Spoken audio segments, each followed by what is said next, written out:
Arcane Magic is Book 6 in the Daughters of the Warlock series. Written by Maggie Shaw. Published by Harley Romance Publishing, 2022. Chapter 1. Bella. Waking up in bed next to a shifter could be interesting. One morning, I'd opened my eyes to find Christian sleeping right next to me, where he was meant to be. In wolf form. That had given me one hell of a fright. I admit that I screamed a little at the time, but I was getting more comfortable with the animal elements of my lover as time wore on. There were nuances I wasn't even familiar with. Not only could he shift forms while sleeping, but he whined in his sleep and didn't use the covers because his body ran at a higher temperature than humans. Which was perfect for me, considering when the nights got cold I could share some of his heat. That, and I didn't have to worry about him hogging the blankets. "Good morning," Christian said from his side of our bed, and I rolled over to smile at him. I wasn't sure I'd ever get used to this. "Hey. How'd you sleep?" He stretched out, reaching his arms above his head and groaning loudly. "Too well. I feel so pampered in this bed, living in this house with you." He rolled over to face me and I leaned forward, kissing his lips and sighing with contentment. "It should be illegal to feel this happy," I murmured more to myself than to him. Christian laughed and rolled out of bed to use the bathroom. "It is. They call it living in sin for a reason." I giggled as I pulled up the blankets to cover my naked body. Christian preferred I didn't wear pajamas, especially if we'd had sex the night before. Which was pretty much every night. He was a voracious lover, something I wasn't used to, but was enthusiastic about nonetheless. Part of me wondered if it had to do with him being a wolf, but part of me believed Christian would always have a healthy sexual appetite, no matter what sort of creature he was. I happened to be the lucky recipient of his attention, and I had no plans to deny him any time soon. Especially since my own appetite for it, for him, was just as enthusiastic. Yeah. I smiled to myself. If this luxury was a sin, then make me a sloth. I wanted to enjoy loving Christian for as long as I breathed. For as long as we could make this work. I wasn't a silly girl who thought we'd be together forever. I also saw no reason for us to stop anytime soon. I wanted to believe, but it wouldn't do to think about my mother's sordid history and her own hang-ups with men, especially my father. Just because she behaved a certain way didn't mean it was my destiny. "What time do you finish work today?" he asked, walking back into the room. His hands were still damp, having just washed them. "Do you want me to pick you up?" It had been almost 6 months since the attack on Courtney and me in the library, and yet Christian and my father still worried about our safety. I couldn't blame them. I still worried about Courtney as well.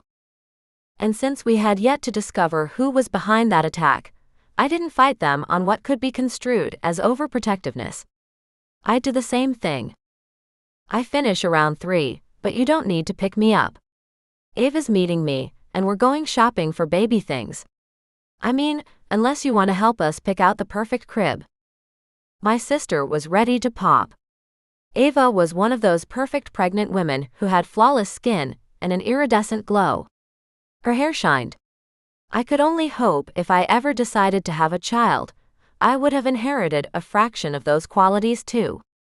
Christian grinned at me as he got dressed, readying himself for his day as a farmer, builder, and general maintenance man for the wolf shifter town. My father had built the whole place in one night, but it required ongoing support, and we'd had hundreds of refugees coming in from other cities and realms. It certainly kept Christian busy while I spent my days at the library in town. And Christian was passionate about his job. People loved him. "How long's she got now?" he asked casually, pulling on a black t-shirt and blue overalls. We hadn't talked much about pregnancy in general, but his curiosity made me grin. "About 6 weeks, I think." I groaned as I joined him, rolling out of bed to start my day. I had to get moving, or I was in danger of becoming the sloth I joked about. For a moment, he did nothing but stare as I stretched. The old me would have felt self-conscious of his heady gaze, would have questioned why his eyes darkened as they sculpted the length of my body. Even now, despite our intimate experiences, a warmth tickled my cheek, and I knew I was blushing. Instead of moving to cover myself or rushing to pull on clothes, I allowed myself to enjoy his perusal. And maybe if we didn't have to leave so soon, we might have been rolling back in bed for one more romp before we started the day. It woke me up better than coffee. "I don't think I'll ever get used to this," he murmured, shaking his head before running his fingers through his hair. I loved that he seemed to echo my sentiments exactly. "Breakfast?" he asked, walking over to our small kitchen. "Scrambled eggs and toast. My specialty." He gave me a wink. I moved across the room, shivering in the cool morning air and dashing to the bathroom. "Oh yes, please." "Okay. You take a shower, and it will be ready when you're out." Christian went about preparing the meal, when I could have snapped my fingers and done it for us. The fact that he enjoyed looking after me, and took pride in things like cooking, made me love him so much more. I jumped in the shower, enjoying the quiet and the warmth before dressing with a magical wave of my hand. Black leggings, a long burgundy tunic and a gray cardigan because it was cold. I matched the outfit with some flat leather knee-high boots, and I was ready to go. Breakfast was on the round wooden table that served as the dining table in the kitchen. "You're the best. You know that," I said, sitting down to my plate and reaching for the orange juice he'd poured for me. I grabbed my fork to eat, and Christian pushed a small box across the table towards me. I frowned at it, then picked it up. It was black and square and weighed very little. "What's this, oh my?" Christian was kneeling beside the table, staring up at me. I wanted to do this in a romantic moment, but what better time than right now? My throat tightened and I stared down at him. "Are you?" I'd seen marriage proposals on the human television shows we'd been allowed to watch on occasion. But he couldn't possibly be doing that. Christian took the box from my hand and opened it. "Bella Melfi, would you marry me? Make me the happiest of men by agreeing to be my wife." I launched myself at him, knocking him to the ground and kissing him as hard as I could. He laughed against my lips, rolling so I was beneath him, and lifted his head. "Is that a yes?" I nodded, my throat tightening with emotion. "Yes, please. I'd love to be your wife." As a woman who'd never believed that I'd ever find someone who suited me, I couldn't believe how perfect Christian was. He slid back, got to his feet and pulled me up as well. "Then you should wear your ring." He bent down and scooped up the box that had been lost in my flurry of kissing activity. He opened the box and showed me the ring he'd chosen. I'd expected a plain diamond or a gold band. But instead, inside the box was a silver ring with a large purple stone. It was engraved and ornate, and so much more beautiful than any ring I'd ever seen. "Christian," I whispered. "It's perfect." He plucked the ring from its bed and reached for my left hand. "I was hoping you'd like it. I designed the style and one of my friends made it for me." "You have a jewelry making friend I don't know about." Christian laughed. "I do have some secrets still." He slid the ring onto my finger, and it fit snugly at the base near my knuckle. Christian leaned forward and cupped my chin, lifting my face for another sweet kiss. "Now I have to go to work, and so do you." I grabbed his arm, dragging him back to me. "You don't want to celebrate now?" I could never get enough of his gorgeous body, or the way he touched me. Christian raised an eyebrow. "You want to blow off the library?" I pressed my lips together. No, I didn't. Our lovemaking sessions were long. I wouldn't be dressed and ready for work again for hours. I glanced at the clock on the wall, then looked back to Christian, who was smirking. "I didn't think so. We can celebrate tonight." "Sounds great." He gave me one more kiss before we walked out the front door of our house together. "Morning, Bella," Monique said as she walked by. "Morning." I waved as the wolf shifter walked by. I'd done my best to fit into the wolf shifter community. Some of the older men were still a little guarded, but overall, I loved living in the Packlands, and they seemed to like having me there. "Okay, gotta go," I said, kissing my official fiancé one more time, then dancing off down the path towards the exit to the realm. My father had created a special type of barrier that only allowed approved people into the Packlands. Since we'd discovered council members whipping Christian in a public arena, Dad had stepped up and protected the wolf shifters. He'd created this community and put barriers up for them. I slipped through the invisible shield and stepped into the Warlock town. The library was a 10-minute walk, but I hurried as I was late. My new ring felt cool and heavy on my hand. Foreign and new, in the best way. He asked me to marry him. I still couldn't believe it. Even as I stared down on the ring on my finger, it still seemed surreal. What sort of wedding would we have? Some type of pack ritual? Or a fancy ceremony like Ava had? Speaking of Ava, what was she going to say tonight when I told her? What would Courtney think? Hopefully, both would be happy for me. I reached the College for Witches and Warlocks and raced into the front entrance. It was weird to think that my sisters and I would have gone to school here if our mother hadn't hidden us in another realm for 20 years. Or would we? Would we even be alive today if someone had discovered that the High Warlock had fathered 3 daughters to a woman who wasn't his wife?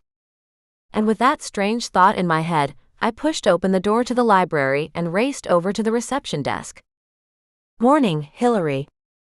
Good morning, Bella. Sleepin' again? Heat flushed up my cheeks. Tardiness had never been a problem before I started living with Christian. Now I slept in more mornings than I could count. Yeah. Sorry, Hillary. She grinned at me, and I ducked my head and ran off to the back of the library, where I could start my sorting and hide my flaming cheeks. I loved Christian, but I didn't love the idea of everyone else knowing how smitten we were with each other. Mostly because they put 2 and 2 together, and realized I spent a lot more time in bed than I should. The day, like most, passed quickly. The library was exactly my sort of place, filled with my sort of people. Bookworms. Hardworking, quiet types. When 3 p.m. rolled around, I was just logging out of the computer when Ava waddled into the room. I couldn't stop the smile that lifted my lips and lit my heart. You look so beautiful pregnant. Her blonde hair shined like the sun and her huge round belly was wrapped up in a gray knit dress. I thought she looked amazing. My sister, however, did not agree with me. She pushed her hand into her lower back and groaned. I cannot wait for this to be over. I chuckled, grabbed my purple and gold satchel and headed for the front door. Bye, Hillary. See you tomorrow. How's Courtney? I asked as I opened the door for my sister, and we made our way out of the college. Ava sighed again. She's okay, I guess. She still has strange blackouts and her temper isn't great. It never was, I countered, memories of Courtney's temperament throughout childhood coming across my mind. Ava held the railing as she walked down the few steps to the ground, then waddled through the gates. I was thinking of going into town and visiting Josie. She has the most beautiful baby blankets. I grinned. Sounds great. I couldn't believe that my sister was going to be a mother. I was going to be an aunt. We wandered along the road and when we reached Josie's shop, I reached out and opened the door for her. Ava froze halfway through the door, staring at where my hand held the door open. She snatched at my fingers, staring down at my left hand. Bella. What is this? My stomach twisted at her tone. She sounded angry with me. It's my engagement ring, I whispered. Christian asked me to marry him this morning. I still couldn't believe it. It was a shock. Partly because I never thought I wanted to get married, but also partly because I didn't think anyone would see me as potential wife material. I wasn't as charming as Courtney or as beautiful as Ava. I was a quiet librarian sort and preferred it that way. And yet, Christian seemed to be able to see past all of that. He recognized me for who I really was. I glanced up from staring at my ring again to look at my sister, my heart skipping a beat. The look on Ava's face I'd never forget. Horror transforming into pity. But Bella. I thought you knew. You can't. Chapter 2. Bella.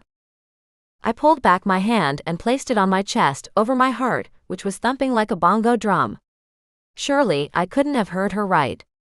I had to be mistaken. There was no way she'd just said, "What do you mean, I can't?" This had to be one of her jokes. Maybe pregnancy brain was eating away at her rationality. And she liked Christian. Had told me so multiple times over the past 6 months and seemed to eagerly support our relationship. Ava pressed her lips together and inhaled deeply through her nose. Let's walk and talk. She slid her arm through mine and hooked me into her side, the blanket and baby clothes shopping forgotten. This couldn't be good. Ava wasn't one to attempt to be so diplomatic. For the most part, she just came right out and said exactly what she felt. I indulged her for a while, strolling along the shop fronts in silence. She obviously wanted to go somewhere quieter for this conversation, but I could only last so long. My head was churning with negative thoughts and my stomach was twisted into knots. And I deserved to understand why my own sister would say something so terribly cruel, and then drag it out for as long as she could. When we reached a small park with a bench in the center beneath a large tree, I pointed at it and said as calmly as possible, "Let's sit here." I wasn't going to wait any longer. Ava opened her mouth, but I didn't give her a chance to avoid getting to the heart of the matter she had dropped like a bomb on my happiness. Instead, I simply pulled her to the center of the park and tugged her down to sit next to me. Luckily, she didn't try to argue, quietly complying and sitting on the bench beside me. Her hands settled over her swollen belly, rubbing the flesh in circles in a slightly hypnotic and soothing way. Whether she was soothing the baby or herself, I didn't know. I stared down at my hands, focusing on my beautiful ring. I'd been looking at it all day, tracing the patterns with my fingers and admiring the large stone at its heart. It had caused my own heart to swell, warmth to linger in my body, and a smile to touch my lips in what I was beginning to think was a permanent fixture on my face.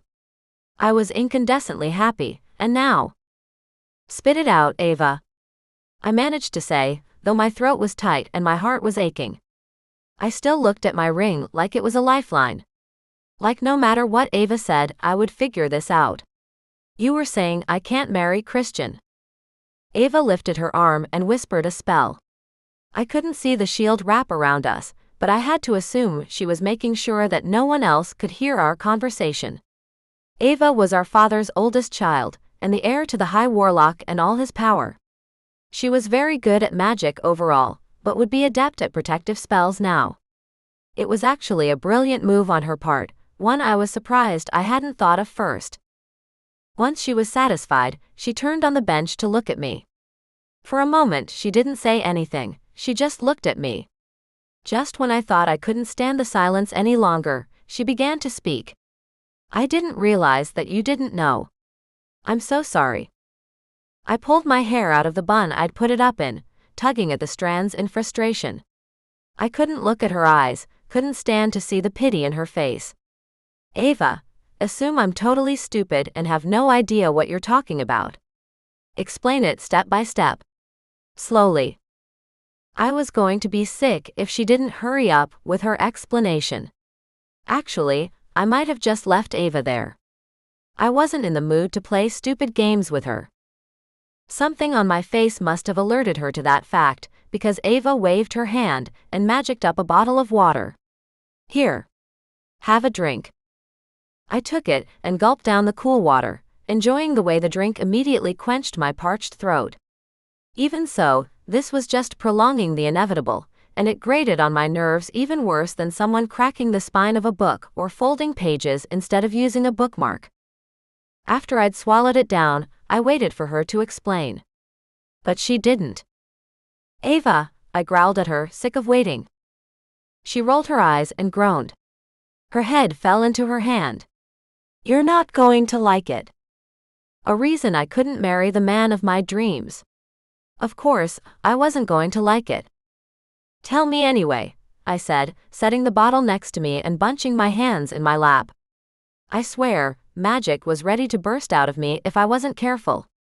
if she didn't get on with it. She sighed and leaned back on the bench to rub her belly some more. The laws of the Warlock Council forbid any, interrace marriages. Especially when one is a witch or warlock. If you were a dragon shifter wanting to marry a fae, they'd probably look the other way. I blinked once then twice, waiting for the punchline of the joke, but it didn't come. I put a hand up. Hang on a second. Are you telling me that the stupid freaking council, the one that tried to execute you for being our father's heir, has a rule that I can't marry Christian simply on the basis that I'm a witch and he's a werewolf? She tilted her head to the side. In short, yes. You can't marry anyone who isn't a warlock. A gasp burst out of me. What? You married Tavlor and he's half fae. Tavlor was half fae and half warlock, which made him dangerous and very powerful. Ava moved heaven and earth to be with him, even though any sort of relationship between them had been frowned upon. However, that could have been because of her status as the heir to the High Warlock, and him being regarded as less than scum because of his mixed blood, as well as his subordinate position as a guard. Ava bit her lip. Well, we kinda slipped through a loophole because Tavlor is half warlock, worked for the council, and was raised in the magical realm. You know, a lot of the magical community think he's some sort of savage, but they couldn't stop me from marrying him. Technically, at least. I got to my feet and brushed off my long sweater. You even got married in fairy, Ava, so don't tell me you can't see the double standard here. Ava nodded. I know, Bella. But the shifters aren't magical. Most of the witches and warlocks in this realm think of them as nothing more than animals. Ah. I growled at the idea and crossed my arms over my chest. I don't think of the shifters that way, she reassured me. Quite the opposite. Christian is a gentle, beautiful soul. I've met fae much more savage than your shifter. Then what can I do? I demanded. I'm going to marry him, Ava. No matter what. She frowned up at me, still sitting on the park bench. You can't, Bella. You're one of the daughters of the High Warlock, his second heir. They won't allow it. And what were they going to do to stop me? Ava got to her feet this time. I know that look, Bella. Please don't. Don't what? I asked her, though I was already planning what I was going to wear. We could have a secret wedding, at our home or in the woods. I'd wear a simple white flowing dress with lace and wildflowers in my hair. Bella. Ava snapped. I glared back at her. What would you have done if someone told you that you couldn't marry Tavlor? They did tell me that, she ground out, her violet eyes flashing with remembered anger. I glared right back. And look at you now. Married and pregnant, and still the heir to the High Warlock. You beat the system, so I'm going to as well. She gripped her belly. It's not the same, Ava. I turned around to walk away, but she grabbed for my arm, holding me tightly. Don't go. Okay. We'll work something out. Maybe Tavlor can help, or Dad. I twisted back around to look at her. Dad? I still find it so strange calling him that. She shrugged. I want him in my life, in my baby's life. Just because he and Mother couldn't get their relationship to work, doesn't mean we should follow in their footsteps. I nodded. Yeah, I guess.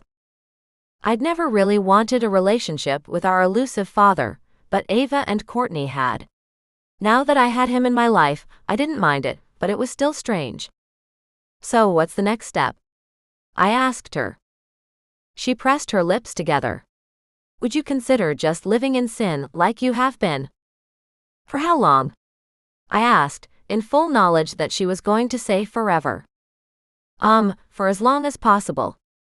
I inhaled sharply. And our children. Ava gasped, then tried to cough and clear the noise. I narrowed my gaze at her. What are you gasping over now? Well, I'm not sure if you can have children with Christian. Interspecies children are very uncommon. And from her tone, very unwelcome as well. I pointedly stared at her belly, then flicked my gaze up to her eyes and raised an eyebrow. She had the good grace to flush red. It took us ages to get pregnant, and Tavlor thinks it's because he's half Fae. I was considering leaving again, until Ava linked her arm in mine once more. Bella, I'm not trying to hurt you. I want you to be happy more than anything. Then help me, I urged her. I will, she said. I'll speak to Tavlor and our father. We'll work out a way. I wanted to yell, scream, and call out to the universe how unfair this was. But I held it in, and let Ava walk me back towards the shops. Can we talk to them now? I asked. Ava turned towards the blanket shop. Tavlor is in the Fae realm, and father is in meetings until dinner time. We can go later, if you want. I nodded, fighting the tears that were now swimming in my eyes. Yes. Please. Ava squeezed my hand. Do you want to cancel shopping and just go home? I totally understand if you do. I gulped at the air, my jaw dropping and words escaping me momentarily. Part of me desperately did. I wanted to run home and burrow into Christian's arms, never to leave again. But I hadn't seen Ava in too long, and she deserved to have some time to celebrate her long-awaited baby. No. It's okay. Let's shop. Then I'll go home and tell Christian I'm spending the evening with you. She nodded, understanding clear in her eyes. Let's get a blanket, then go home. I think you need it. I nodded and managed to pull myself together long enough to oh and ah over blankets, bibs, and bonnets. But inside my head, my mind was a whirl. After everything the council had done to try and destroy our lives, they were going to take away my right to choose my own husband? And a baby. Was it really true that Christian and I couldn't conceive? Were we really so different? Once Ava was finished shopping, I ducked into the library on my way home and checked out some books on shifters and interspecies breeding. They had never been checked out. Ever. I tucked them into my bag and walked home to the shifter realm. The author of both books was the League of Witches. Maybe it was a collective effort? I mumbled to myself as I stepped through the invisible door and into the shifter realm. I slipped the books back into my bag to read for research later and hurried up to the cottage I shared with Christian. Ava would go straight to our father, and I didn't want to miss out on the conversation. I pushed open the door, relieved to see Christian was already home. He was standing near our bed with a towel wrapped around his waist and his long hair wet and tangled. He was as sexy as sin, and my stomach clenched with longing just looking at him. Hey Bella. I wasn't expecting you home just yet. I thought you'd spend most of the night with your sister. I swallowed hard and shut the door behind me. Yeah, I'm meeting up with her in a bit, but I just needed to talk to you first. He ran a hand through his long hair, making his abdominals flex and the muscles in his chest and arms ripple. Oh yeah. Everything okay? I shook my head. No. No, it's not. Ava told me that we aren't allowed to get married. That it's illegal. I was still fuming at the very idea of it. I mean, how ridiculous is that? Christian walked over and slid his arms around my waist, holding me close. Is that what's upset you so much? It's a simple fix. We just do a wolf mating ceremony and not worry about the legal warlock crap. It's not relevant in our world anyway. My jaw dropped. You knew. Did he know that I couldn't have his baby too? Chapter 3. Bella. Christian shrugged in a way that made me want to wallop him. How could he have left that particular part out? It seemed rather important, and something he might have discussed with his witch girlfriend before proposing. Yeah. Sort of. Like he was talking about the chance of rain. I pushed out of his arms and forced myself to walk away so I didn't lash out at him, even though he rightly deserved it. I needed a moment to gather my thoughts, to control the rising temper threatening to bubble over. What do you mean, sort of? Christian walked over to our closet, grabbed a gray t-shirt and tugged it on over his too ripped torso. I wanted to refrain from looking at him, because he didn't deserve my lingering gaze. However, even through my anger, I wasn't immune to the way his body flexed and moved as he put on the shirt. He was infuriating, but even I couldn't deny he was gorgeous as well. Damn him. I mean, I assumed that the council wouldn't want us to get married, but why should we care? He asked, glancing over his shoulder at me. We can do a bonding ceremony under shifter law. The council doesn't need to know. How did he not understand how important it was that everyone recognize our relationship? Did he even care about what I wanted? And what did that mean anyway? A bonding ceremony? So, would I have to live with him in a pack? Could I still practice magic? What were the rules? What was the structure? He couldn't just tell me this, like it was a viable option, without explaining every minute detail.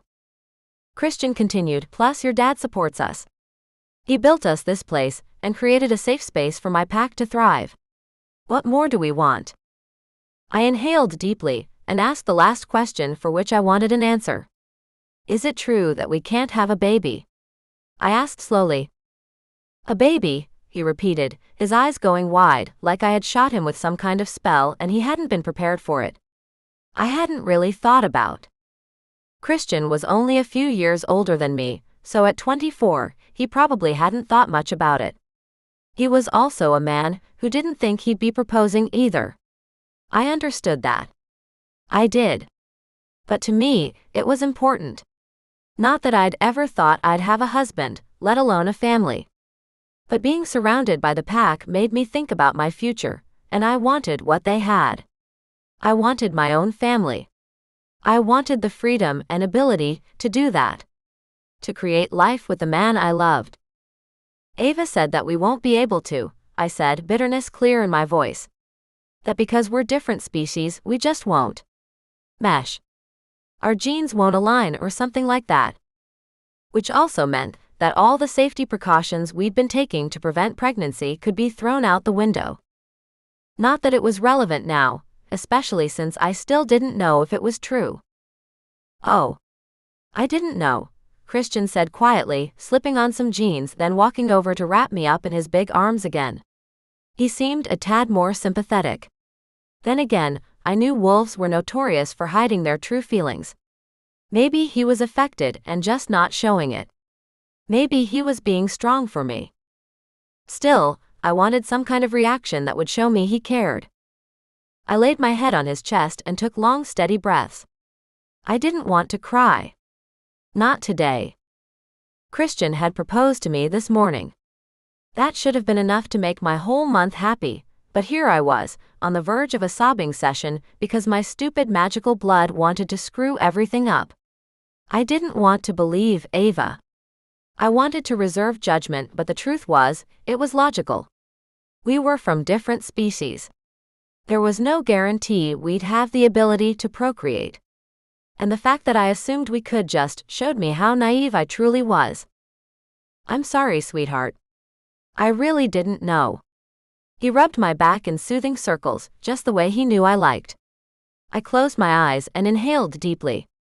Just the scent of him was enough to calm my racing heart, and even though I was still sad, somehow, Christian had this way of making everything better, and he didn't even have to try all that hard. After another lingering moment, I pulled back and wiped at my face where a few stupid tears had escaped. It's okay. And you know, she might be wrong. I'll find out more tonight. I'm going to speak to Tavlor and my father.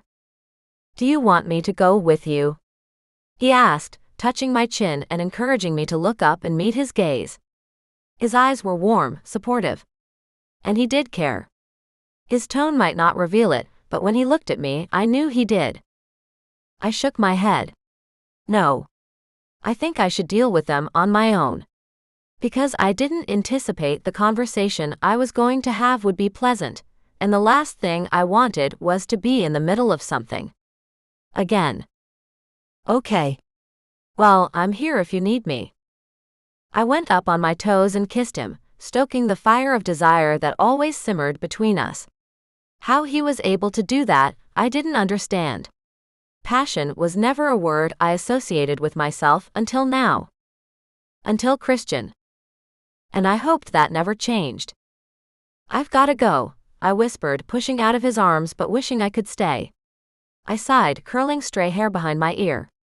If anyone knows how to get the council to bend to her will, it's Ava.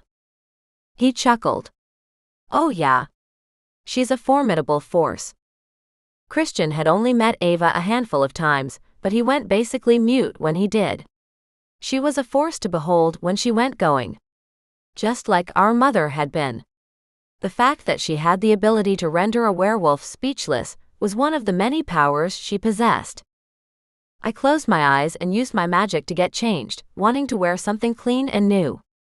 I created a royal purple floor-length dress with a black belt and light cardigan. Wow. You look gorgeous, Bella. I adjusted the glasses on my nose and smiled at him. Thanks. I kissed him once more, careful not to let it develop into anything else before pulling away. I won't be long. Hopefully. He grinned at me as he leaned against the kitchen counter. See you soon, beautiful. Good luck. I stepped outside and hurried back along the path, stepping through the shifter realm door, then using magic to take me the rest of the way. With a snap of my fingers, I was magicked to the steps of the council building. I hurried up the stairs and inside. I had to smile, swipe and step through multiple doors, but once I was at the 5th step, I was walking through to the High Warlock's inner sanctum. Courtney was sitting on the couch, flicking through a magazine like she was any other teenager, bored and out of place. Court. Her head came up, making her orange curls bounce around her face. Bella. What are you doing here? She jumped to her feet and came over to hug me.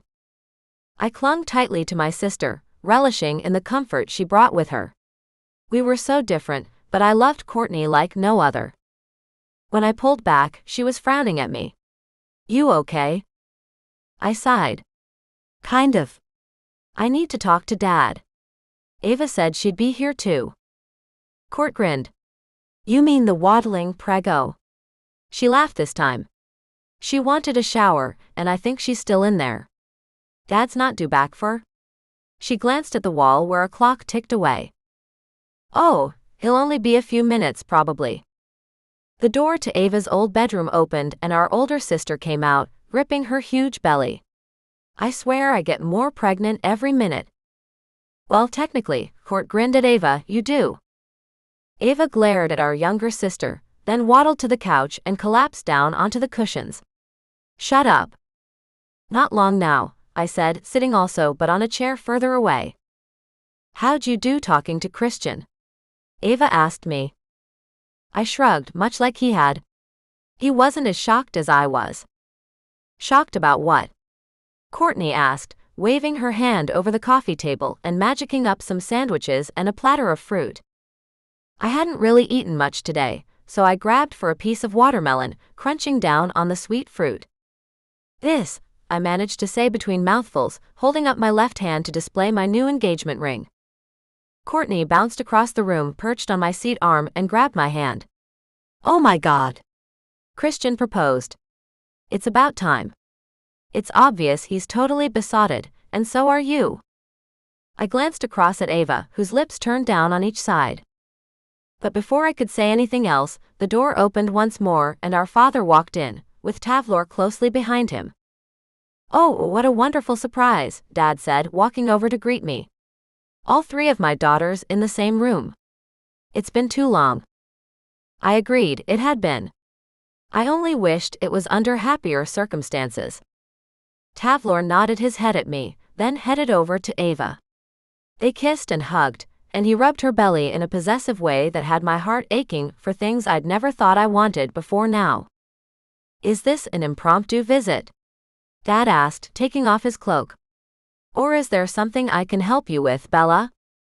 I took a deep breath, deciding it was easier to just jump into the conversation. No pussyfooting around. Well, Dad. This morning, Christian asked me to marry him. I lifted my hand to display my gorgeous ring. But when I spoke to Ava about it, she said I wasn't allowed to marry him, so I'm here to talk to you about it. My father, who was the very picture of elegance from his black suit to his coiffed hair, gaped at me. His jaw dropped and his eyes widened. Then just as quickly, his jaw snapped shut, and he rushed forward with his arms open wide. Congratulations. What wonderful news. I let him hug me, squeezing him back, knowing that my joy would be short-lived. And that kind of ruined the whole affect. When Dad pulled back, he conjured up a tray with 5 glasses of champagne. A toast, he announced, lifting the tray for all of us to take a glass. Ava waved her hand over hers, turning the bubbles into a red juice of some sort.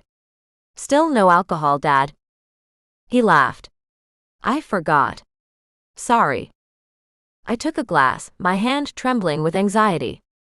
I tried to push the feelings back, channeling my original happiness from this morning. To Bella, Dad said, lifting his glass. To your happiness, Ava said. Always. We clinked our glass and took a drink. My sip was small, my stomach churning too wildly to enjoy the moment.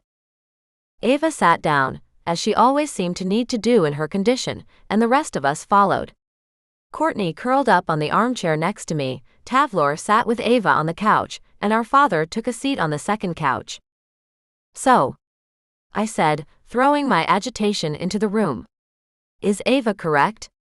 Is it illegal for me to marry Christian? Dad slid to the edge of his couch and leaned forward.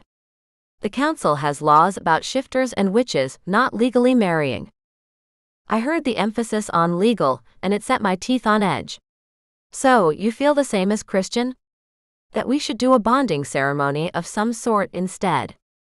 My father didn't look surprised by that information, which made me suspicious. He came and asked you, didn't he? My father smiled softly. Yes. He did. Oh my God.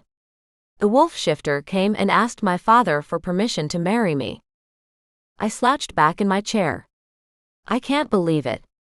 Neither of you even care that our union won't be legal. Or sanctioned. We'll be the outcasts.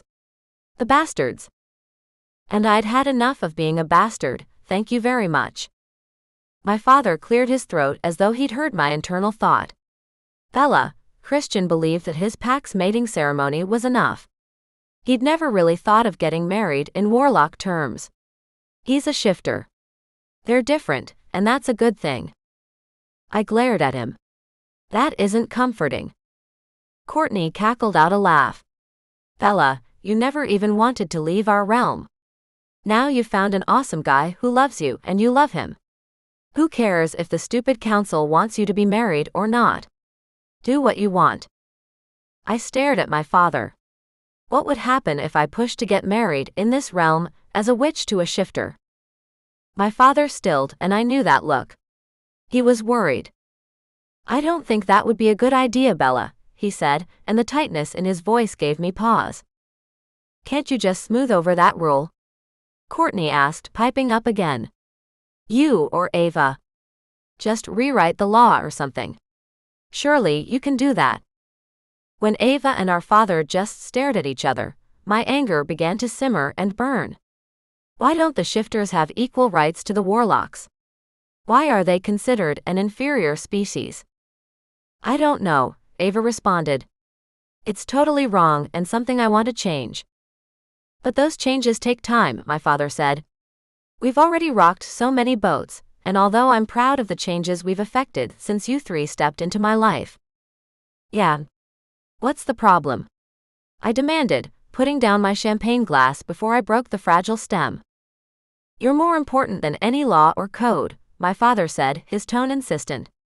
And there have already been multiple attempts on your lives. I just want you safe. I nodded, understanding where he was coming from, and yet it didn't sit well with me. Ava had ended up on the assassin's list for simply being our father's heir. Courtney was poisoned for the same reason, and I'd been attacked in the library as well. Thank you for explaining, I managed to say, though there was no way that was the end of things. I ushered the topic of conversation to Ava's baby and Tavlor's travels, but in the back of my mind, I was formulating a plan. If my father, with all his power and influence, couldn't effect the change that was needed in this realm, then maybe it was time for me to step up in my role and become the daughter of the High Warlock I'd been born to be. Chapter 4. Bella. I stayed at my father's apartment for a few hours, but I was dying to go home. I needed to see Christian, but more than that, I needed space. I needed to take in what I had been told, and let it sink in. I needed time to sort out what made sense and what questions I still had.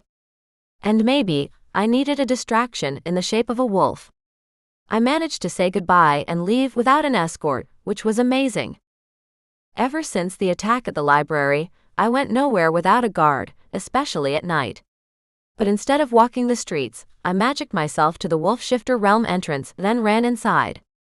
I wasn't sure if I preferred the guard or not, but I liked the sense of freedom I had now that I could magic my way over here. I didn't like the running part, but I wasn't much for running in the first place. It had been a stroke of genius from my father to protect this part of the magical realm, impenetrable by anyone except the wolf-shifters and me. I shook my head as I walked towards our cottage, trying to catch my breath while not sounding like a wheezing buzzard. Thoughts from earlier began to penetrate my mind now that I knew I was safe. Maybe I was being unfair or unreasonable to expect to have the same rights as everyone else. Maybe being with Christian like this was a dream I didn't have a right to have.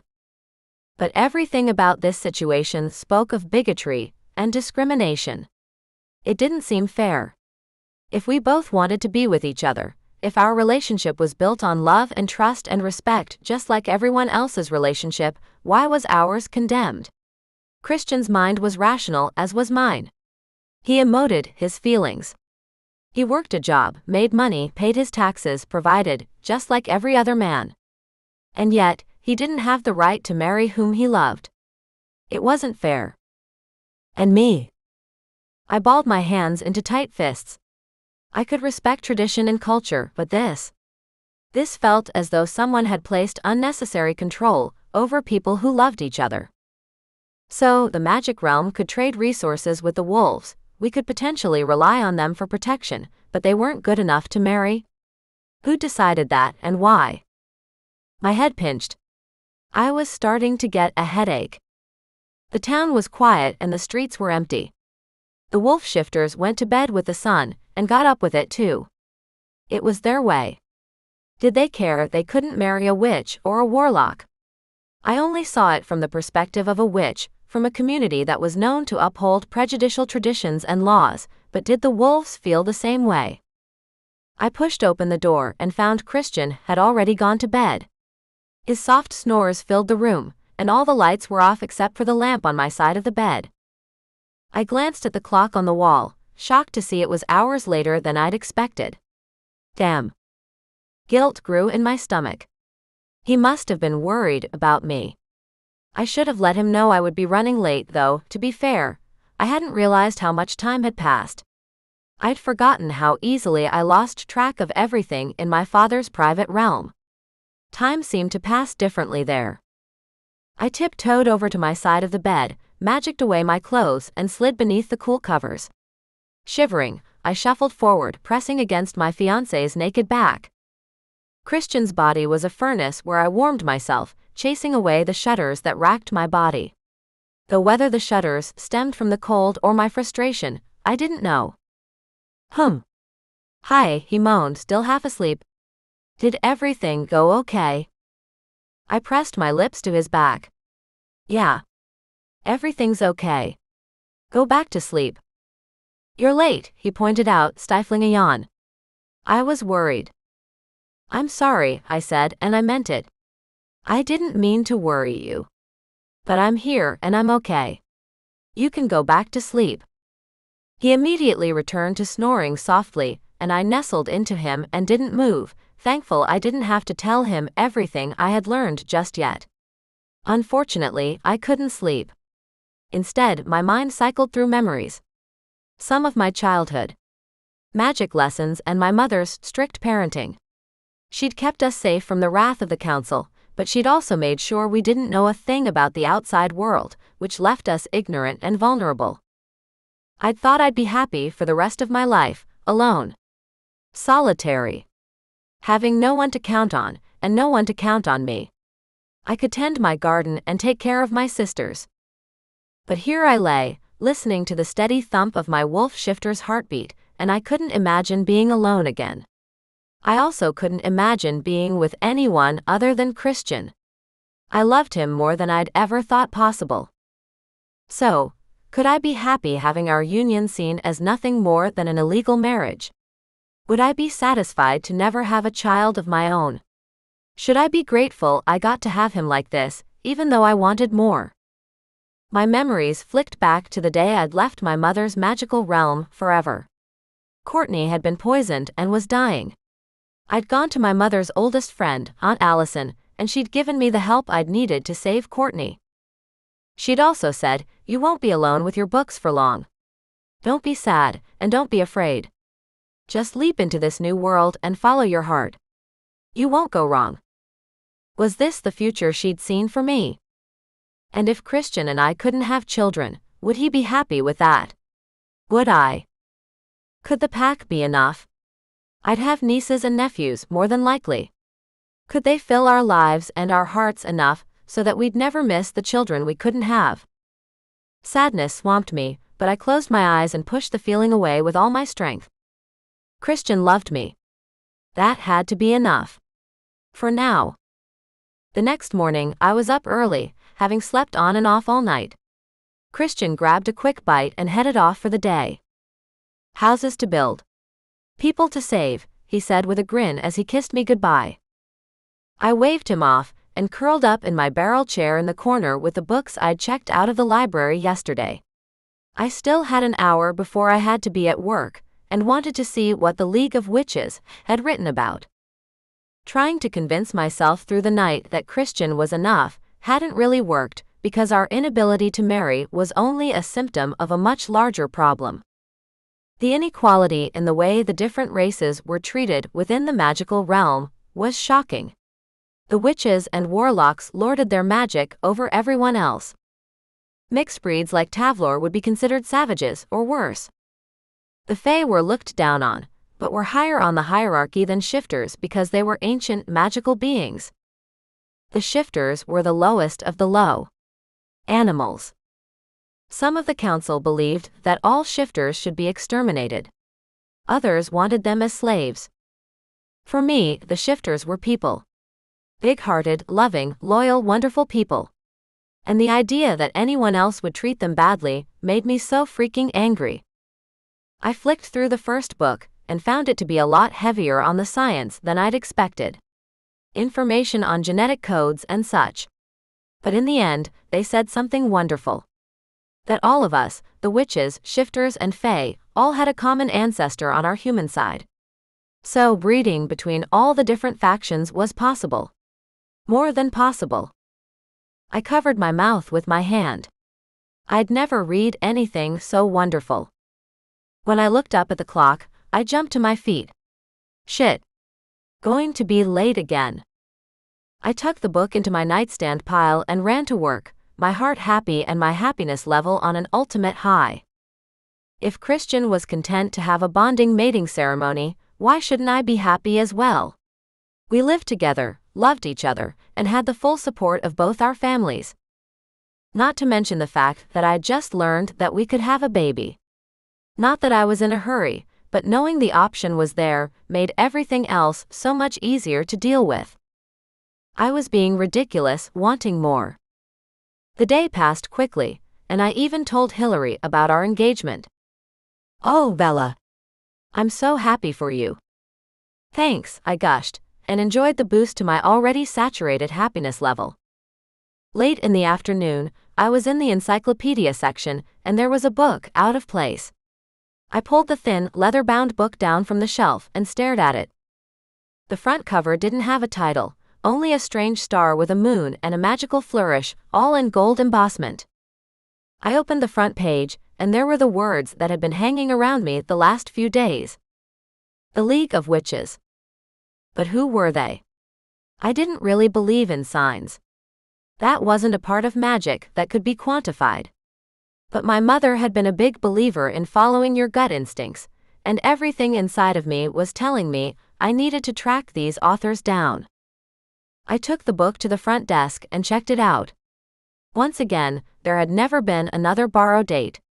Ever. Curiosa and Curiosa. I was doing the late shift today, so I stayed on to close, turn off all the lights and lock up. Tavlor, my brother-in-law, walked in the door just as I was picking up my bag to go home.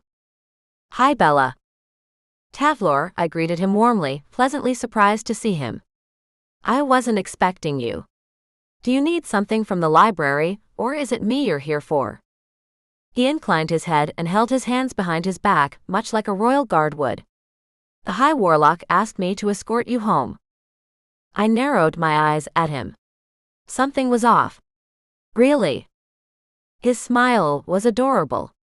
Tavlor was not traditionally handsome, but he had an aura of strength that made him more attractive than any warlock I'd ever met. Probably because he's half fae. "No. Actually, I wanted to speak to you. May I walk you home?" I chuckled, enjoying his candor. "Of course.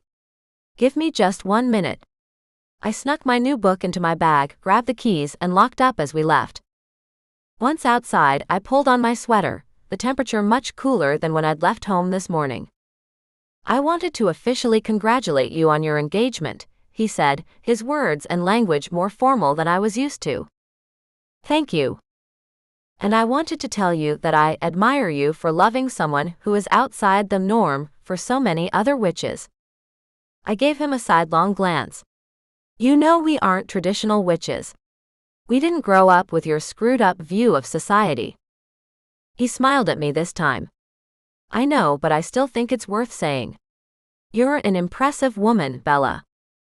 There was a meaning behind his words that I was missing, and he wasn't saying. We continued to walk along the street, and my instincts kicked up.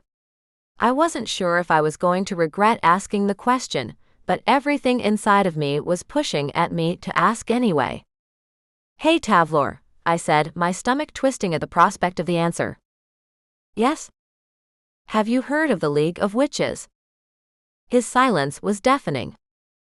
We continued to amble along the road towards the shifter realm, and yet there was an awkward stiffness to Tavlor that I couldn't quite pinpoint. He cleared his throat. "Where did you hear that phrase?" "They seem to be the authors of some books in the library," I said, choosing not to pull the book out of my bag and prove it to him. "I found 3 of them so far." He wasn't saying anything, but he knew something. "Is it a group?" I persisted. "Or is one author using a strange pseudonym?" He stayed silent, walking steadily along next to me. I stopped at the realm door and indicated the invisible shield. "Sorry. You can't come in unless the Alpha lets you. It's programmed that way." He nodded. "I understand. A very clever piece of magic by the High Warlock." Tavlor's high cheekbones were slashed with color, and I had to assume it was something other than the cool night making him glow. "What is it, Tavlor? What aren't you telling me?" He glanced along the road as though to ascertain if anyone listened to us, but there was no one to be seen. "The authors you refer to are a group of witches. Rebels. Magicals who do not like the council, nor the rules by which we all are required to live." Sounded like my sort of people. "So it's a current group?" Tavlor's forehead wrinkled up. "I'm not sure. It's been years since I've heard the name spoken." I nodded and sighed. "Okay. Well, thank you for the walk home, but I better go in. I missed out on dinner with Christian last night, and I'd like to see him tonight. Shifters go to bed early." Tavlor stepped back and inclined his head once more. "Be careful, Bella." "Okay. The council's feathers are easily ruffled, and I know we've done a reasonable job of keeping them at bay so far." I guffawed at him. "Seriously? They sent an assassin to kill Courtney and me, then whipped Christian in the town square in front of the whole pack." Tavlor's gaze was serious. "It could be a lot worse, Bella. So please just be careful." I nodded at him solemnly. "I will. Night." Then I turned and slipped through the entrance to the pack, my mind awhirl. What was Tavlor warning me about? And did it have anything to do with the League of Witches? Chapter 5. Bella. When I arrived home, Christian was showered and dressed in clean clothes, standing in front of the fridge. "Hey, beautiful. What do you want for dinner?" I sat down at the table and lifted my hand. "I know you prefer to cook, but I'm in the mood for pizza. Do you mind if I magic some up?" He grinned at me and came over to sit at the small wooden table with 4 chairs. "Sure. Why not?" His stomach rumbled and he placed a hand over it. "I'd eat just about anything right now." "What do you like?" I asked. I didn't really have a hankering for pizza, but I wanted to talk to him and perhaps go to bed early. So, cutting out cooking and cleaning up time would be helpful, and it might soften him up to open up to me about some things I needed clarification on. "Oh, a little bit of everything," he said with a grin. I wanted to roll my eyes and point out how incredibly unhelpful that was, but his damn charming smile won me over every time, no matter how much I tried to fight against it. Instead, I bit back the grin and focused on the task at hand. I waved my hand and conjured up 3 pizzas with varying toppings: supreme, barbecue chicken, and a margarita. He could choose what he wanted from there, so I didn't have to play his guessing game. He inhaled deeply and moaned, "Oh my God, that's so good." He winked at me. "You're very talented with your hands, you know." I blushed despite myself. "So I've been told." "By me," he insisted. "Only by me." I said nothing and gave him a teasing wink in return. He grabbed for a slice and I snapped my fingers to add some drinks. Coke for him and a raspberry lemonade for me.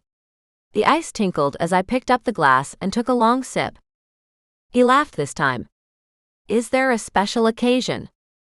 I set the glass down carefully on the table. "You mean other than our engagement? And how much I love you?" "Not really." He finished his slice and went on to another. "What's up, Bella? I know that look. You've got something on your mind. You might as well come out and say it." I reached for my bag and pulled out the leather book. It was thin to have such an elegant design. I carefully set it between us so he could see it, but not risk getting pizza grease on the cover. "I keep finding these books," I said. "I checked out 2 yesterday and this one today, and I don't know what their significance is." Christian shrugged and grabbed for his glass of Coke. "Finding an interesting book isn't new for you," he pointed out. "I know, but the authors of all 3 of the books are the League of Witches," I said before realizing I was talking to a wolf. "Have you heard of them?" His dark eyes narrowed. "Is that the group of witches who made a big hullabaloo a few years ago about shifters' rights but ended up having half of us thrown out of the magical realm?" he asked, his voice gruffer than I expected from him. My chest tightened. I don't know. You know I don't have much history with these realms." "It could be, but I'm not 100% sure, and you know me. I don't like to assume anything." He sighed and set his pizza down. For a moment, he did nothing but stare at it. I pressed my lips together to keep myself from saying something. I knew what that look of consternation was. He was thinking of what to say and how to say it. As much as I wanted to push him for some idea about what was going on in his head, I wasn't going to rush him. This was too important. "If it's the same group, you need to stay away from them," he said slowly. "You know I don't like telling you what you can and can't do, and I'm not trying to do that now. But they're in a different league, Bella. I know they probably had their hearts in the right place, but it was hell for us who went through the ordeal they created. We're still recovering from it." I chewed on my bottom lip, knowing I should probably leave the subject alone, but unable to. A dog with a bone and all that. Though in my case, it was more like a book. "Okay, so you've heard of them. But they're troublemakers?" I asked, testing the waters, trying to probe for more information without pushing him away. I teetered a thin line, I knew, but I also knew this was important. "No. Not exactly." Christian dragged his hand through his hair, staring down at his pizza as though he was purposefully avoiding looking at the book. "More like people who tried to do a good thing, but fucked everything up instead." He glanced sharply at me. "Why?" You're not thinking about looking for them, are you? I very quickly shook my head. Oh no. I was just wondering if they were a group of authors, a pen name, or something else. Of course, I was going to find them. They wanted to change the trajectory of the shifters, and the Phi. They may have disbanded or be unwilling to help me, but if there was anyone who'd support my desire to find an equal footing for my family, it would be them. He reached over the table and squeezed my hand. As long as I have you and the pack is safe, nothing else matters to me, he said. I know the whole marriage and children thing is something we didn't want to hear, but if I can have you for the rest of my life, Bella, I'd be happy with that. I don't need anything else. My heart clenched. As much as I wished I could feel the same way, I couldn't. I wanted it all with Christian because that was what we deserved. We deserved to be recognized as a married couple. We deserved to have the same rights as everyone else. We deserved to have the ability to procreate if we wanted to, and I did want to. If I could change that, if I could do something about it, I would. Christian's eyes were on me, and I realized I had been silent for too long. I picked up my first piece of margarita pizza and forced myself to grin at him. I did learn one fantastic thing today. Not that I'm in any rush, but I read that it's possible for us to have children. His smile was huge as he stared at me, flashing all his brilliant white teeth. Can't wait to have my baby, huh? My cheeks heated with a blush, but I didn't look away.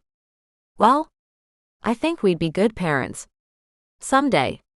And I hated the idea that the choice was taken away from us. Ava had said it was quite difficult for her to conceive, so perhaps it wouldn't be easy for us, but I wouldn't give up hope. I would have tried anyway, Christian said with a smile. After all, you're my mate, my woman.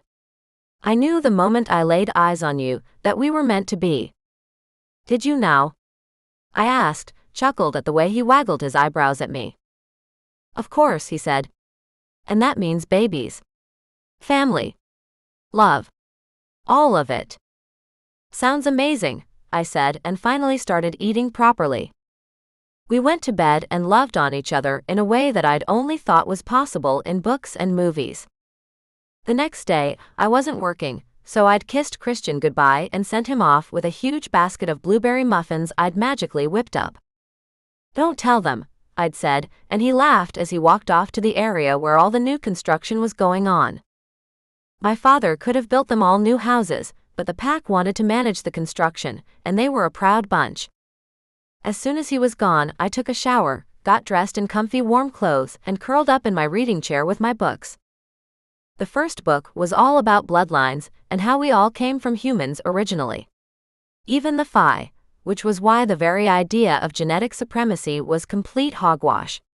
It also meant I could have Christian's baby, so that was all good. The second book was philosophy. About why it wasn't right to have a hierarchy where the magicals treated those weaker than them like slaves. It was a good read overall, though a little intense in parts. By then it was lunchtime. I made myself a pot of tea, a light chicken salad, and settled into my chair with the third book. This one had the most incredible pages, filled with silver highlighting and beautiful pictures. The text, however, was encrypted. Or in a language I simply didn't understand, because I definitely couldn't read it. I wonder if Dad would know what it is, I mumbled to myself as I finished my lunch. The book was important though, I could tell. I needed to find this League of Witches, and I knew who would help. Courtney. My baby sister's middle name was Rebel. Not literally, of course, but she loved getting into trouble. She always had. I finished lunch, packed my bag with a leather book hidden in the secret compartment, and headed out. Hey Lucy. Nice to see you. I waved at some of the shifters as I walked towards the veil. She waved back, and her little girl, who'd been clutching her mother's skirt, smiled at me. Some of the pack were still a little weary of me, and that was understandable. I was the High Warlock's heir and a pure-blooded witch. The epitome of what they'd learned to fear. And yet, I wasn't. And in time, hopefully, they'd all know that. I headed straight to the council's buildings, and walked up the first receptionist. Her name tag said her name was Nicole, and her long blonde hair was arranged on top of her hair. "Hello, Bella," she greeted me, her back ramrod stiff. "Are you here for an appointment?" I shook my head. I hated how they asked that every time. They knew that 99% of the time, I just wanted access to my father's private realm, and that required jumping through 4 portals to get there. No. I was going to ask Courtney to go out for lunch. Do you know if she... Nicole practically shuddered at the idea.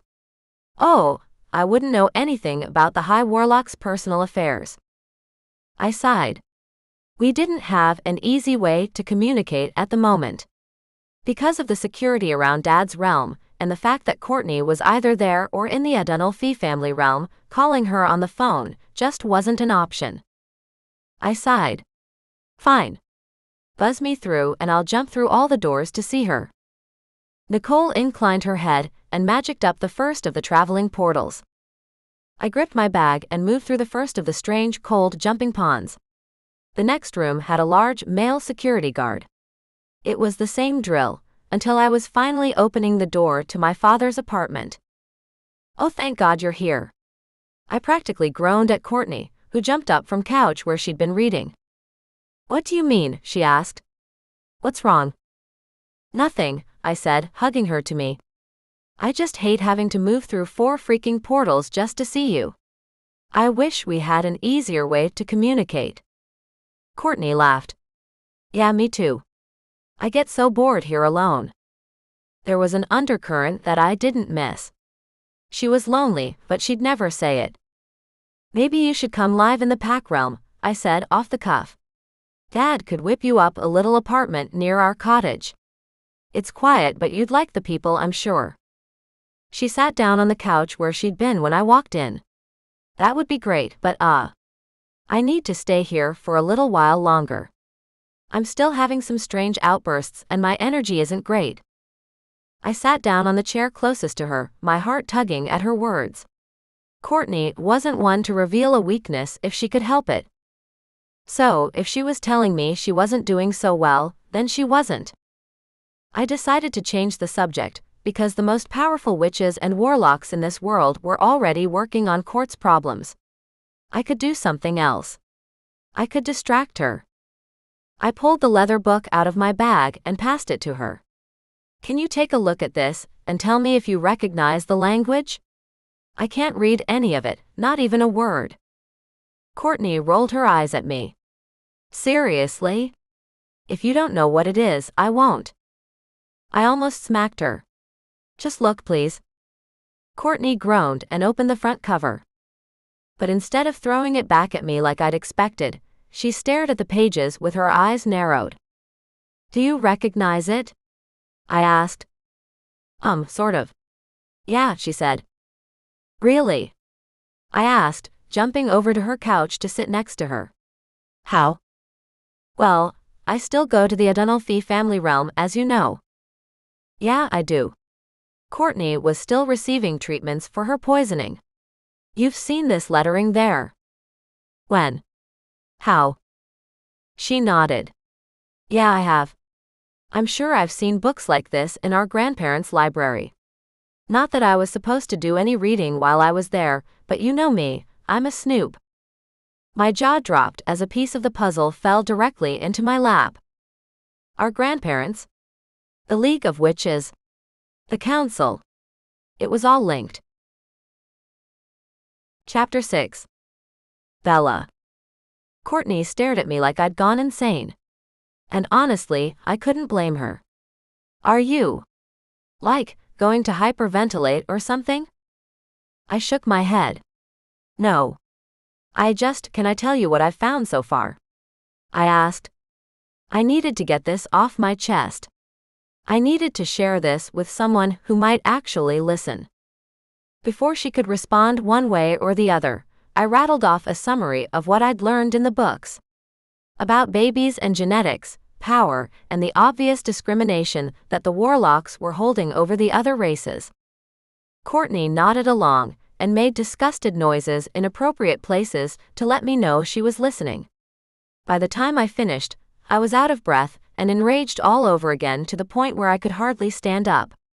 I wanted to throw something. I wanted to smash something into little bits, and even then, I didn't think I'd be satisfied. "They're ridiculous," she said at the end. "How hard would it be to just let everyone live their lives and give everyone the same rights? How would that hurt them?"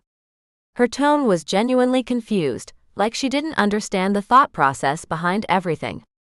And I felt the same way. I chewed on my bottom lip. That's the question, I suppose. Why do they do it, and what do they get out of it? Other than power, ego, and status, of course. I paused. More than that, is there a way to change it? Courtney grinned at me. You just listed all the reasons for conquering any type of people, land, or country, she pointed out, sticking up her index finger. Though money and greed are usually on the top of that list, because explorers wanted to find new trade routes that allowed them to travel to new lands with the intent of possibly mining the people or place for resources. And if that didn't work, taking what they could and setting up a route that would profit them. I sighed and began rearranging my hair to pull it up into a ponytail, then changed my mind and twisted it into a bun on top of my head, my thoughts whirling. Was oppressing other supernatural species akin to historical trading routes? Had the Warlock community mined the shifters for natural resources, then sent the shifters away, leaving them poor and barely able to make it on their own? That's true, I finally admitted. But I don't think money is a factor here. At least not from what I can see. I mean, the shifters are in their own realm. As far as I know, the warlocks and witches don't even have to see them or interact with them if they don't want to. I don't understand how they could profit from a community that's already in poverty. Not with witches and warlocks that could make gold out of thin air. There was a cost to such magic, but it was all possible. There had to be something else going on. So, what are you going to do? Courtney asked, tucking her legs under her and sitting curled up in the corner of the couch. That was another good question. Well, I want to find them, I explained. My words were tentative, as though I didn't quite trust my own voice. My gaze dropped to my lap. The last thing I wanted was for my sister to tell me what I wanted was impossible, or that I shouldn't even try. Tavlor said it was too dangerous and I shouldn't. And Christian doesn't want me to, of course. He said that the League of Witches got the shifters in trouble years ago. They were trying to do the right thing, but ended up making things worse. I tugged my bottom lip between my teeth. Still, I don't think I can do nothing. Not when something so terribly unfair is taking place, and there might be something I can do about it. Why doesn't it surprise me that the League of Witches made things worse? Courtney muttered, shaking her head. Such things often happened when people attempted to stand up to an oppressor. The stakes were high. So if you lost, things could go very bad, and typically they did. Courtney sat up straighter. You're going to find the rebels, she asked quietly, like someone might listen in on our conversation. Well, yes. I think they're important, at least to speak to. Maybe if they listen to me. Courtney narrowed her eyes at me. But why? You're not one to stir the pot like me or Ava. What's gotta be in your bonnet? Why are you willing to risk everything just for this? An old-fashioned expression I never really understood that seemed terribly out of place coming from my youngest sister. Despite what Christian and our father think, I don't think it's fair that I can't legally marry Christian. And to be honest, if the council hates our relationship that much, you know they'll find a way to destroy us anyway. Legal union or not, I said. I mean, I don't understand. I'm not even living in the magical realm. Sure, I might work there or go there to visit from time to time, but my primary residence is with Christian and his pack. I don't think it's fair that they can regulate something as intimate as marriage from an entire realm away. Courtney hummed in agreement. I can see what you're saying, but I'm not sure these witches are the key, she said. I shrugged and got to my feet, flattening any wrinkles that might have accumulated during our discussion. Don't care. They're the only lead I have. I need to see what they say and what they might be able to do, if anything. Then I turned around and raised an eyebrow at her. "Wanna come find them with me?" She hopped to her feet in a single bounce, giving me a lopsided grin. Of course. I haven't been in trouble for far too long. I'm overdue for some mischief. I laughed and grabbed the book, tucking it back into my bag. "Do you know a better way out of here, or do we have to jump through all those freaking puddles again?" I asked, not looking forward to doing just that if it could be helped. Courtney laughed and grabbed her funky magenta bag, then slung it over her shoulder. "Of course I do. But I think we need to go visit our cousin, Clarissa, first. Or the grandparents. Whichever you think is best." Courtney whipped a gold card out of her bag, took it over to the door, and waved the card over the wooden panel. The door glowed orange, then darkened to the brown of the wood once more. "You have direct access to our familial realm?" I asked, surprised. My father's family all lived in a single private realm. And although I'd been there once, I hadn't been back since. "Yeah," Courtney answered with a grin. "I made Dad give me one. I shouldn't have to wait for him to let me into our family realm." Duh. I sniggered, then quickly smothered it. Courtney was the youngest child, and definitely the most spoiled in nature. She opened the door, and the glimmering silver pond faced us once more. "Let's go," Courtney said with a grin and dove straight through the portal. I took an extra moment to sigh and eye off the cold puddle. I really didn't like these damn things. But instead of lamenting the need for this sort of travel, I held my breath and pushed through. The silence in the middle was the only part one kinda liked, but then I was bursting through the final stage of travel and falling out the other side. "Took you long enough," Courtney said, standing by the little picket fence that led into the Adenolfi garden path. I shuddered. "Hate those portals." She cackled out a laugh. "Really? I like 'em. So where to first? Clarissa or the grandparents?" I considered the options. "Which one do you think will know more about this language?" I tapped my bag where the book was for emphasis. Courtney opened the gate and walked through, beckoning to me. "I think the question is more, who's not gonna get you in trouble for having that book?" "It was in the library," I defended. "There for public use. Any student could have found it." "But not just any student found it," Courtney said, poking me in the arm. "You did." We wandered along the picturesque town, individual houses branching off the central stone path. I stopped in front of a small cottage I'd visited once before. "I think Clarissa might be the best option." Courtney waggled her orangey-red eyebrows at me. "Good choice." We strolled up to the front door and knocked. Nervous butterflies fluttered inside my belly, and I clamped down on the feeling. When the door swung open, our cousin was smiling at us. Clarissa looked so much like me, so much more than Courtney ever had. She had long dark hair and glasses just like mine. "Bella." "Courtney. This is a surprise. Come on in." She waved us into her little home and we followed, shutting the door behind us. "How have you been, Bella? I haven't seen you in ages." Clarissa walked into country-style kitchen and began making drinks. "I know. It's been too long," I agreed. Clarissa's gaze flicked up to Courtney, and concern passed over her face. "How have you been since our last session?" "Better," Courtney answered, not giving anything away. Clarissa focused back on me. "To what do I owe the honor of this visit?" I chuckled. "I was hoping you could help me with a problem I'm having." "With what?" "A book, actually." Clarissa laughed. "The librarian is asking me for help with a book. This I've gotta see." I drew the thin, leather-bound book out of my bag and pushed it across the wooden kitchen counter towards her. "This book is in a language I don't understand, and I was wondering if you can decipher it." Clarissa frowned this time. "I'm not sure if I can, but I'll try. Linguistics isn't exactly my forte. Your grandfather might be a better choice there."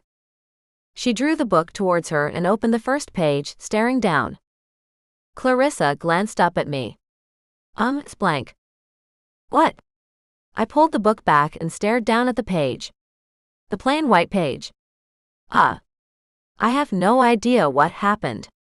I swear there was writing there. Clarissa laughed softly and poured us each a cup of tea. There probably was. Magical books tend to play tricks on readers. I pulled the tea towards me and took a sip, the soothing flavor of peppermint coursing over my tongue. Oh, that's nice. Fresh peppermint leaves from my garden. Clarissa grinned. Courtney walked over and grabbed the book. When you say magical book, what do you mean? Because I saw the words in the book before we left. There was definitely something there. Clarissa shrugged. Some special books are written for certain people to read. Considering we're the same bloodline, I would have expected us to be able to see the same thing, but see how there isn't even a title on the front cover. I nodded, taking the book from Courtney and running my fingers over the cover. The moon was so pretty, and reminded me so much of a wolf shifter logo. Do you think it's worth asking our grandparents about it? Clarissa shrugged one shoulder. You could. But they'll only be able to help if they can see the language. I glanced over at Courtney. She said she'd seen books with the same language there also. Worth a shot. She nodded. Yeah, and they want to see you. They've asked several times for me to bring you along when I visit. Really? I asked. Since when? Courtney glanced away and shrugged. Was she hiding something, or did she just want to keep our family to herself? That would be weird. And not very Courtney. Shall we go? I asked her.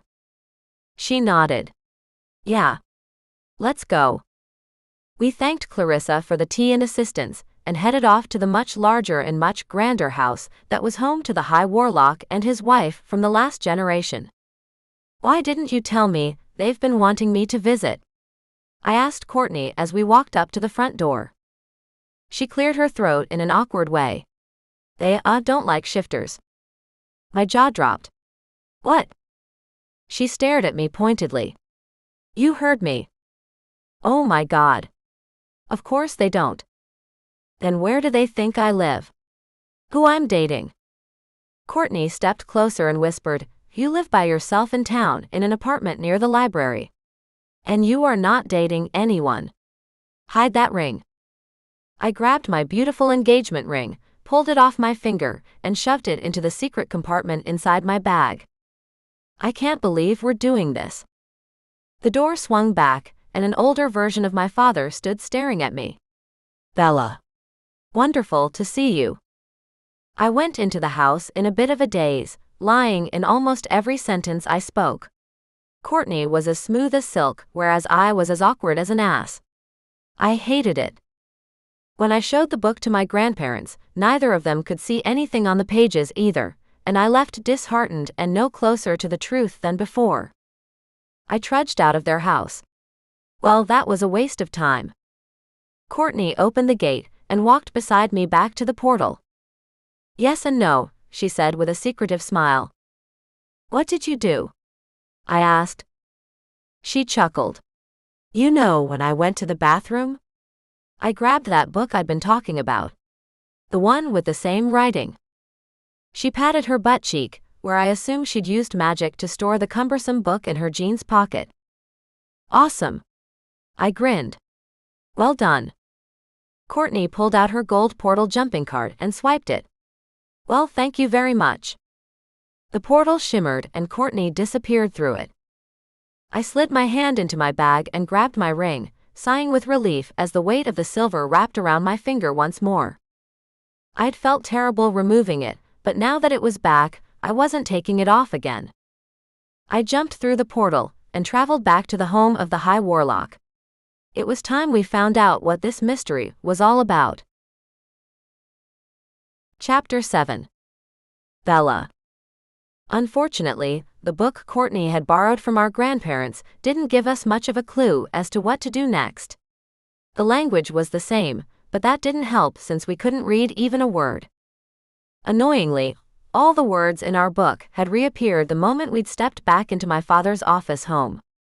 It was as though it had been set up this way on purpose in order to ensure that secrets were kept and solutions remained hidden.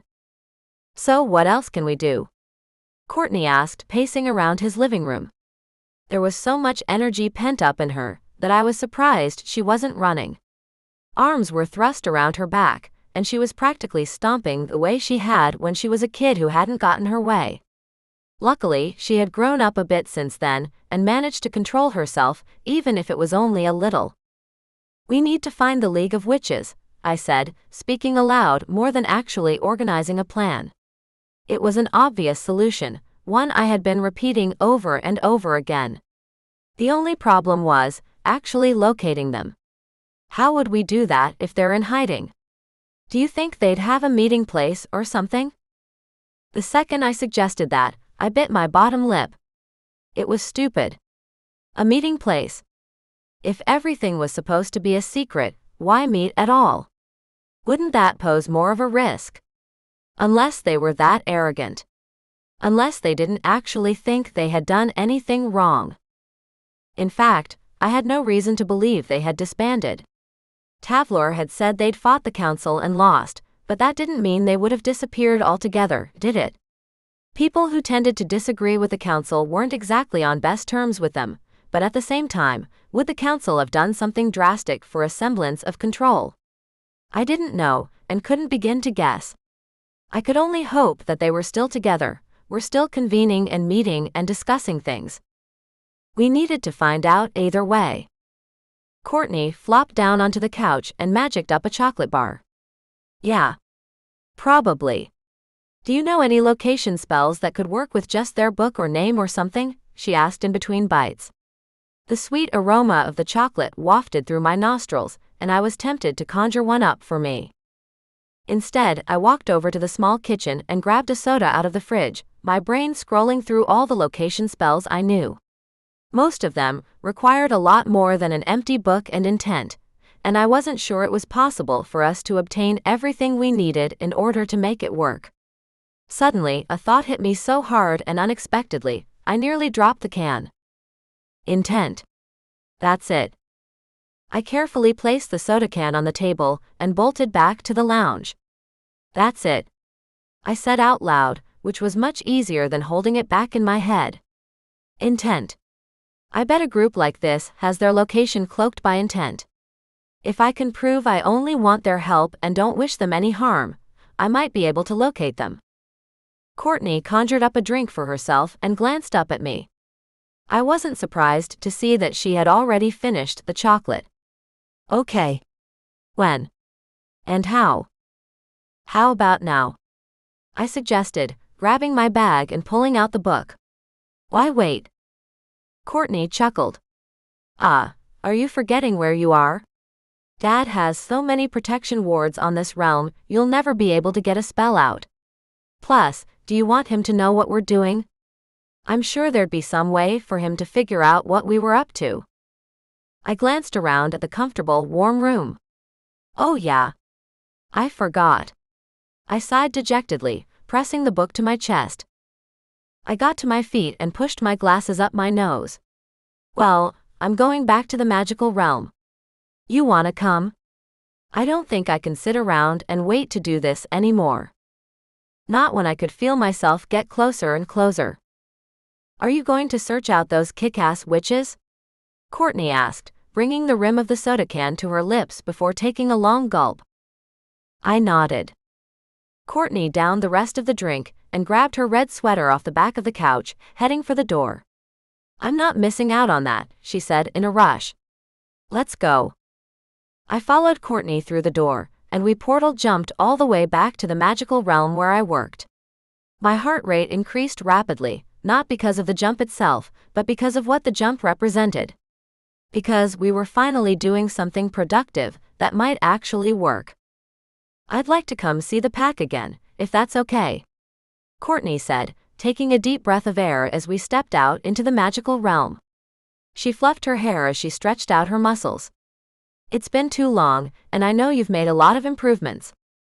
I smiled at her, warmed at the fact she wanted to share my life. The thought made happiness fill my body, and I couldn't help but grin. I'd love to show you the new houses and other improvements. Not that I can take credit for the changes.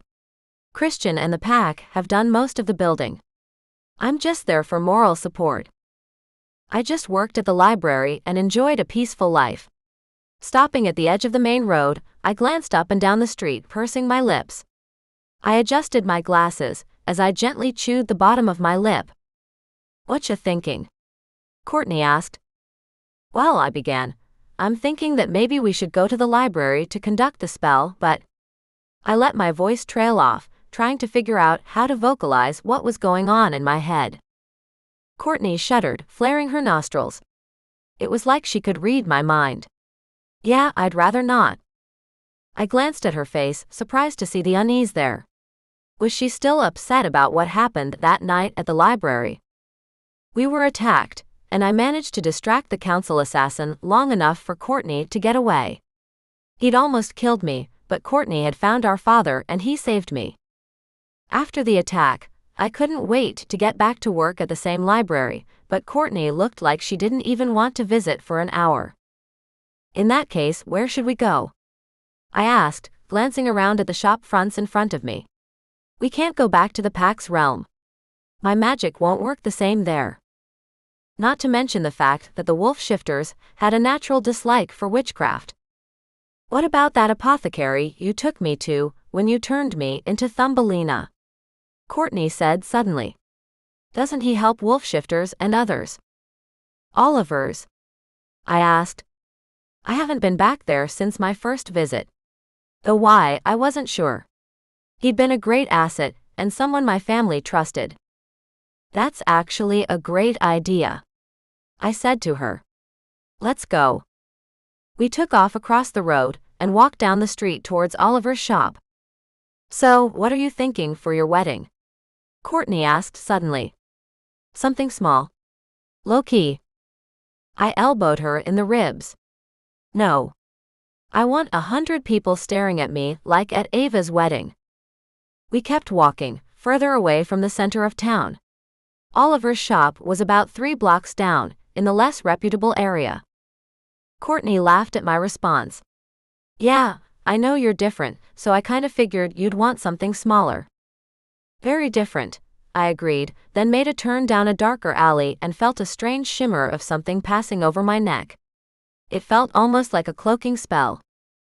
I glanced around. "Keep your wits about you. Something feels off." Courtney nodded and looked from side to side. We crept forward, then moved a little faster. I used my magic and searched for the reason behind the creepy feeling, but couldn't find any person or reason for it. Still, my heart pounded too fast and my instinct said something was wrong. "There's his shop," I said, pointing to the dark glass front window. Courtney nodded, and we hurried even faster along the cobblestones. When we reached the door, I pushed it open and practically fell inside with relief. "Bella.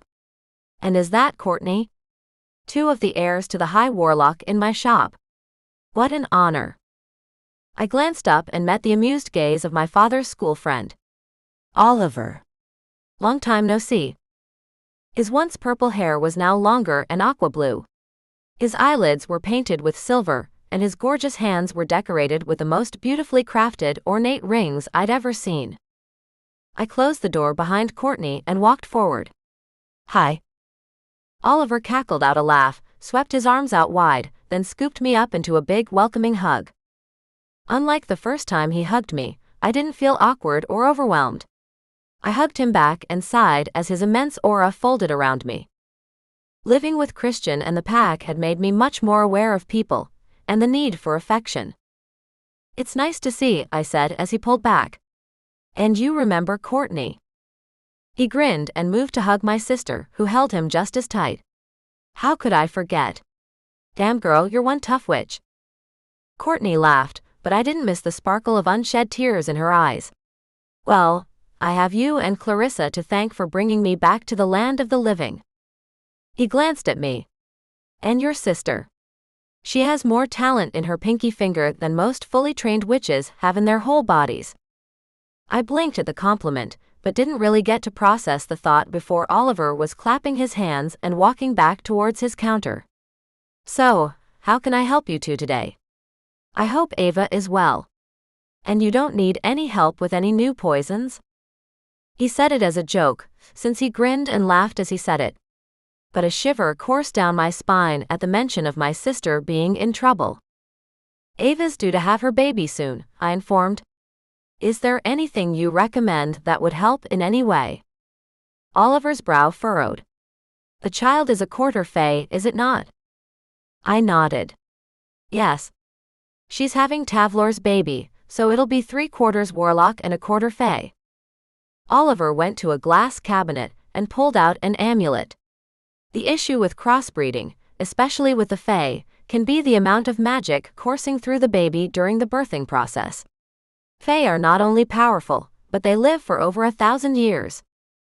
He handed me the amulet. This is designed to give inner peace and help with the pain of childbirth. If she would like something more specific to her needs, she can see me, but I would recommend she speak to a fae healer. They may be able to help her more than I. I pulled out my coin purse and handed him some currency. Thank you so much. He smiled and inclined his head in thanks. Courtney was wandering around the shop looking at the beautiful jewelry and gems, the potions and books. Oliver leaned closer.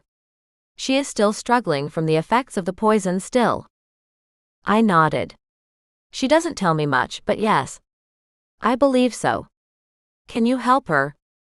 He shook his head. I've done everything I can. I glanced towards my beautiful sister and my heart ached. She was so young and so vibrant still. But even I could see the dark smudges beneath her eyes, and the tainted darkness within her aura. So, Miss Bella, I hear congratulations are in order. My bead swung back around to Oliver. He pointed to my hand. I crafted that ring. It will keep you safe. My jaw dropped. Christian bought the ring from you. He nodded. I'd met Christian for the first time inside this shop. Oliver was part wolf shifter, and helped a lot of people in the community avoid being detected by the council. Yes, he did. He wanted something beautiful, but magical also. I brought my hand up and touched the ring, noticing for the first time how much engraving there truly was. Oliver, I love it. I feel sad when I take it off. Why would you take it off? He frowned at me. I sighed. I had to go and visit my grandparents, and Courtney told me to take it off, so they wouldn't see it. He shook his head. Don't take it off. It is designed only for you, and will enhance all of your powers. Your intuition, your spelling. My jaw dropped. Thank you so much. I was truly humbled at his gift. He tilted his head once more at me. What have you come here for today, Bella? I straightened up, getting back to business. I need to do a location spell on a group of people who may not want to be found, and I was wondering if I could use your back room to do so. He walked towards the curtain and held it out for me. Of course you may. I called out to Courtney. You wanna come? She shook her head. Nah. I wanna browse a bit longer. Okay, won't be long. I headed to the back of the shop, and Oliver was right behind me. May I ask who you are searching for, Bella? I pulled the leather-bound book out of my bag and showed him. The League of Witches. Oliver burst out laughing. A strange chill coursed over my spine that was warm, not cold, which seemed odd. I stared at him. You know who they are, don't you? He laughed again, his eyes lighting up with yellow magic. Of course I do. I can't believe it's taken you so long to find us.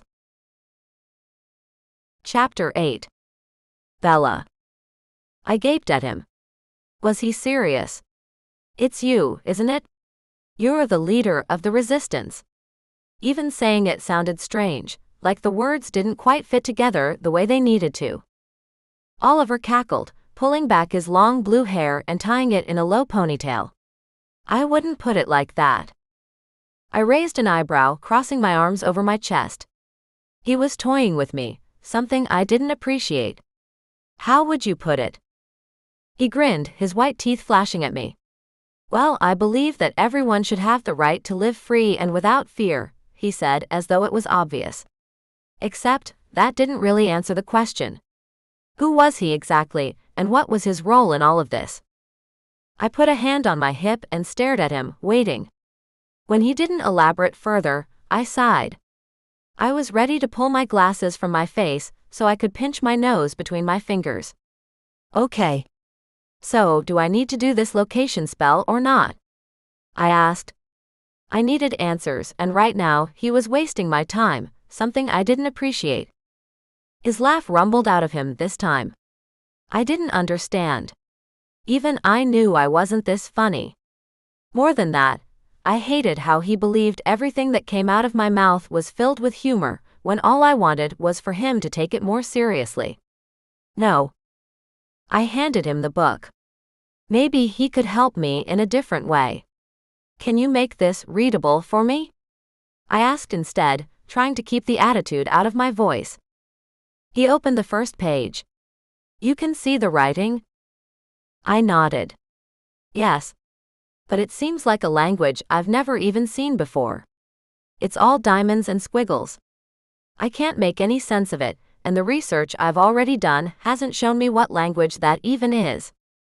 Oliver closed the book and held it out in front of him. Put your hand on here and repeat after me. I pressed my lips together, surprised he would be so willing to help. I kept waiting for the other shoe to drop, waiting for him to tell me he wanted something from me in return. But so far, he hadn't asked for any of those things. Instead, I kept my mouth closed and listened exactly as he instructed. I placed my left hand on top of the book, with my engagement ring shining in the dim light. A small reminder as to why I was doing this in the first place. My heart clenched at the sight of it, but I pushed down any bubbling emotions with a swallow. The last thing I needed right now was for him to think I couldn't handle myself.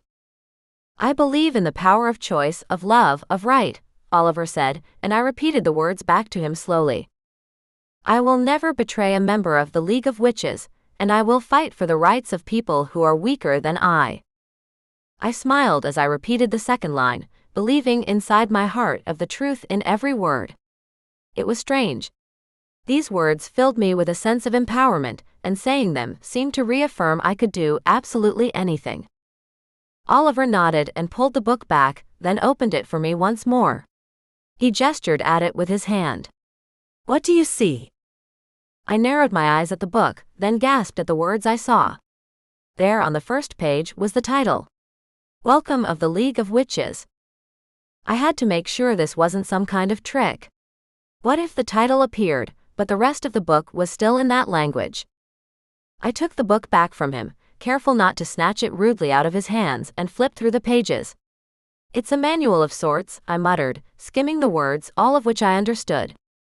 Yes, with our philosophies and rules. A simple book of what is. I glanced up at him. Will anyone else be able to read this if they see it? I asked. He shook his head. No. This is only for you.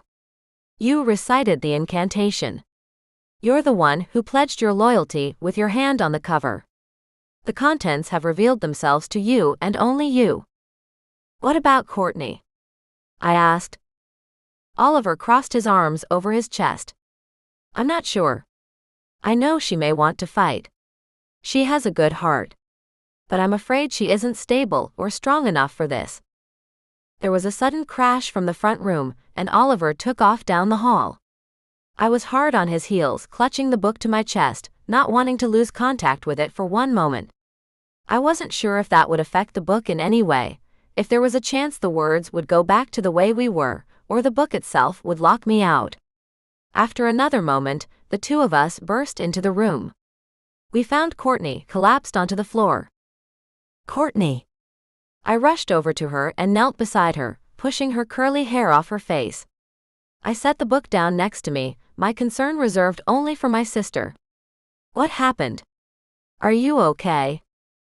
She was lying on her side amidst a pile of smashed crystals and discarded books.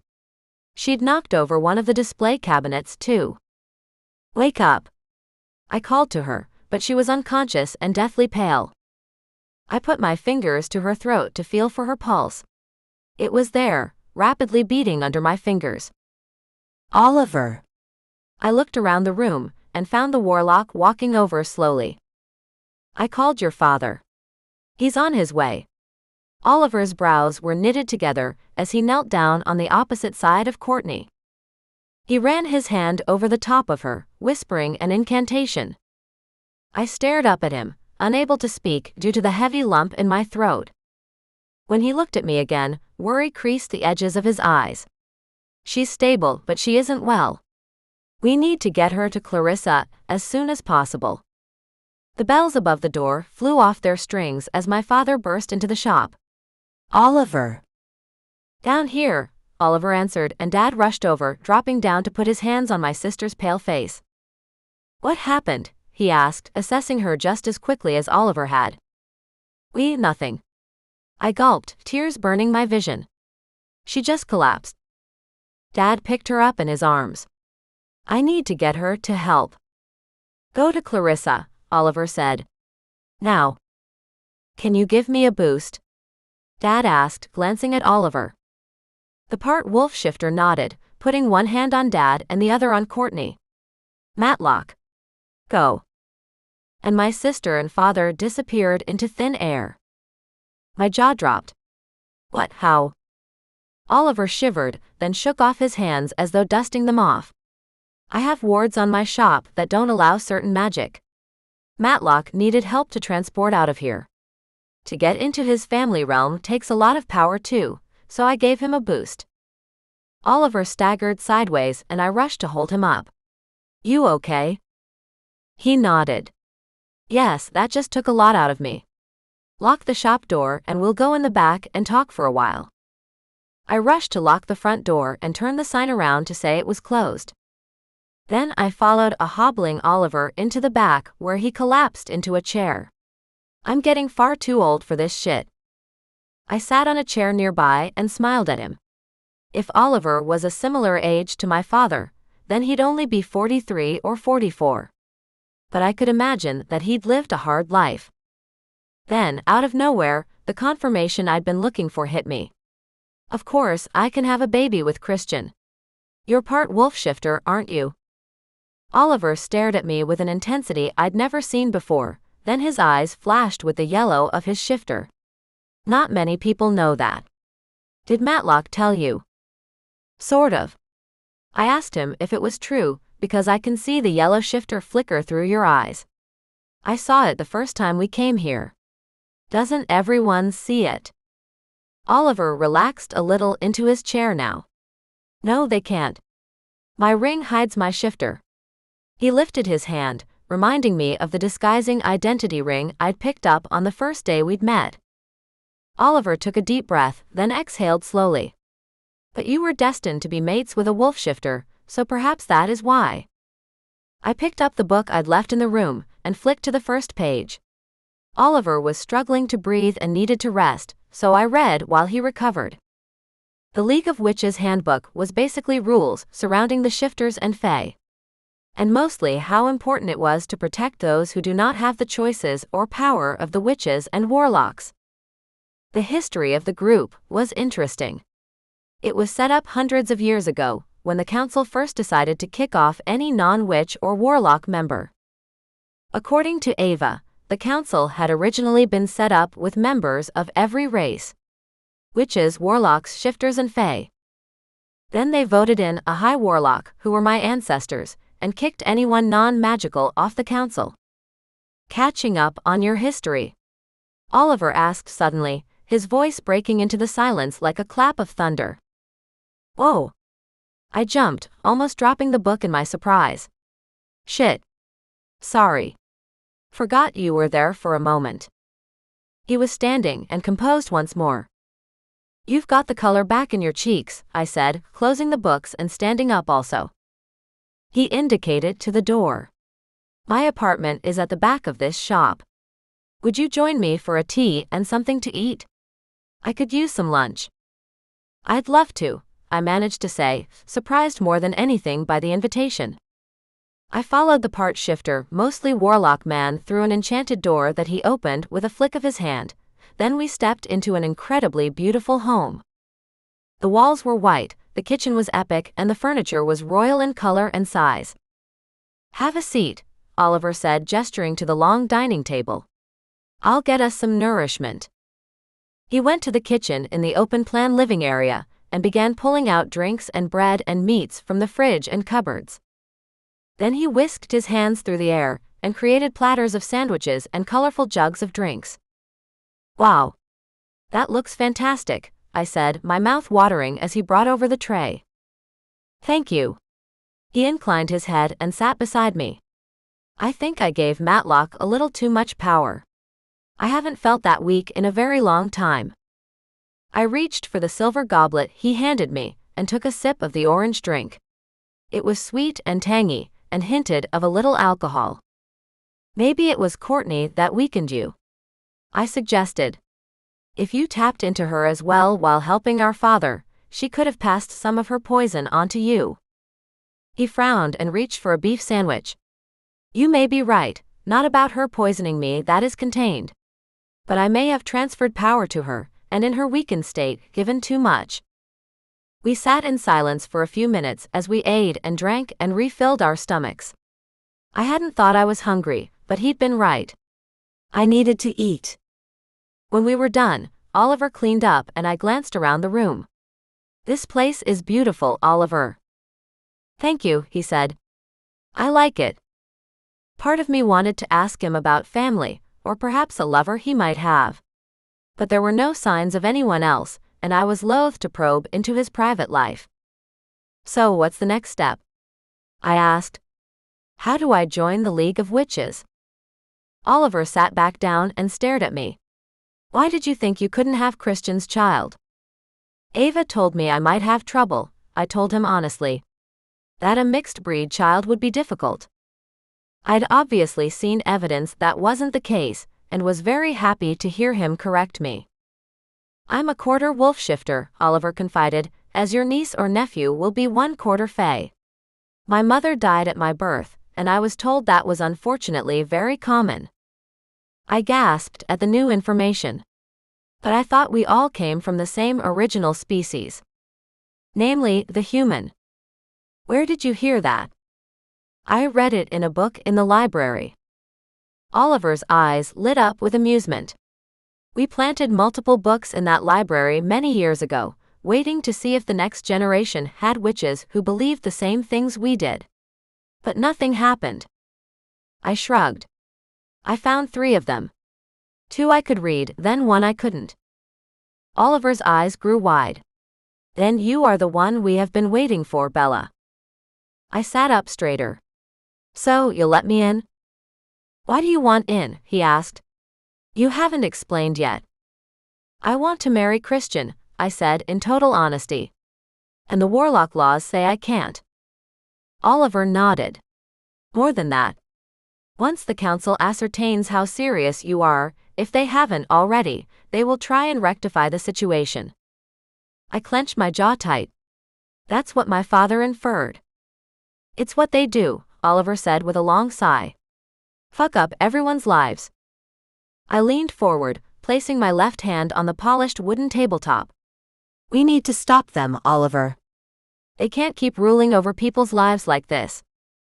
Many have tried before you, Bella, he said, sounding resigned. I leaned back in my chair and crossed my arms over my chest. Well, the High Warlock never sired 3 daughters before, and I can tell you, when our power is combined, we're one hell of a formidable force. The High Warlock in past generations had 1 single son, every generation for hundreds of years.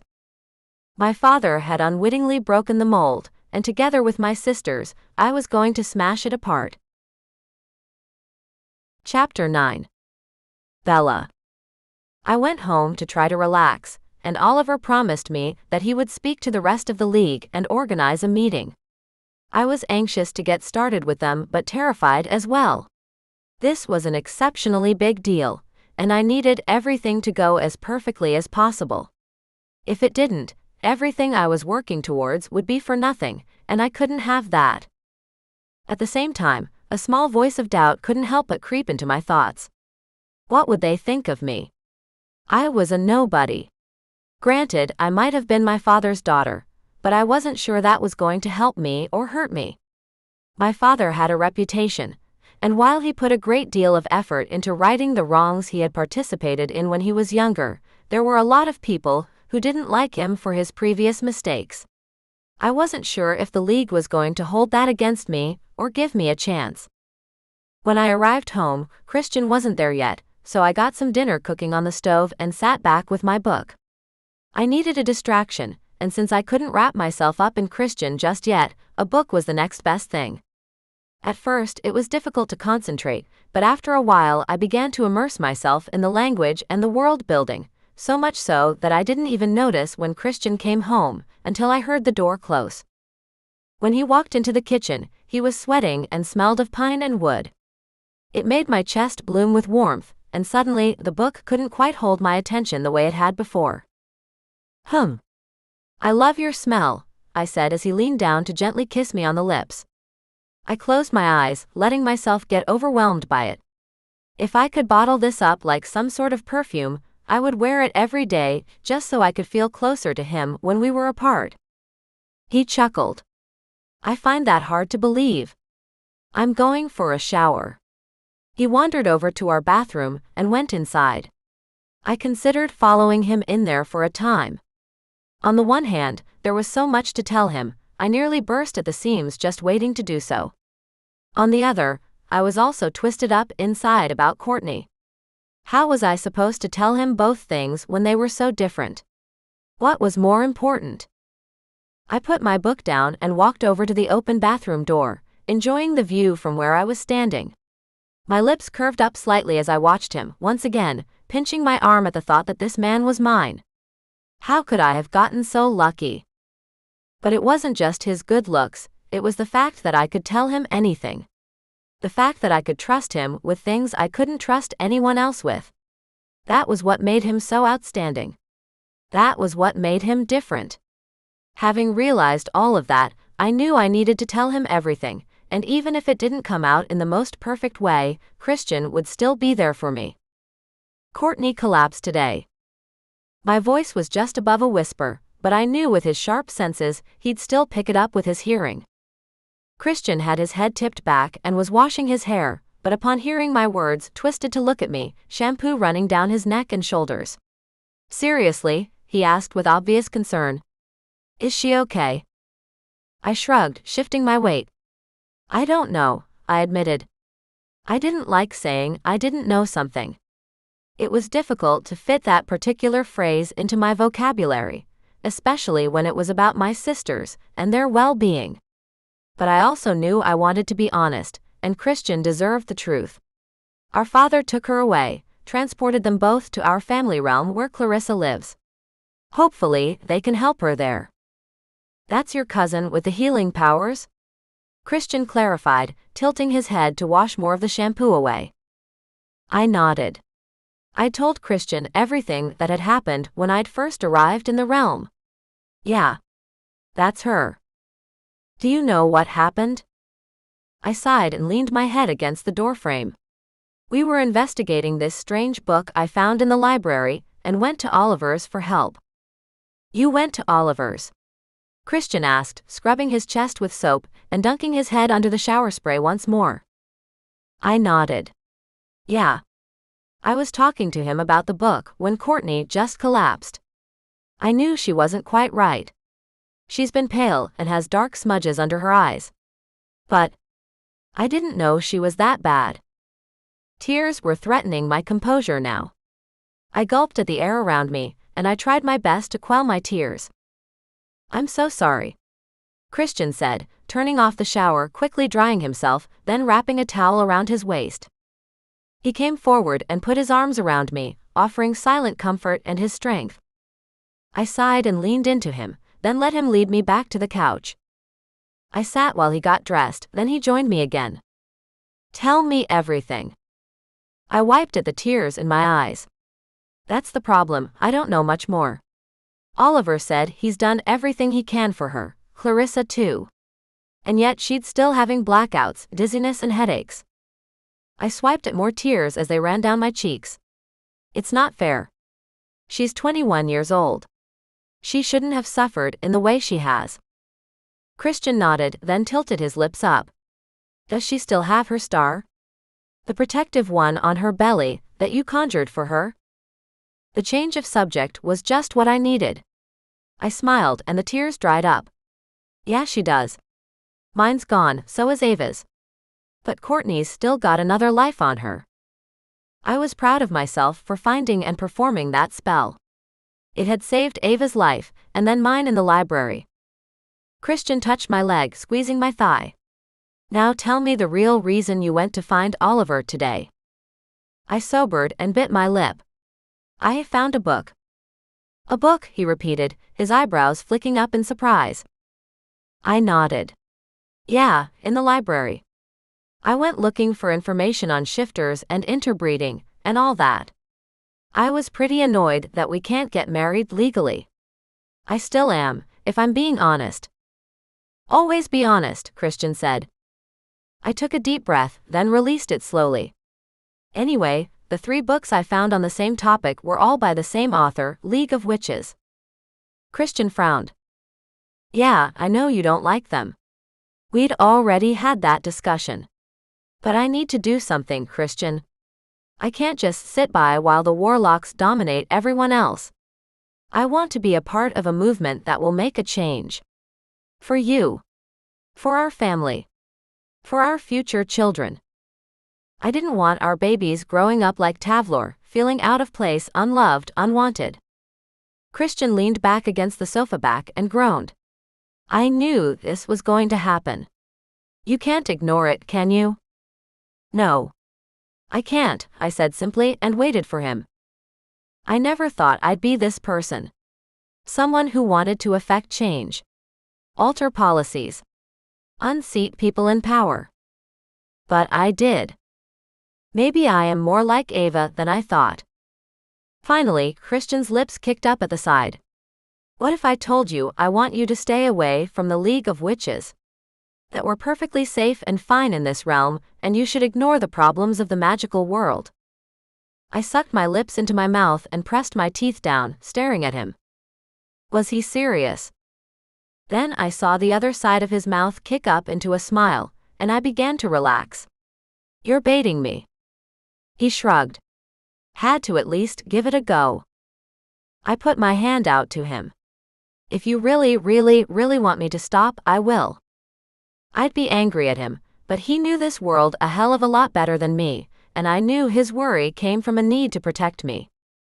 Christian reached over, grabbed me, and hauled me into his lap.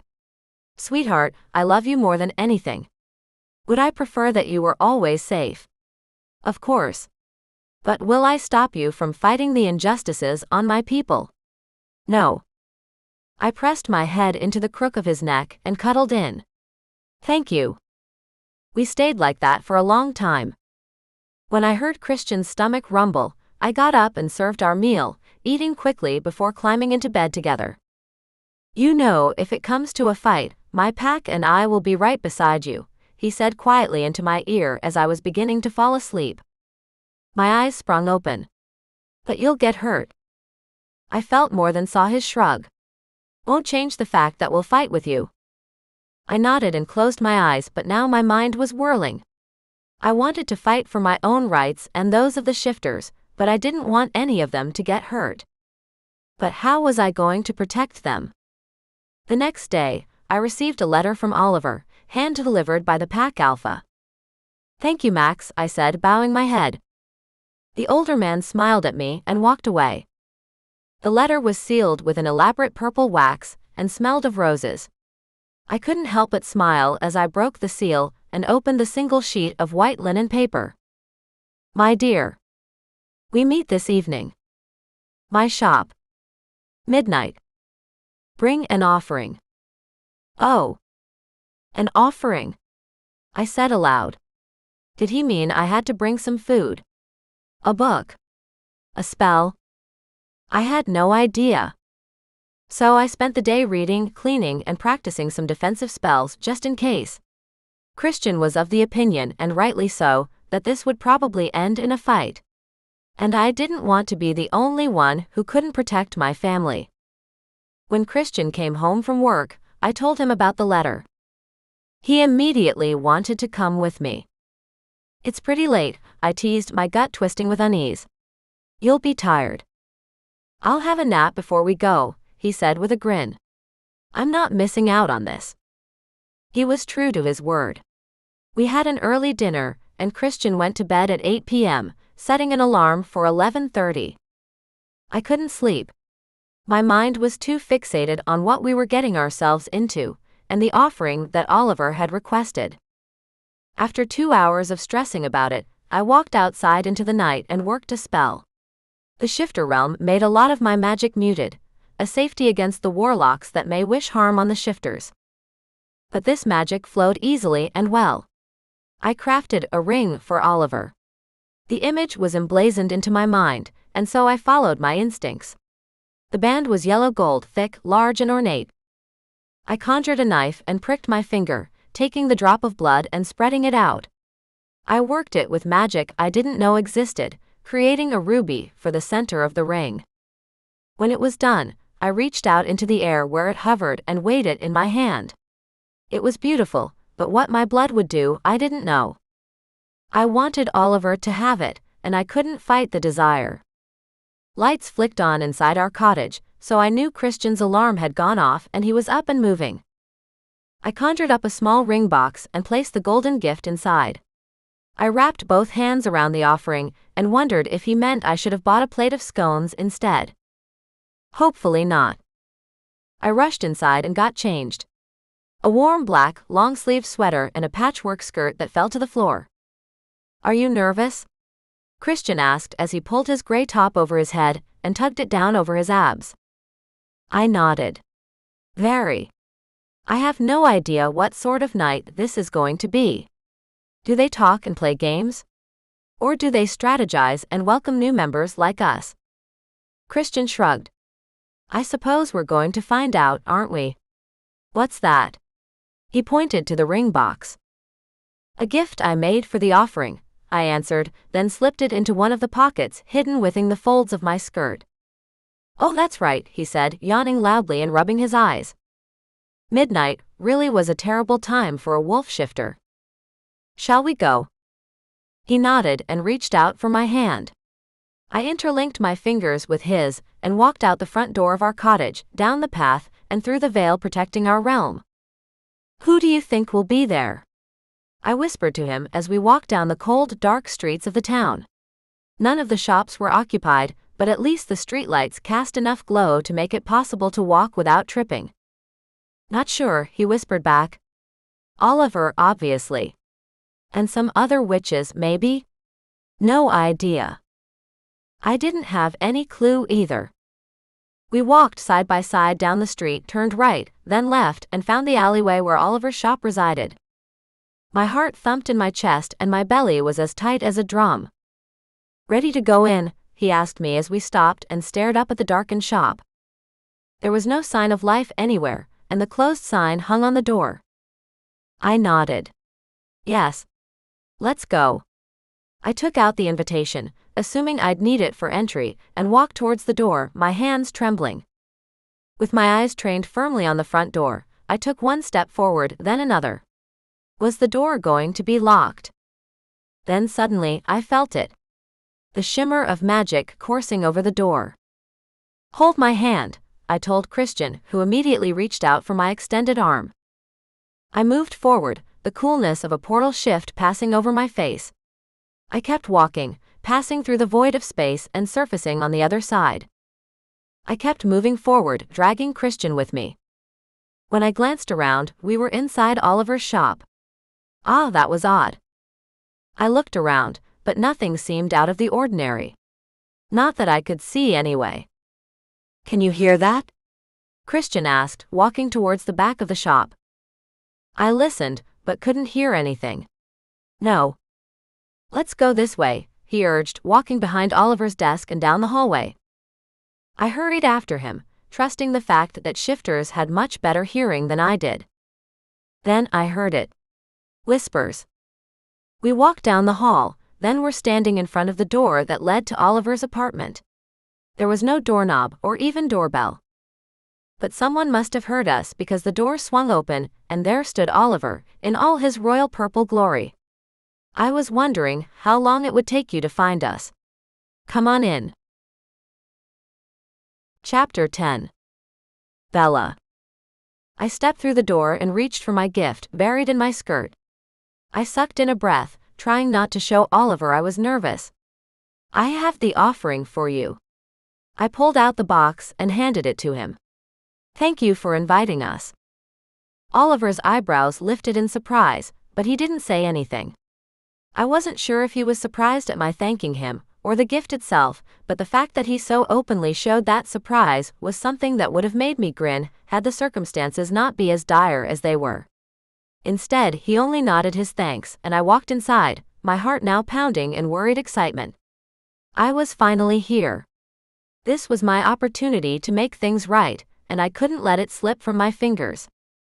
Hello, I said to the room, smiling at the people who sat on the chairs and couches. There were more than 10 people present, and from what I could tell, from a broad spectrum of races. They all stared at me, and I forced myself not to look away. As much as I wanted to ignore the way their eyes flickered on me, I looked back at them with that same curiosity, trying to figure out who created them and what they were. There were 2 witches and another warlock, all dressed well in black, but with carefully brushed hair and noses an inch too high in the air. But there weren't just witches and warlocks as I'd first assumed. There was also a fey male, who was dressed in long flowing white robes. He looked about 30 years old, with beautiful skin and long hair. But with the way fey didn't age and lived forever, he could be 500 years old, and I wouldn't be able to tell. My gaze finally moved around the room, and found 2 female shifters. Wolves, I assumed, but they definitely had an unusual vibe about them. They were both dressed in biker-type gear. Leather jackets and punk-style hairdos. When Christian walked in behind me, their gazes lit up with interest. Instantly, my first instinct was to knock them into next week. I had never been the possessive type, but Christian seemed to bring that out in me, and I was trying not to let it show. Jealousy was an emotion that wasn't exactly logical, and wasn't going to help my relationship, which had a solid foundation of trust. Instead, I pushed the emotion away, trying not to let it linger as I continued to eye the 2. Their heated gazes rested on Christian and only Christian, as though I wasn't even there in the first place. Yes. Definitely wolf shifters. I tried not to smirk when he walked in and put an arm around my waist. Yep, he's mine. Sorry, not sorry. Maybe jealousy wasn't completely missing, because I might have leaned into him just a bit, to show them who he belonged to. They looked away, scowling. This time I did grin, and I didn't even care. I'd like to thank everyone for coming tonight, especially on such short notice, Oliver announced before he glanced down at the box in his hand and smiled at me as he put it into his pocket. Bella came to me yesterday, in search of the League of Witches. She wishes to align herself with a group of people who want equal rights for all the citizens in this world, not just the warlocks. I was listening to what he was saying, but I was also very aware of the fact he'd put my gift away. Had I misinterpreted the word offering? He didn't think it meant something it didn't, right? Unless I'd completely misunderstood the word.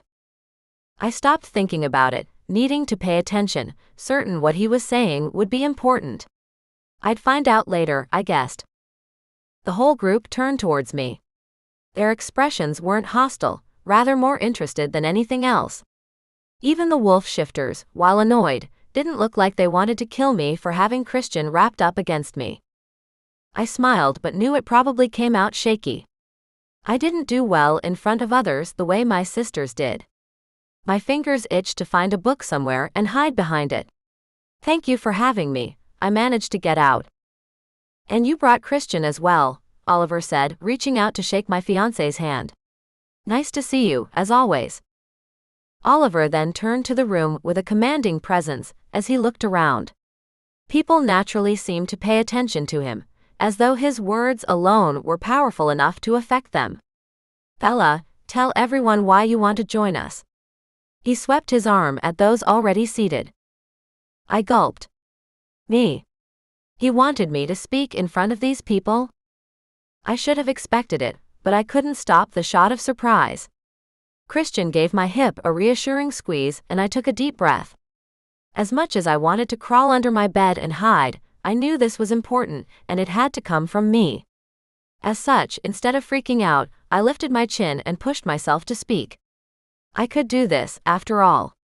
I'm a witch, as most of you would know. My voice came out a little shaky, but as each word came out, I grew stronger and more confident in what I was saying. And my fiancé, Christian, is a wolf shifter. In my world, we can't be married or have children together.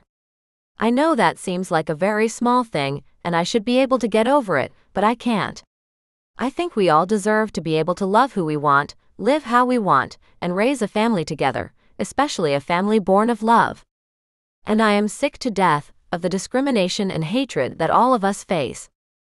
By the end of my little speech, everyone was smiling. It almost seemed as though they were in complete and utter agreement. I almost sagged against Christian with relief, but I managed to keep it together.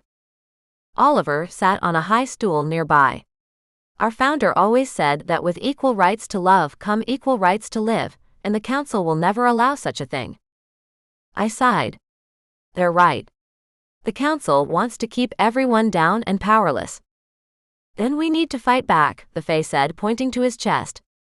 I know that we, the Fae, have not been treated as badly as the shifters have, but we deserve to make decisions about our own lives. Our elders deserve a place on the council. I nodded. Like they were in the original days. Everyone turned towards me. Pardon? The Fae asked. I swallowed hard against the urge to run away. I thought everyone knew. I found a book in my mother's things that explained the origins of the council. Originally, there were members of every race on the council. Fae, shifters, witches and warlocks. There was a general gasp, then Oliver began to chuckle. Those bastards. Then he was laughing and shaking his head. I stared at him, wondering if I'd pushed him over the edge of something and hadn't realized it. I glanced up at Oliver, who shrugged. But finally, he settled and stood. I think that's enough revelations for the evening. Is everyone in favor of allowing Bella and Christian to attend the next official meeting? Everyone in the room nodded and were dismissed. Stay, Bella, Oliver said, holding onto my arm while I would have left also. I did, of course. Christian and I sat on the large couch and waited for Oliver to come back from seeing everyone out. So we joined a new club, huh? Christian said with a smile. I nodded. Yeah. I can't believe they all came just to decide if I was allowed to attend an official meeting. That's dedication. Oliver waltzed back into the room and took out my gift box. What have you brought me, Bella? I shifted in my chair, suddenly uncomfortable again. You said to bring an offering, and I thought you meant a gift. He grinned. I was teasing. I apologize, it's just my strange sense of humor. Most people bring a plate of food or a book or something. But this. He snapped open the box and gasped. Bella. Heat suffused my cheeks. I don't know where it came from.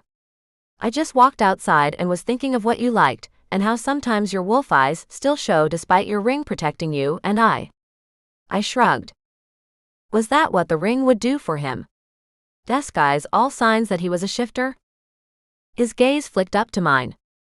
How did you make the ruby? This made me uncomfortable, and I squirmed where I sat on the couch. I used a drop of my blood. Oliver's eyes widened, then he slowly and reverently slipped the ring onto his middle finger. Perfect fit, he whispered. He looked unusually moved by the gesture, and it was making me more and more uncomfortable. I'm sorry if I overstepped. I know you're the jewelry maker after all. I glanced down at my hand, where my gorgeous ring hugged my finger. This is very special, Bella. Thank you for this gift. I glanced up at Christian, who was smiling down at me, pride in his eyes. You're welcome. Thank you for getting me in touch with the League. Oliver lifted his head, finally meeting my gaze once more, and there wasn't a shadow of a shifter in his eyes. That is only about a third of the members, but they were a good sampling. Now that they know who you are, the next meeting will be interesting." I nodded, then said something that had been brewing in my mind for days. "I want to commission the council to change the laws." Christian groaned beside me, and Oliver's lips quirked up at the edges as though he were amused. "That easy?" I nodded. "Yes. Why shouldn't it be? My father is the High Warlock, and it's just one of their rules. Surely it can't be that difficult to change." I glanced from Christian to Oliver and back again. Their faces were twisted up with emotions I couldn't quite decipher, but it seemed like they were trying not to laugh at me. "Why can't I ask?" I demanded. "Surely I could request an exception? Then once we get that to pass, it will be easier for everyone else." Oliver sat up straighter, his face going serious. "That's a way to do it. It's possible, right?" I asked again, reaching over and squeezing Christian's thigh. He sighed. "I don't like it, but yes. It is definitely a small step they might accept. Especially if your father would back us up." I grinned at them both. "He's been on our side so far. He built us a new realm, houses protected you." Christian nodded, but the grimace on his face hadn't gone away. "What's wrong? You know you're putting yourself in danger for us? For me?" I leaned forward and kissed him softly. "We have to do something. This isn't right." When I pulled back, the conversations with my father were already forming in my mind. I could convince him, I was sure. Right? Chapter 11. Bella. Convincing my father to change the marriage rules for me was going to be harder than I'd let on to Christian and Oliver. I knew that, and they did too. But false confidence and a whole lot of hope was all I had right now. In truth, I knew my father wanted to do the right thing. After everything he had learned about us, I was sure he regretted many of his previous choices. But blatantly going against tradition was already rocking the boat more than he might want to. And a small part of me wasn't sure he was going to see it as a battle he wanted to join. Sure, he had his own issues. He'd loved Mother more than anything, and the council made him give her up simply because she wasn't what the council wanted their ruler to marry. And they were of the same species. More than that, he seemed to approve of Ava and Tavlor, even though Tavlor had mixed blood. Then again, he knew and trusted Tavlor. Did he trust Christian? I wasn't sure the ingrained beliefs he grew up with when it came to werewolves were so easily set aside. Then again, I was willing to try. The next day, I went to work tired but happy. Hope burned through my very soul despite the dire circumstances that seemed to surround me.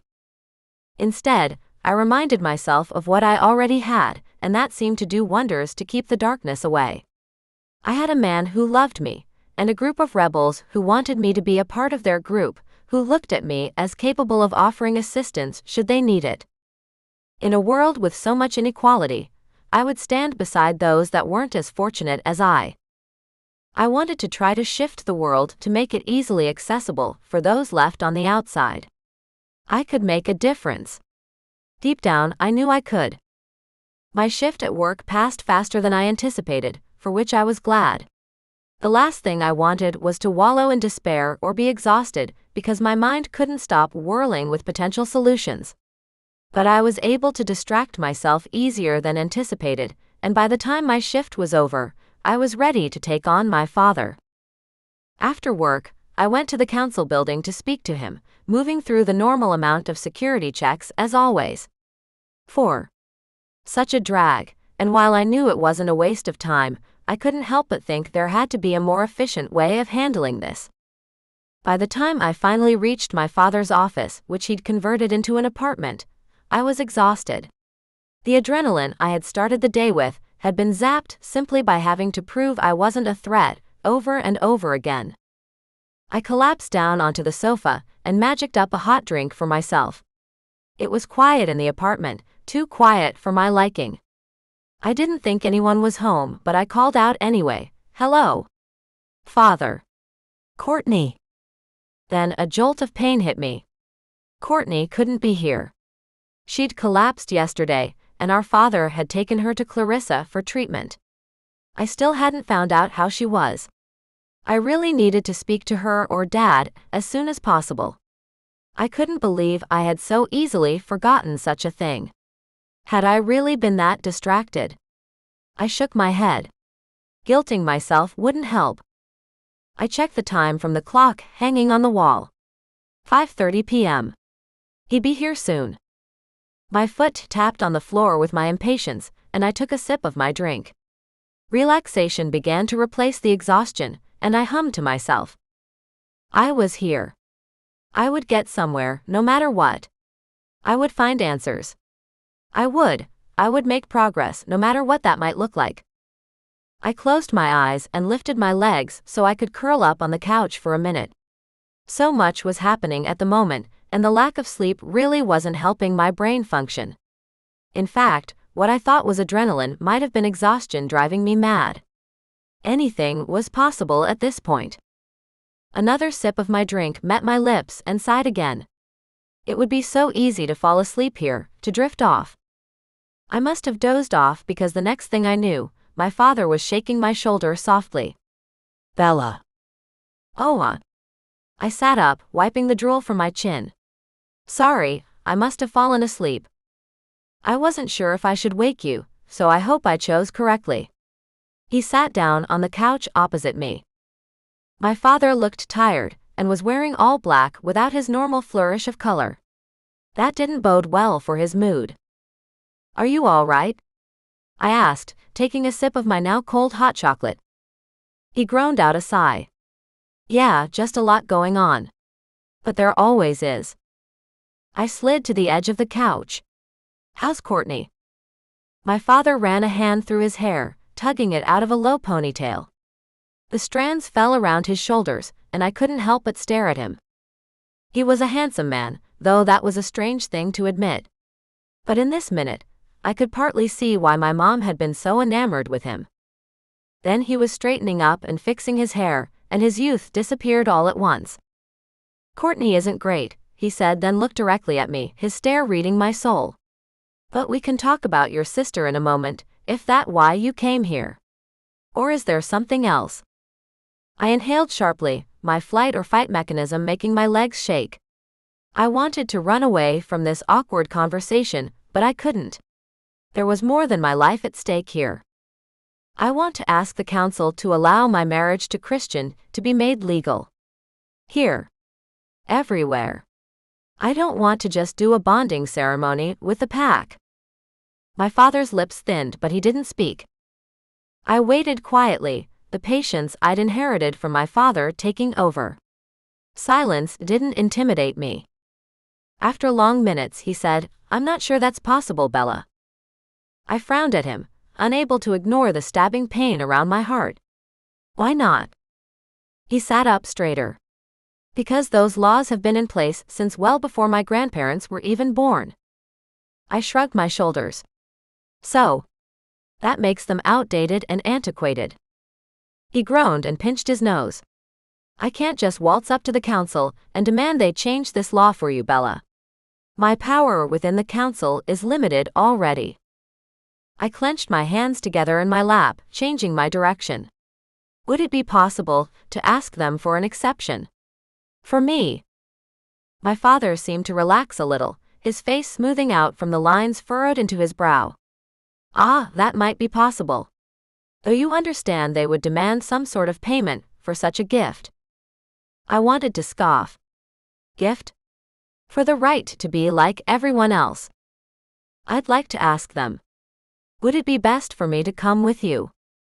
Definitely, he answered, conjuring up a pitcher of water and 2 glasses, then pouring us each a drink and setting them on the coffee table between us. I could arrange a meeting, perhaps tomorrow or the following day. I nodded. Thank you. That would be enough, at least for the moment. A foot in the door. I picked up the glass and took a sip of water, the tasty zest of lemon making me smile. Nice. I shifted on the couch to move, to stand up and probably leave, but my father's next words stayed me. There's something else, Bella. You mean about Courtney? He was going to tell me she wasn't well, that she was still unconscious, that the poison was spreading. He clenched his jaw, making his cheek flex. Yes, but also. My chest tightened and my stomach swooped, making me feel sick. What is it? What had they found out? Please, please, please tell me Courtney isn't dying. I couldn't bear it. It's Ava. Sorry. My hand flew up to my chest and pressed against my thumping heart. What do you mean, it's Ava? What's Ava? I'd seen my sister a few days ago, and she'd been glowingly healthy. Grumpy and swollen, but so beautiful. Her pregnancy is causing her some issues now. Tears were burning in my eyes, and I jiggled my legs to try and expend some of the bad energy. What do you mean? I just saw her. And she'd been fine. Fine. Ava's baby is part fae, and that in itself can be stressful on a witch. You mean because the baby's a crossbreed? I gulped at the air around me as tears blurred my vision. Bella, please calm down. I got to my feet and began to pace around the room, unable to stand still. I can't stay calm. Both of my sisters are sick. And Ava's baby, oh my God, tell me the baby's okay. My father got to his feet also and conjured up 2 tumblers of an amber liquid. Here. Have a drink. I took the small glass with shaking hands. What is it? A strong port. It'll help with your nerves. Just sip it. I did as he asked, the liquor burning my throat but forcing the tears away. I sipped and sipped until there was none left, then my father filled the tiny glass again. Let's sit down. My stomach burning, I agreed with him. I collapsed onto the couch, cradling the glass in my fingers. Then I asked the question that I desperately needed a positive answer to. Is Ava going to be okay? My father nodded, his head jerking up and down. She's been moved to Ferry. Their healers have her on bed rest. I swallowed hard. They won't let anything happen to her. Tavlor certainly wouldn't. He'd fought the council to keep Ava safe. Surely he could keep death at bay for the sake of his child and wife. What about Courtney? He eyed me. Are you sure you can handle it? A single tear slipped out and I brushed it away. Yes. Please. Hit me with everything at once. A loud sigh filled the room. Unfortunately, we just don't know. Courtney seems to be getting worse, and yet there's no reason for it. Clarissa is looking after her, and she's still unconscious. So we just wait. I nodded, gulping the air to clear the lump in my throat. This is a lot. Hell yeah, it is. My father pulled out my mother's old locket from where he'd had it hanging around his neck underneath his shirt. I don't think your mother will ever forgive me if something happens to one of her daughters. I managed to smile at that. We're your daughters too. He huffed out a laugh. Yeah, you are. But she. He shook his head, the locket still clasped in his hand. Is Mother still in there? I asked, pointing to the locket. Ava said she was, but we never heard her voice. My father stared at me, his dark eyes showing a vulnerability I'd never seen before. Yes. She is. He didn't want to share her, that was obvious. He clung to the locket like it was a lifeline. I smiled at him, not wanting to push at him at this moment in time. I'd had my mother in my ear my whole life, and he'd barely seen her in over 20 years. It made sense that he wanted to hold on to her now. Say hello to her for me, okay? He finally moved to remove the locket. Would you like to talk to her? No. I held up my hand and slowly got to my wobbly feet. The alcohol was trickling through my legs like warm fire. I struggle with my own thoughts in my head. I'll leave you with Mom for the moment. But I appreciate the offer. He slipped the golden locket and chain inside his plain black shirt once more. The offer is there. If you need her, just ask. I made a mental note of that and walked towards the door. Thank you for all the news, though it's mostly bad. It's good to know what's going on. As I reached for the door handle, I remembered the main reason I came. And thank you for saying you'd ask the council for the exemption. It would mean a lot to me." My father nodded and lifted one arm. I saw the request, though it was subtle, and leaned in for a hug. My mother hadn't been very affectionate, so the feeling of my father's arms enclosing me felt foreign but nice. I closed my eyes and inhaled his familiar scent. This is nice. Then he was pulling away, and I was back in a world where everything was against us. "I'll speak to you tomorrow?" I asked. He nodded. "Yes. See you soon. And be careful, yeah." I smiled. "I'll be fine."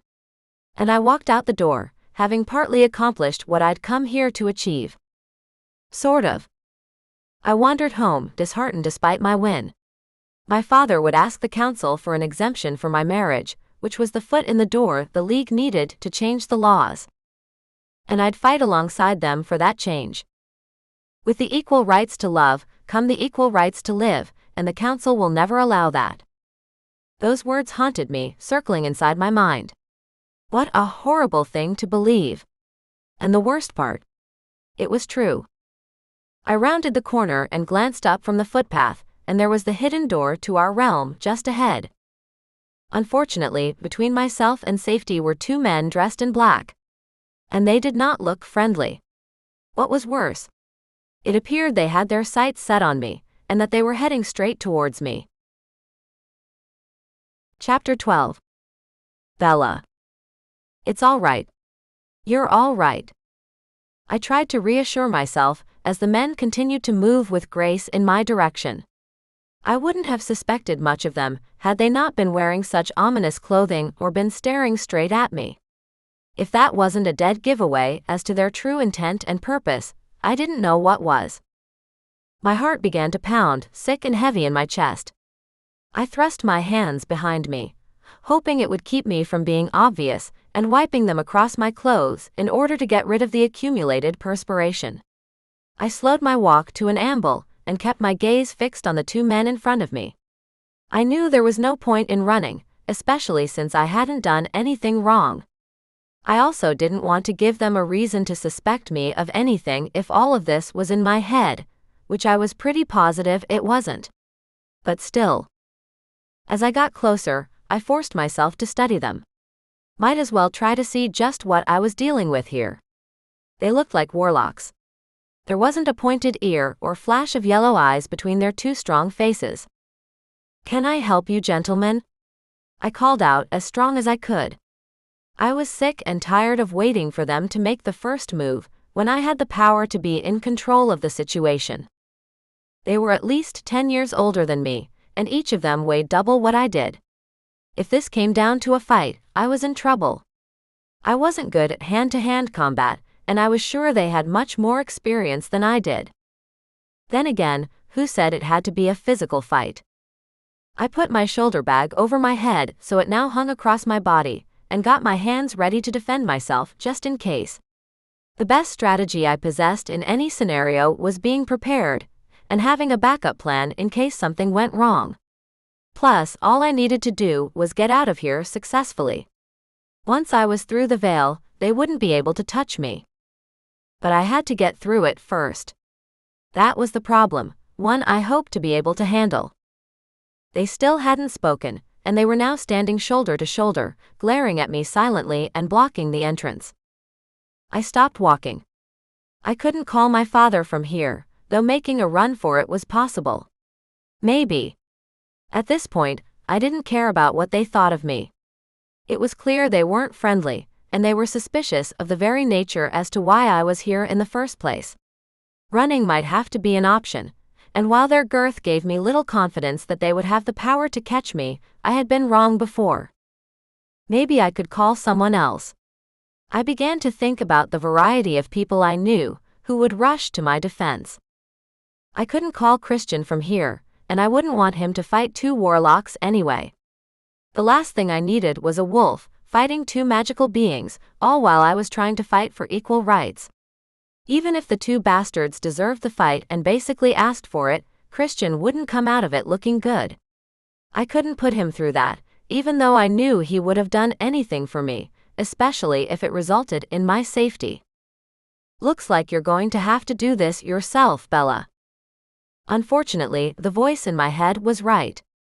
I couldn't call anyone to fight this battle for me. It had to be me. As such, I channeled one of my new spells, covering myself in a shield just in case they decided to attack with no warning, and tried again. Can you please move out of the way? I asked, not bothering to pretend that I didn't need to go directly behind them. They obviously knew where the veil was, and didn't want me getting home. At this point, I was tired of playing games and didn't want to waste any more time. The guy with long black hair threw a bolt of magic at me, not even bothering to answer my question. I yelped as it struck my shield right in the chest where my heart was. If my shield hadn't been there. Fuck, he's aiming to kill. My shield held firm, and I diverted some of my magic into it to make it stronger. Oh my god, what do I do? The other warlock advanced on me, stretching out his arm and pulsing fire at me. With each strike, my shield weakened and my fear rose. I couldn't take too much more. Fight, sweetheart. Fight. The voice in my head came from nowhere, but I knew it was my father. I inhaled quickly and got into a fighting stance. I knew the spells and had been preparing for this. I cast spell and after spell, walking forward with every throw of my magic at them. Ice and snow, flames and fire, I hit them with everything I had. But it wasn't enough. They were taking each hit, glaring at me as though I had no right to fight back. A sudden blast of white magic hit them from behind me, but I didn't risk glancing back. Apparently, I had company and help. That was all I needed. I kept advancing, throwing everything I had at them. My magic wasn't depleting, it was growing, as was my anger. Get the fuck out of my way. I yelled at them, as I began to pound them with tougher, more damaging magic. Their blood spilled as I cut into their shields, slicing their faces. One of them made a run for it, and the final guy copped a hefty wallop from whoever was behind me, then he turned and bolted away, a trail of blood behind him. I was at the door to the shifter realm now, but had to look back and see who'd come to my aid at the most crucial time. But no one was there.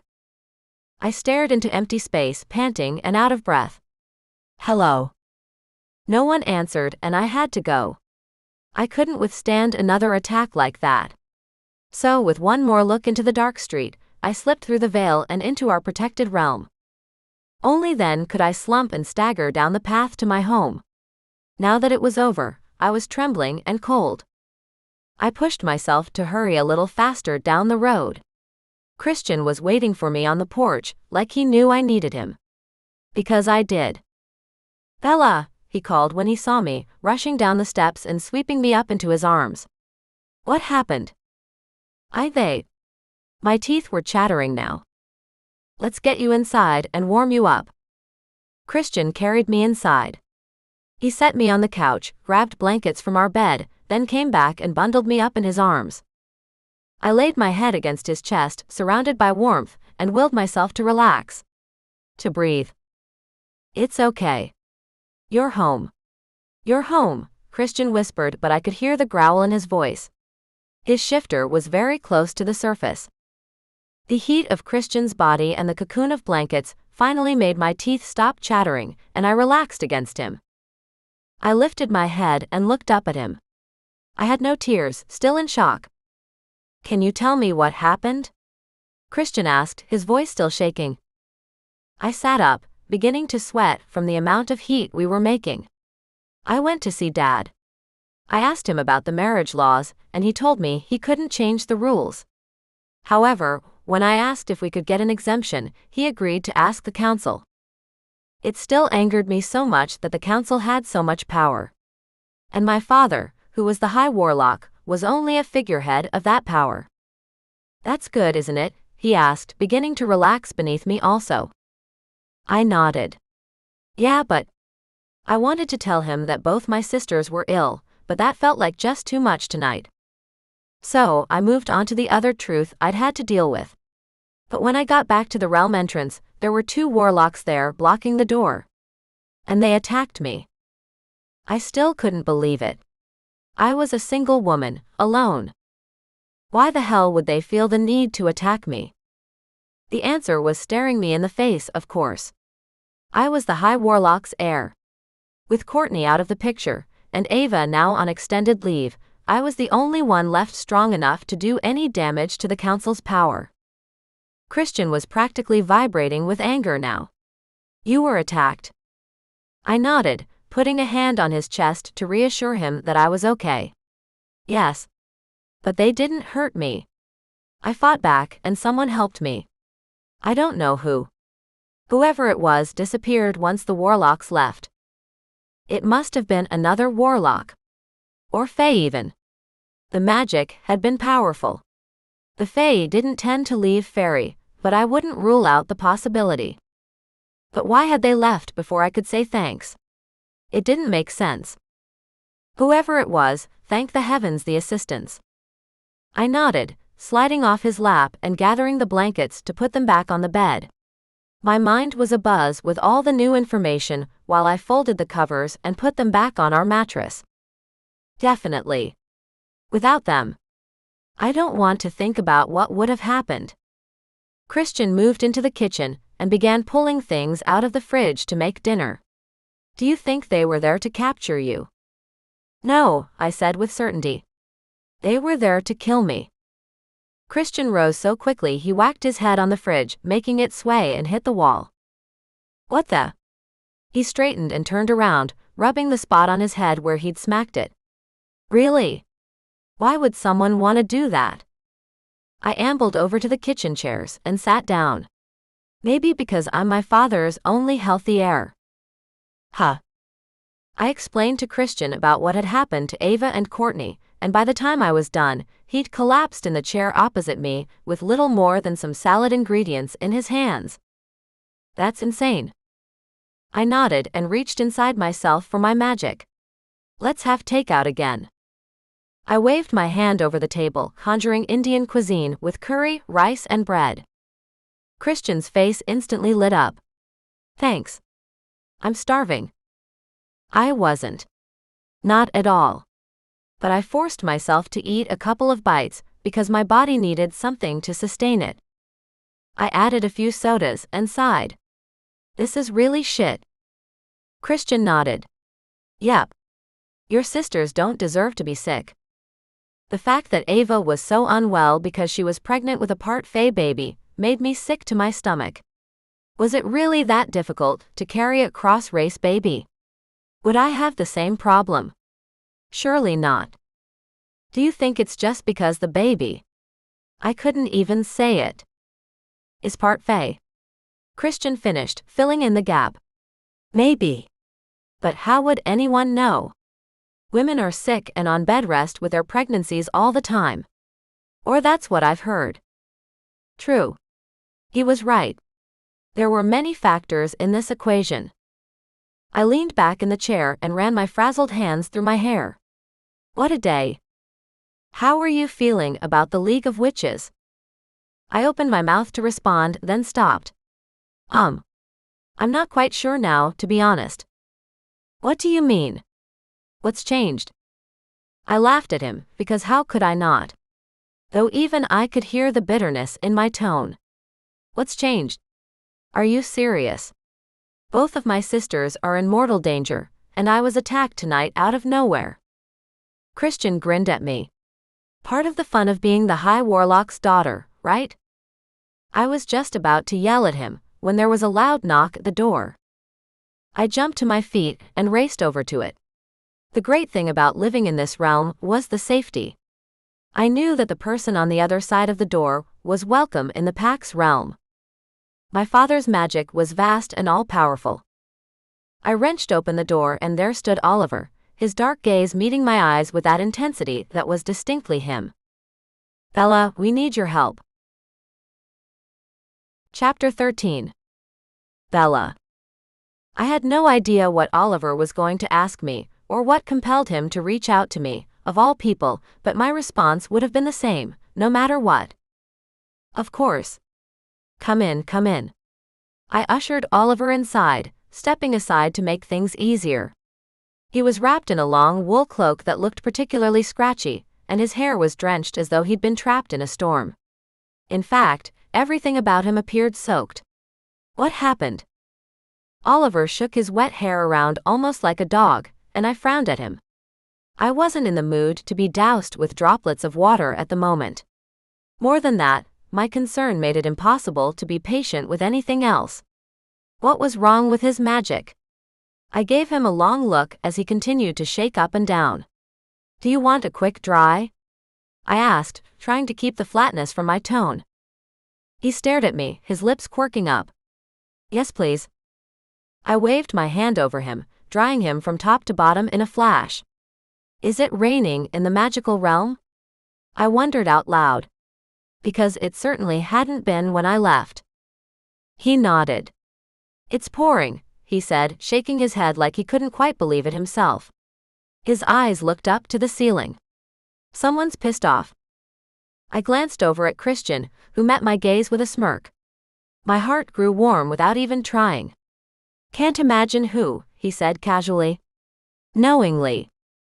Cheekily. I ignored him and waved at Oliver. "Come sit down. Tell us what's going on and how we can help."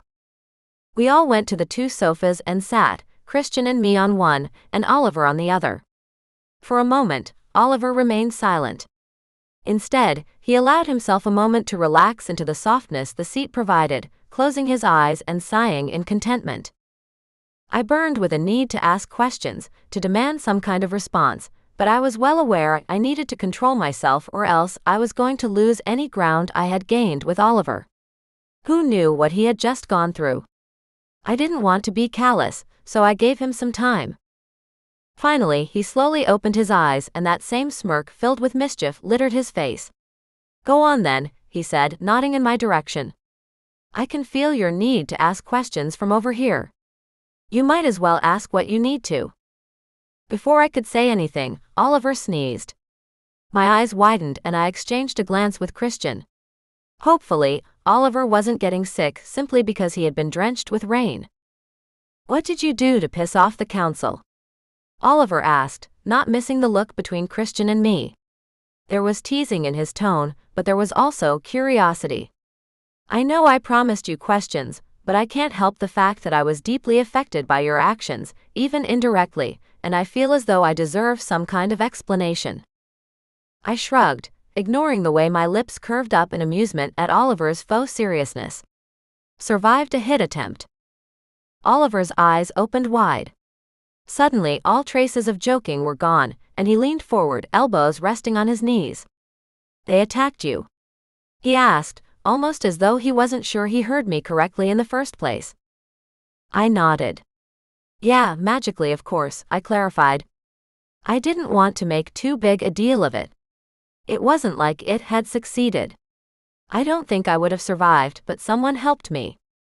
Fought beside me, or behind me rather. But when I looked back after the fight was won, they were gone. I wasn't able to see who it was. Oliver's eyes lit up, then a smile stretched his lips wide. He leaned back, hands behind his head, like this was his home and I was a guest. I had no idea how it was possible to be this smug, but apparently it was, for him. "The shadow," he said knowingly. "Who's the shadow?" I asked. I'd never heard of such a thing. In fact, I wanted to lecture him for joking at a time like this, except his tone implied this wasn't a joke at all. Oliver grinned at me. "He's a warlock," he explained. "We would have asked him to join the League of Witches, but he's a shadow. Literally. No one knows what he looks like or anything about him, really, except that he's a good Samaritan. Turns up when you least expect it.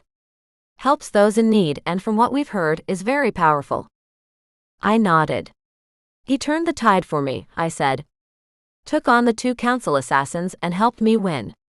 Like I said, I don't think the outcome would have been the same if he hadn't been there to help me." Christian reached over and squeezed my leg. "Well, whoever it was, I'm grateful for the help." Speaking of help, I turned back to Oliver. "You said you needed me." Oliver sighed. "Yes. I believe we've started the wheels turning on a revolution that we never meant to start. What do you mean? I asked, my gut tightening with tension. I mean that the council has found out that we're making an alliance with you, and that's ruffled some feathers I didn't anticipate. I inhaled sharply. Is everyone okay? They hadn't hurt anyone else, had they? Oliver shook his head. No. I heard tonight that one of our powerful witch members was killed, and there have been multiple attempts on this realm. Council police trying to break in. Despite how horrible that news was, I couldn't help the flutter of pride around my heart. At least we know my father's magic is holding firm. Yes, but for how long? Oliver said. Matlock is an incredible warlock, but he is also only one man. If his magic falls, so will this realm. It was built entirely on his strength. I gaped at him, the memories of my own home disappearing around us in a tornado of destruction, making a shiver course down my spine. You mean, if something were to happen to my father, this realm would crumble to dust? Oliver frowned at me. Why do you say that? Have you seen it happen before? I jumped to my feet. I need to see my father. We need to do something to protect the pack and its people. The men stood too, and Christian reached for me. Not tonight, sweetheart. I think you've gone through enough today. I glanced at Oliver. What else did you come here for? He pressed his lips together, forming a thin line. I need to decide which way I'm going to lead the League into this fight, because one is coming, Bella. For you. For Christian. For anyone who dares to fight the council over the laws and their power. I crossed my arms over my chest. Well, I asked my father to change the marriage laws for me, and he said no. But we're going to speak to the council about making an exception for Christian and me. I thought that might be a step in the right direction. Oliver ran a frazzled, shaking hand through his hair. That would have been. However, the council is actively trying to shut you and us down before we even get off the ground. The pack is spoiling for a fight, Christian said out of nowhere. I don't want to speak for anyone else, but you know that if it comes down to it, we'll stand beside you, Bella. I stared at him, fear crippling me. I couldn't see Christian hurt because of me. Not again. Oliver's hand on my arm had me turning towards him. They blew up my shop, Bella. Anger surged in my belly. They what? Is that why your magic isn't working properly?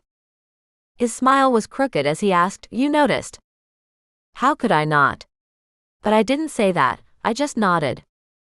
He ran his fingers over the ring I'd made him, still sitting where he'd put it on his middle finger. Your magic saved me. I'd be dead if it wasn't for you. I stared down at the ring, the ruby now fractured in half. The stone. Yes, your blood. Your gift to me. It saved me. My jaw dropped. I'm so glad. I hope you'll stay here with us, Christian offered. We don't have a second room yet, but I'm pretty sure Bella could construct one in a few minutes. I stared at him. You'd let me do that? I knew Christian had always wanted to build our home himself. He nodded. Of course. I glanced over at Oliver. Will you stay? Here. For now. The Warlock shifter mix inclined his head. I would be honored.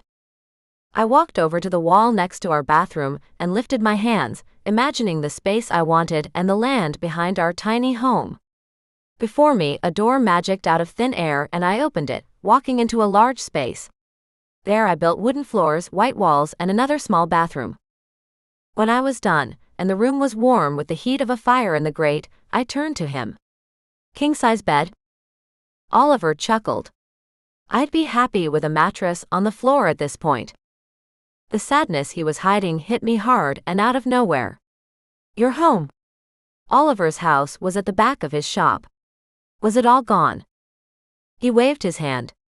There are more important things. Like a closet. You know I need a large closet. His joke distracted me nicely. The poor man had lost everything he owned, but we could rebuild. Of course, I said, turning around and creating the most luxurious bedroom I could imagine. A huge four-poster bed with lush purple and gold pillows. A huge closet where I hung new cloaks, pants and shirts. When I was done, the room wasn't quite warm enough, so I added a fluffy rug at the base of the bed, and it was finished. When I turned around, Oliver and Christian were staring at me in wonder. Oliver walked forward. "You are so much more powerful than you realize." He opened his arms for a hug and I rushed into them, holding him tightly. I was so sorry for everything that had happened to him, but I'd be stupid to think it was all my fault. Oliver had been fighting for the rights of those less fortunate for a long time. But it was time I fully entered the fray. I lifted my head and took a step back, meeting his dark eyes. "Get some rest, and in the morning, let's work out what we're going to do. Because I'm on your side, Oliver. Come hell or high water." He chuckled. "There might be a bit of both." I shrugged. "You may lose your place in this world, Bella. The council does not forgive." I laughed, though it was full of bitterness. "I never wanted to be a part of their world, Oliver. I'm here because my father is the High Warlock, and the council forbade me to leave." "Is that the only reason?" Christian asked, his eyes lighting up with mischief. I grinned as I walked over to him and wrapped my arms around his waist. "If I had my choice, I would build the most incredible library here and never leave." "You say that, Bella," Oliver began, "but you'd miss your sisters and your magic." "Maybe," I whispered, not taking my eyes off Christian. "But I love this world, our world." "Then you need to defend it," Oliver said again. "There's no going back now. They've made an attempt on your life and mine. They want us dead." Finally, I turned to look at Oliver.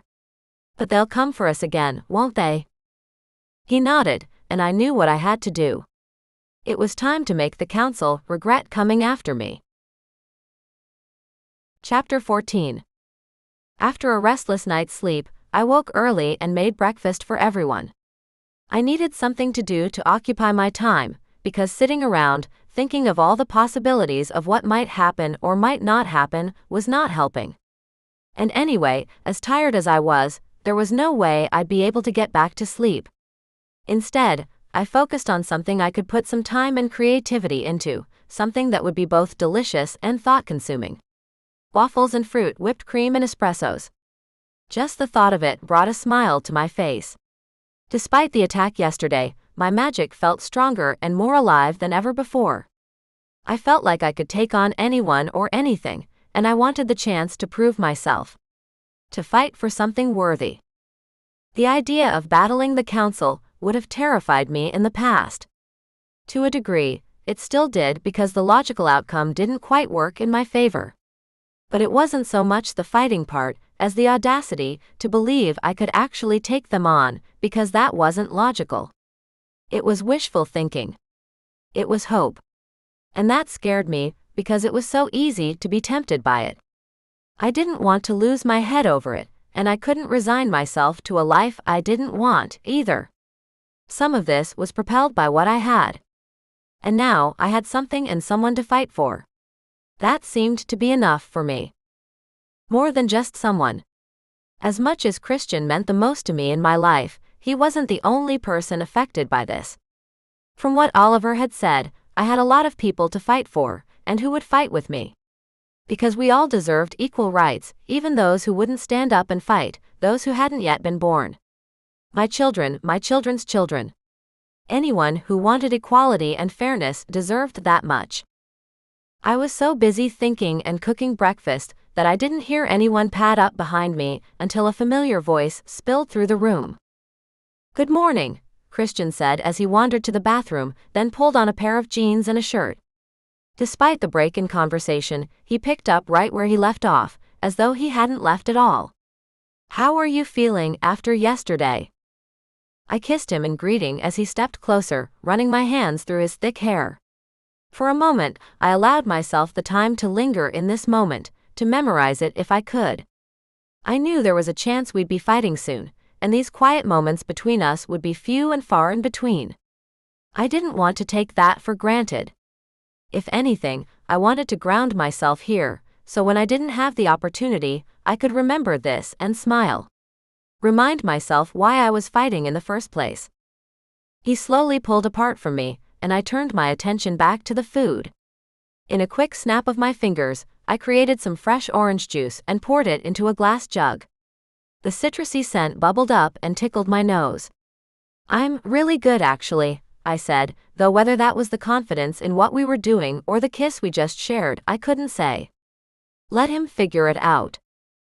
It was probably the adrenaline, but considering how stressful yesterday had been, I was feeling great.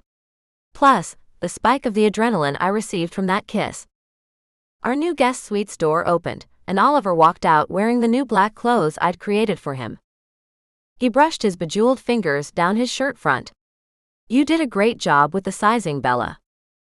"Thank you," I said, grinning at him. "Come eat." The men moved to the table and ate breakfast with me, and once I'd finished my first waffle, I turned to Oliver for a plan. "What do you think we should do today? Should I go to my father? Or speak to the council? Or what?" I was excited to move forward with our plan, and yet I had no idea which way we needed to go. Oliver reached for his glass of orange juice and took a sip before answering. "We need to speak to your father, Bella. But I'm not sure if it's safe for either of us to go out there at the moment. Is there any other way of contacting him?" I bit my lip, frowning at him. "I don't think so." He wanted to hide in the realm. A man who'd lived in the magical realm helping shifters for decades. That seemed unusual. How severe had been the attack on him? "Has your magic returned this morning?" I didn't want to ask the question, but it seemed pertinent to the plans for the day. Oliver stopped to cough and clear his throat. "My magic is gone." "What do you mean, gone? How was that possible?" He sighed, pain twinging in his face. "They took out my whole shop and house. They knocked me through walls and into the ground. If it wasn't for your ring, Bella, I would never have survived. I'm alive, and that's all that matters."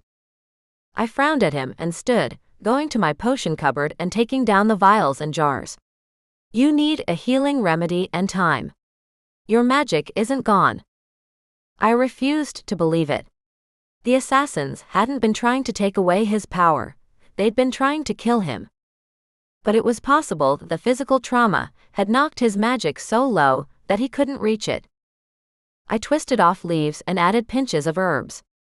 When I thought of the impact to his body, I turned around to ask, "How much pain are you in?"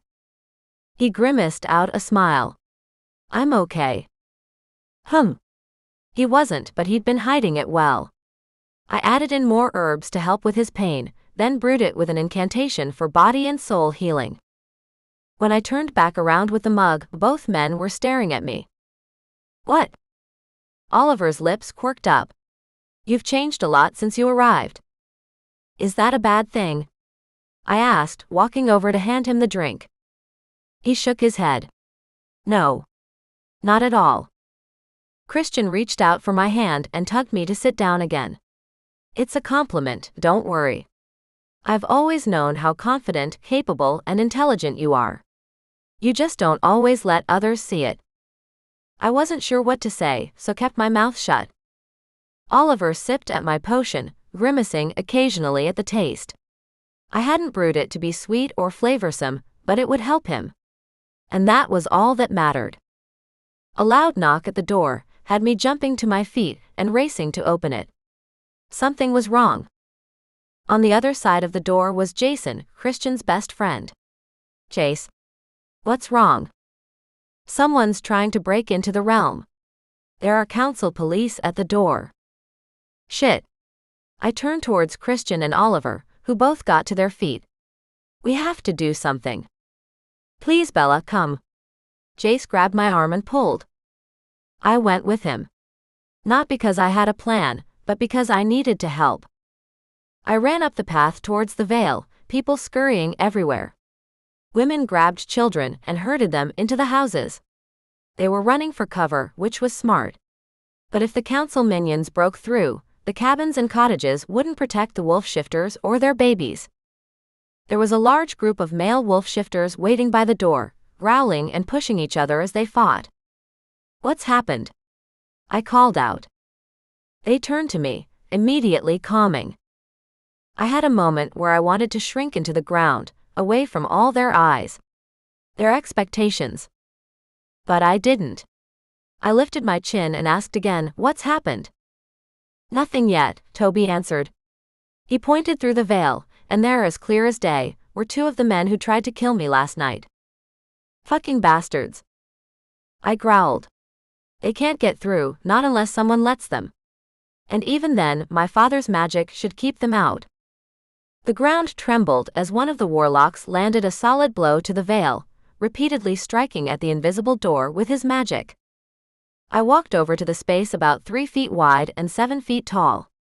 Anger surged inside me, just as it had last night. I pressed my hands to the veil, though fear shot through me. "Please don't open," I begged the door. "Grow stronger. Thicker. Don't let them in." I infused my thoughts with magic, passing the incantation through my mind, then my hands, and white light filled the space.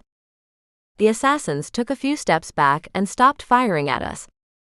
I hadn't created this world, and in the past I'd found my magic was quite limited in this space. But not at this moment. At this moment I felt in tune with my father's magic, the two synergies humming along together. I stepped back and glared through the door for good measure, though I was pretty sure they couldn't see me. "They can't get through, but they're here for a reason. They want in.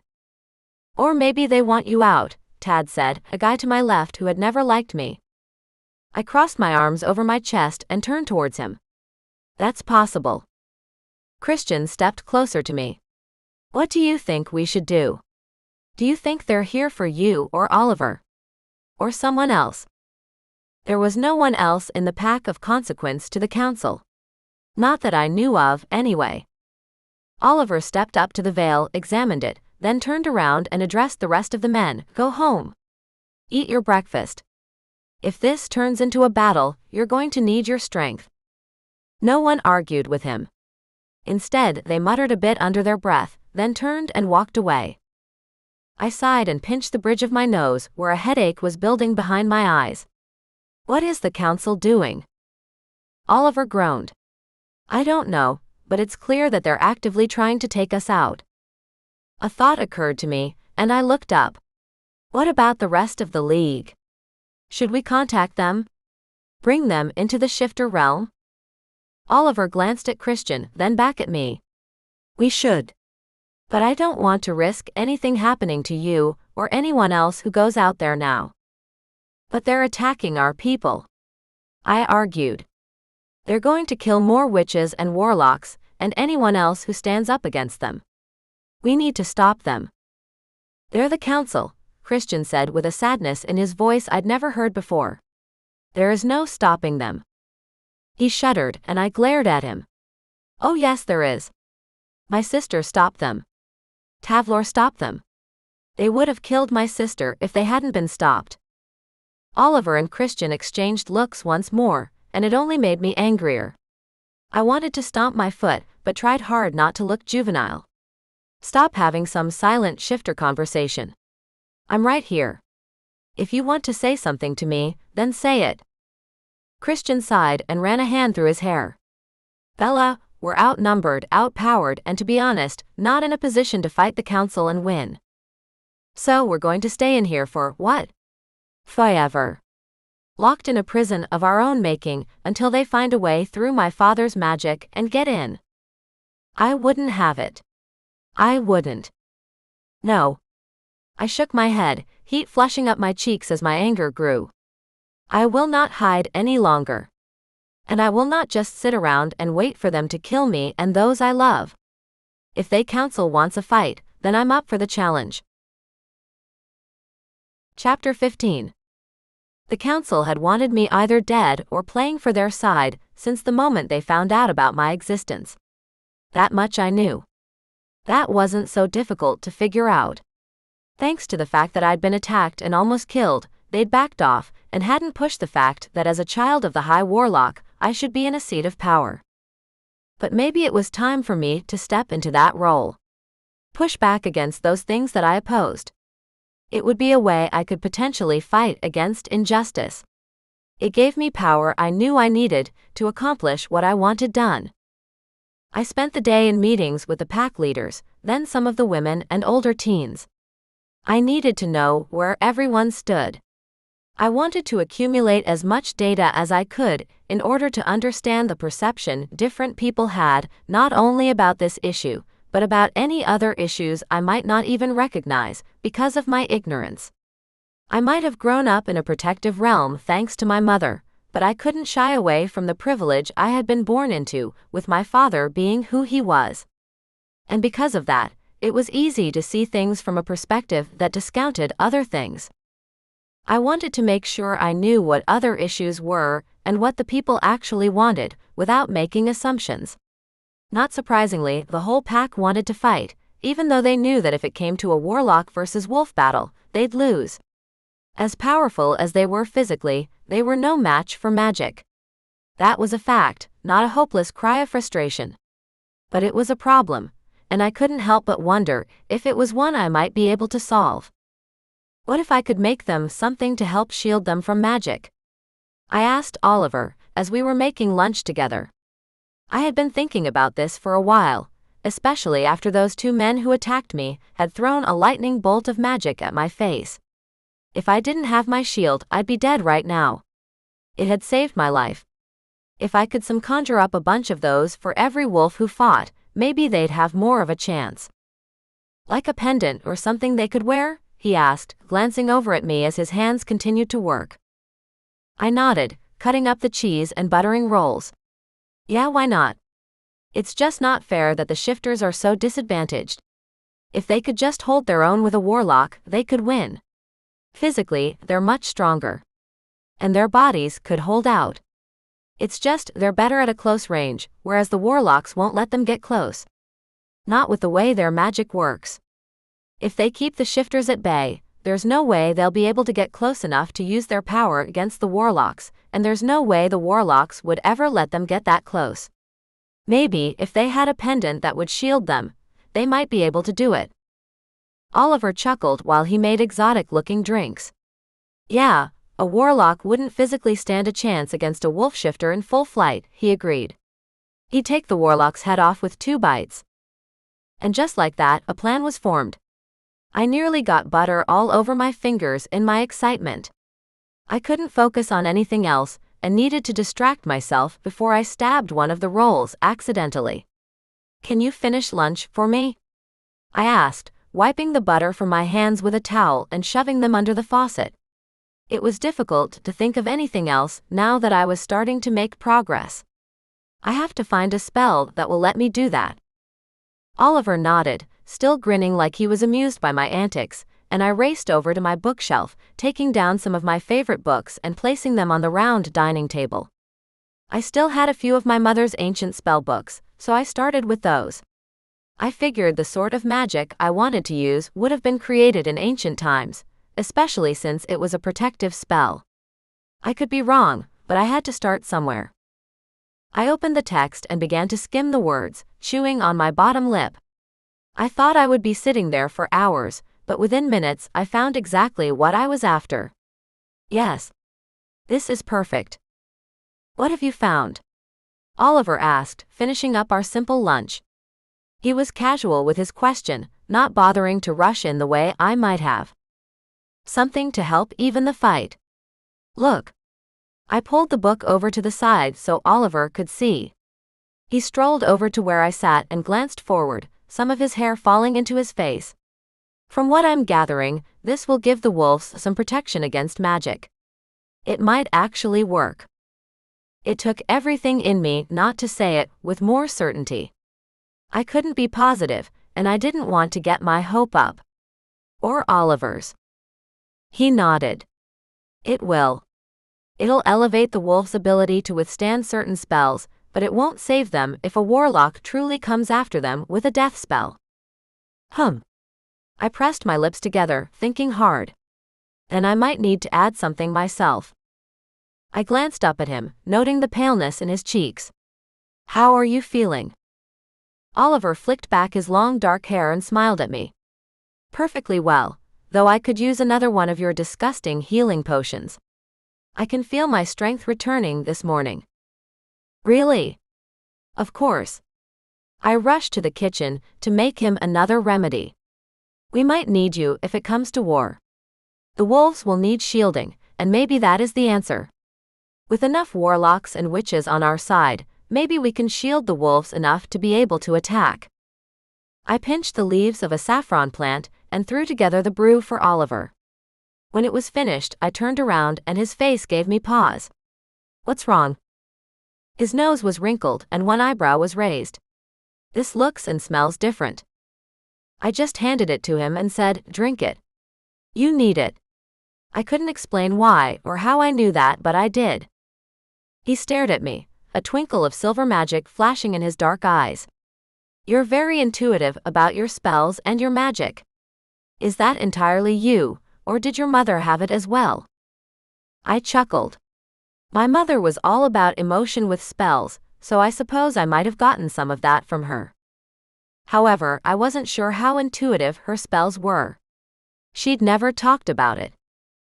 Oliver took a sip and grimaced. Tastes almost worse than the first one. Good, I said, going back to my books. I'm gonna see if I can find something better. In the end, I couldn't. I could impregnate the equalizer spell into jewelry that could be hung around a wolf shifter's neck, so if they were human or wolf, it would remain. What I liked about it was that the spell remained neutral unless the wearer was attacked. When that happened, it became both a mirror and a shield, taking some of the power from the attacker and projecting it back on them. With the council gunning for Oliver and me, anyone who stood on our side needed protection. Where's Christian? I asked. He's with the Wolf Council. The elders are discussing the brewing war. I glanced up from my book. I need about 20 necklaces, leather with a hanging stone. Do you know where I could get some? I could magically make them, of course, but the spell would hold so much better if the stones had been made organically. Strangely enough, I do know someone in the pack that could make those for you. Oliver tipped back his head and swallowed the rest of the potion, then picked up the sandwich he'd made. I think I'll go now. The faster we jump on this, the better. True. Oliver headed out and I picked up a sandwich as well, chomping on the crunchy salad and fresh bread. When the door opened again, it was Christian. His eyes were alight and his face was flushed red with exertion or cold, I wasn't sure. Lunch? I asked, gesturing to the sandwiches. Christian nodded and scooped some up, chomping down. Thanks. You look excited somehow, I said, surprised by this shift in attitude. This morning he'd been quite worried about what I had in mind, and what the council would do if we stood up against them. He shrugged. Yeah, I am, in a way. The wolf elders want us to form a party. A protection detail, so to speak. They don't want to just sit around and wait for the council to break in here and kill us all. They want us to go on the offensive. I stood up, my heart banging in my chest. They want to create a... What did I even call it? He nodded. Yep. So, when you're ready to go find your dad or whatever, we'll go with you. I swallowed hard, the reality of what I was setting up coming home to tighten my throat. I don't want anyone to get hurt, Christian. He leaned forward and kissed me on the lips, and it felt like forever since I'd felt his heat against me. Oliver said you were making something to help us. I nodded and explained about the necklaces. Christian had another sandwich, then sighed. So when should we leave? I picked up my spell book and headed towards the door. As soon as I get everything organized. Let's go find Oliver. Luckily, when I opened the door, Oliver was heading back to the cottage with a girl about my age by his side. In her hands were many, many primitive-looking necklaces. Something like this? Oliver asked with a flourish of his hand towards the girl. I grinned at him. Definitely. Please come in. Oliver and the young blonde came inside and placed the piles of jewelry on the table. Oliver said this could help. I make necklaces and bracelets. For fun. The girl was nervous, and I appreciated that. They're fantastic. Thank you, I said, glancing up at Oliver. Can I buy them? Pay you? Oh no, she said, shaking her hands at me. A gift then, I said, practically chasing her to the door. Please let me thank you. No. Please. You're doing so much for our pack. I glanced towards Christian, who shrugged. He wouldn't know what a young woman would want. You said you like making jewelry as a hobby, I asked, pulling at my magic and creating a bar of gold and holding it out to her. How about some gold? Do you have a smelter? A way to mold it? The girl's eyes widened in awe. Yes. I could, but. Take it. I thrust the gold at her. And thank you so much. The girl trembled with the gold in her hands. But Take it, Oliver said from behind me. It cost Bella nothing to make it for you, so don't worry about the price. The girl gave me a final smile and ran out. I turned back to what I really wanted, handmade, real stones. I ran my fingers over the necklaces, enjoying the softness of the leather and the different shapes of the stones. These are great, Oliver. Thanks.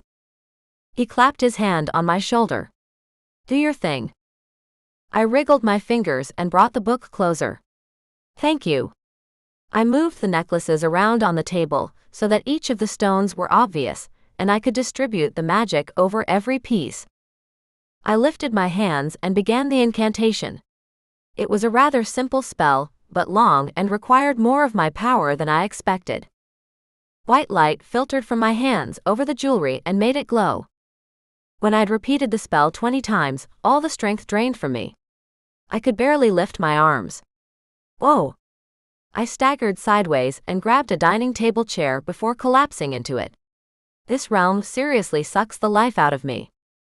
Which told me one thing. If we were going to fight the council, we either had to draw them in here where their magic would be impaired, or hope that my spells worked to protect them out there. Oliver picked up one of the necklaces and examined the glowing white stone. Impressive, Bella. Thanks, I huffed, taking long deep breaths. I wonder if they work. Christian chose one of the necklaces with a large dark stone and placed it around his neck. Why don't you try it? Throw some magic at me and see what happens. I shook my head. I don't think I've got anything left.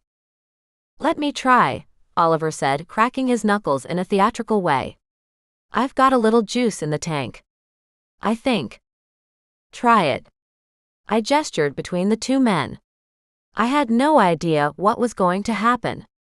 If my magic created what I'd aimed for with the necklace, or if my potions had helped Oliver enough. But either way, he was going to try. Oliver conjured a white ball of light in his right palm, a grin stretching across his face at the accomplishment. Without warning, he fired it at Christian, hitting him square in the chest. Christian took a step back, shook himself like he was brushing off some dust, then stood straight once more. Barely felt a thing. Oliver's grin said it all. I put a lot of heat into that. Bella.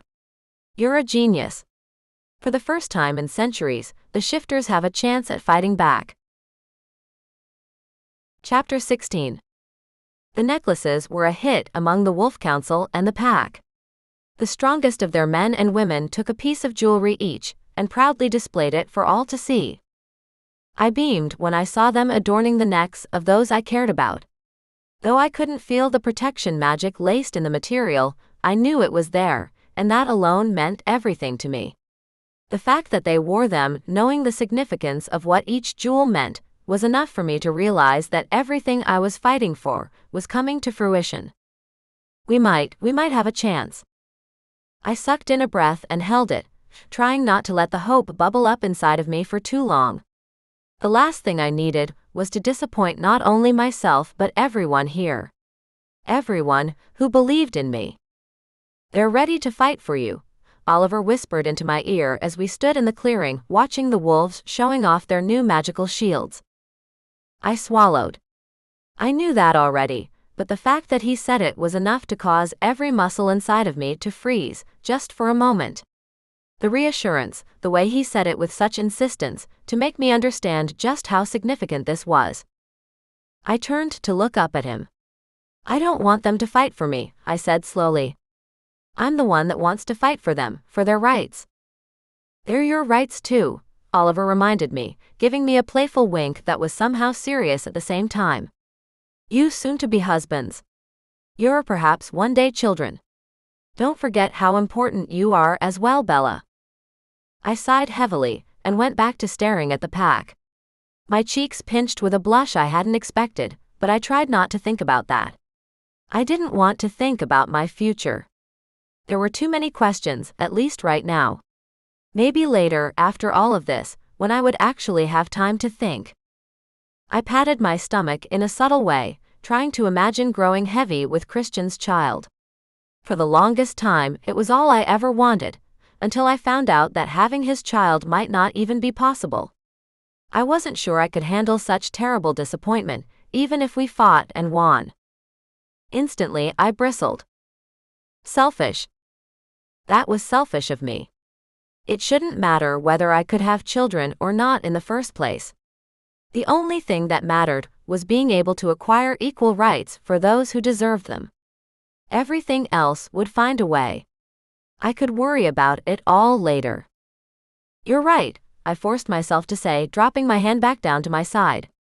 It's just that I hate the idea of any of them getting hurt, because I've decided to stand up to the council. I don't want it to be about me, if that makes sense. I want them to look at this like this is their fight, their opportunity, to stand up for what they want. People get hurt in wars, Oliver mused, his lips pinching at the sides as though remembering a certain person who he'd lost. But the rights you're fighting for extend well past marriage, and will be a wonderful thing to see. He paused. I don't know much about wolf shifters, but I'm sure they understand that particular loss better than anyone. And they would rather die fighting than remain alive, continuing to be treated like little more than dirt under a boot. They're not cowards. They just needed a reminder that they're just as important. It's easy to forget after years and years of being treated as less than. But you gave them that spark to remember, and that's important. That spark is worth fighting for. I couldn't stop myself from chuckling.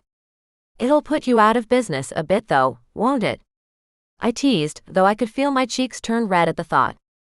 When I met Christian, he was coming to you to buy a wolf shifter hiding potion. When I turned to look at him again, Oliver was grinning. Well, yes. But I can make money another way. That's never been much of a concern for me. I had so many questions about Oliver and his life. Did he have a partner hidden somewhere? But I knew that now was not the time to ask. I needed to focus on the task at hand, and right now, that meant getting everything ready. We should rally the troops, so to speak, Oliver said with a small smile, his fingers touching his lips. They look ready to fight, but they need direction. Yes, I said, taking the moment to look around once more. I agree. Great, Oliver gave me a small nudge. So go on then. Make a speech I know your family is so good at making. Inspire them, Bella. My eyes widened. What? I practically screeched. You can't be serious. I'm not the sort who. Bella. Oliver took another step towards me, perking his brows. He rested his hands on my shoulders and gave them a gentle squeeze. They're here because of you. Don't forget that. You inspire them. You don't have to feel inspirational, he said, but that doesn't take away from the fact that you are. Don't forget that. He patted my shoulders. Now come on. Rally the troops and all that. He winked again.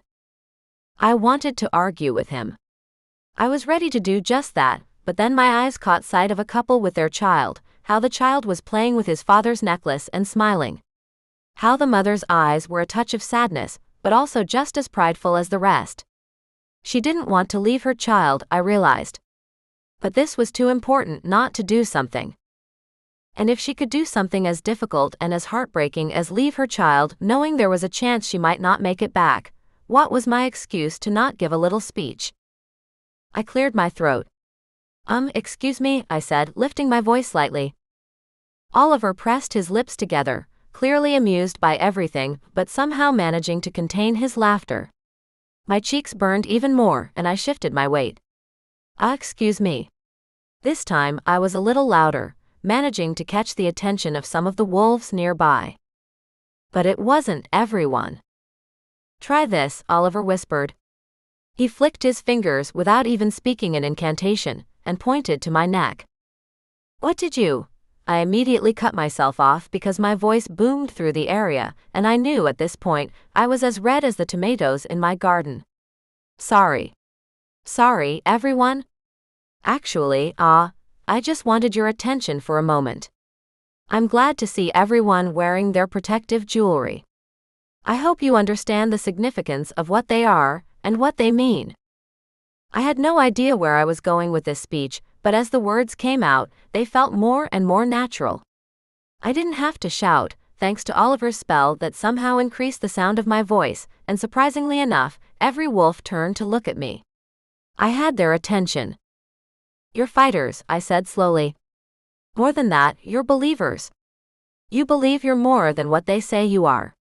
And you're willing to fight for those beliefs. The wolves got quiet. I could hear the subtle sound of the buzzing bees from a distance.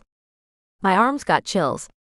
I could hear my own heart beating against my chest, and I couldn't help but wonder if they could hear it too.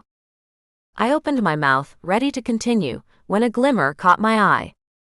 The veil shimmered and suddenly, witches and warlocks came through. The wolves tensed. Some shifted into their wolf form while others growled a warning. Suddenly, they stopped and put up their hands. We're here to fight with you, one of the warlocks said. We believe in your cause, a witch said, stepping forward. We want to end the inequality. The wolves shifted with unease. Disbelief married their features. All of them turned to me, like I was going to make the difference about what was the right decision and what wasn't. I wanted to hold up my hands and tell them they could make that call. But they looked to me for the answer. It suddenly struck me that the wolves looked at me like I was their leader. Someone they'd follow into battle without hesitation. That was a huge responsibility. I wasn't sure I deserved their faith, but I knew I couldn't take it for granted. If you want to fight with us, we welcome you, I said, stepping forward. I ask that you take care and emphasize blocking with your shields. Each wolf has a necklace that will offer some protection, but having you here will help even more. My voice wavered. I'm not going to promise this will be easy. It won't be. In fact, if enough of them gather against us, there's a good chance we're going to lose. A beat. My cheeks flushed. I needed to catch my breath, but I didn't want to lose momentum. The council won't stop killing. We know that. What we need to figure out is what to do about it. We can wait. I'm positive they're going to come for us. They hate that this is what we want. That we're willing to openly defy their tradition. They'll do everything they can to silence us, and with the death they've already dealt us, they have no problem doing it again and again. But we won't stop. We can't. Not now. Not when we've sacrificed too much. Well, I for one am tired of having to sacrifice my life, my wants, my feelings, for people who don't care about me. Some of the wolves howled. It only spurred me on even more. So I said, I leave it to you. Do we wait where we can fight on familiar territory? Or do we go through the veil and take out the council ourselves? I wanted to say so much more, but I couldn't. It needed to come from them. This was a decision they had to make. I'm tired of waiting, a wolf in the back said. Me too. Let's do this. Cheers, shouts, and howls all echoed their decision. To the veil. I hollered, and we marched to the destination of our impending battle. Chapter 17. We were almost at the veil. My heart tripped against my chest. I wasn't sure what would happen when we reached it. There was no way of knowing if we could enter freely, or if the council somehow knew what we were up to, and had guards positioned on the other side, waiting to take advantage of us when we weren't expecting it. As the person leading the charge, the responsibility of what to do was mine and mine alone. Did I continue through? Did I have much of a choice at this point? I wished I had a book with all the answers. But I didn't. I would have to figure this out based on instinct. At that moment, someone appeared. I tilted my chin down, gathering my magic just in case I needed to use it. I wasn't expecting a fight here, but if it came to that, I would do what needed to be done, as would the wolves. Except it wasn't a threat. It was my father. What was he doing here? He made his way towards me, hurrying as much as his robes would allow. I had no idea how he did it, but somehow, he was able to move in a way that was both hurried and regal at the same time. Is that? I nodded at Oliver's almost unasked question. Keep the wolves at bay for a moment while I see what's going on, I said. If you don't mind. I didn't wait for Oliver to respond. Instead, I moved to my father. We met in the middle, still a few feet away from the veil. Father. Bella, he exclaimed, reaching out to grab my shoulders. His head dropped, scanning my person before reaching my eyes once again. Are you hurt? I furrowed my brows. Hurt? I repeated, before shaking my head. No. What do you mean? My father released my shoulders once he was satisfied that I was unharmed, and stood up to his full height. The council knows, Bella, he said slowly, keeping his voice low. He knew the wolves had amazing hearing, so it seemed like he wanted to keep this news between the two of us. What's worse is that they're after you. What? I felt like an idiot. I understood the words my father used, but it was like they didn't register. The council, Bella, my father said, an edge to his voice. They're after you. I thought. He cut himself off, not willing to finish his thought. Anyway. Bella, are you sure you want to go through with this? The council isn't something to trifle with. Perhaps if you stop. I can't stop, father, I interrupted, surprised he would even ask me such a thing. This is bigger than you and me and any individual here. We have to fight for this. If not, who else will? The risk. I understand the risk, I interrupted. I'm not sure you do, my father murmured. Bella, they want you dead.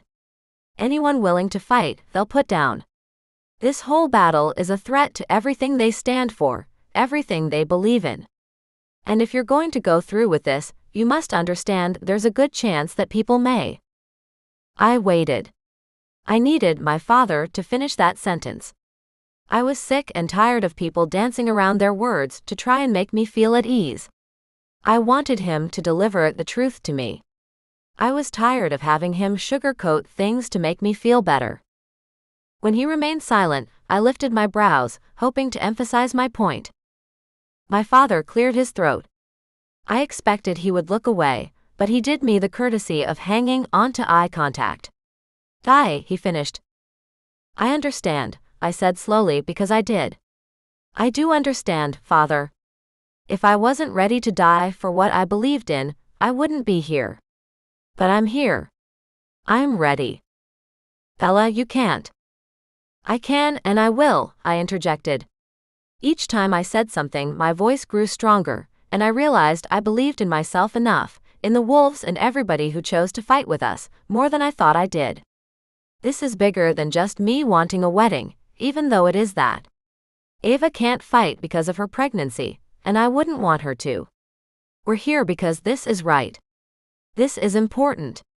I looked at him for a moment. It's okay if you can't, you know. I know as High Warlock, you might not be allowed. You think I'd allow my daughter to fight without me? He asked. I don't know what you can and can't do, I said, lifting a shoulder. I would never assume. But if you can't, I just want you to know that it's okay. I understand. My father gave me a long look. He reached out and cupped my cheek in his hand, his eyes glittering. I'm so very proud of you, Bella, he murmured in a soft voice. Forgive me for not telling you enough. I opened my mouth, ready to tell him that it was okay, that there was nothing to forgive, when cries caught my attention. I turned to look at where people diverted their attention. I froze. The council police had made their way through the veil. At first, I thought it was just a handful. We could handle that many without an issue. But then more continued to come, and they wouldn't stop coming. Their black uniforms glittered under the setting sun, and all had trickles of magic dancing on their fingertips like weapons, poised and ready. Their gazes never left us, and they didn't look intimidated in the slightest. I knew the wolves were looking at me to see how I would react. I knew I needed to be a strong leader, or else they would falter and would question what they were doing. I was just glad that at the very least they had those necklaces. I just hoped the council police didn't have the magic to penetrate through them. Activate your protection spells, I calmly told the wolves. I wasn't sure if they all heard me despite their powerful hearing, but I could hear the soft humming as a ripple of protection spells flared to life. I waited, never taking my eyes off the council police. They continued to remain there, frozen with that same impassive look on their faces as they took us in. Without warning, the one in the middle lifted a hand and shot a lightning bolt of magic at the nearest wolf. I didn't recognize who he might have hit, but in that instant, the wolf's shield broke because of the magic. It struck him in the chest, causing him to drop to his knees.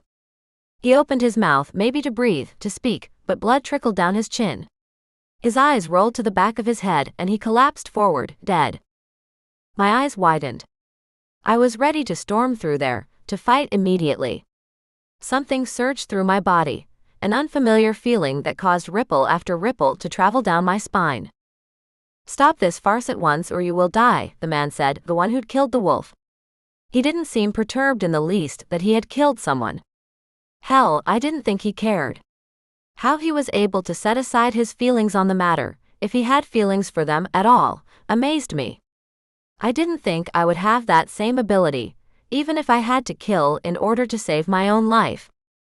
We will only stop once the council has decreed wolves and those magically inclined are free to marry whom they love, I announced, my face contorting into a vicious scowl as my hands trembled. Though whether it was due to the anger I felt or whatever was going on inside me, I didn't have a clue. Then you're asking for death. And you're asking for war. The man smiled for the first time since he arrived. So be it, he said. But no, it's a war you cannot possibly win.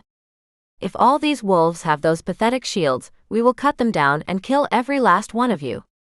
Marriage won't be so easy if you're dead. And even if we all die, I said slowly, they will read about this battle in books. The legacies will carry this battle in their blood. And someone will change these laws because they're wrong. Maybe we lose. Maybe you're right and we all die.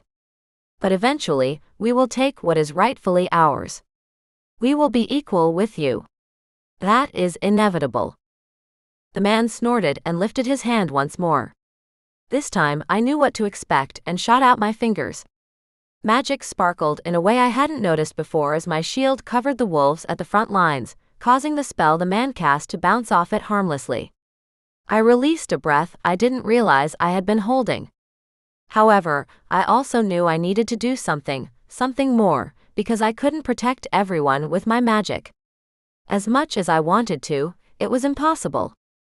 A loud whine pierced the air, and I whirled around, only to find one of the wolves sinking to his knees. There was something familiar about him, though I couldn't say how I knew him or from where. I hadn't spoken to him. And then it hit me. It was the wolf, the couple, that had left their child behind. The father was on his knees. His eyes were glassy, staring straight ahead at what appeared like nothing before he fell forward. I didn't have to check on him to know for sure that he was dead. He was. My heart lurched. I should have expected this. We were at war, after all. I had just delivered a speech that reminded everyone who chose to fight that there was always a chance they would have to endure death. And yet, seeing it with my own eyes was too much. I wasn't sure how to respond. Tears pricked my eyes, but this was not the time to cry. I needed to focus on the task at hand. More than that, I needed to do something. But what?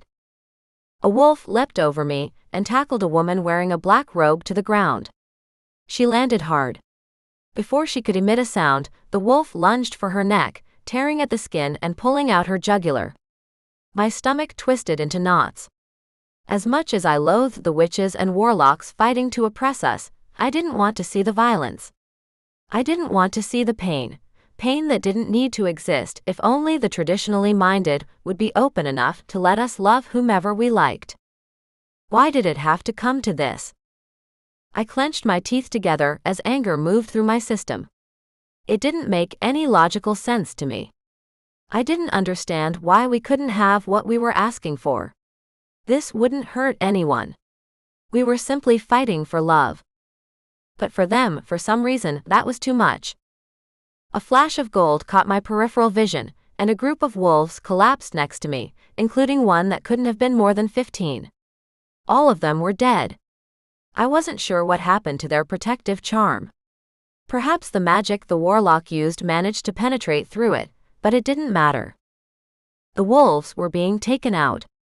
And even though we managed to hit some of their fighters, the numbers weren't going to be in our favor. They already weren't. I had to do something, but what? Something struck me, and for a moment I was sure I had been hit. But no. It came from inside me. Something warm. Something overpowering that continued to trickle across my skin, like tiny bolts of electricity.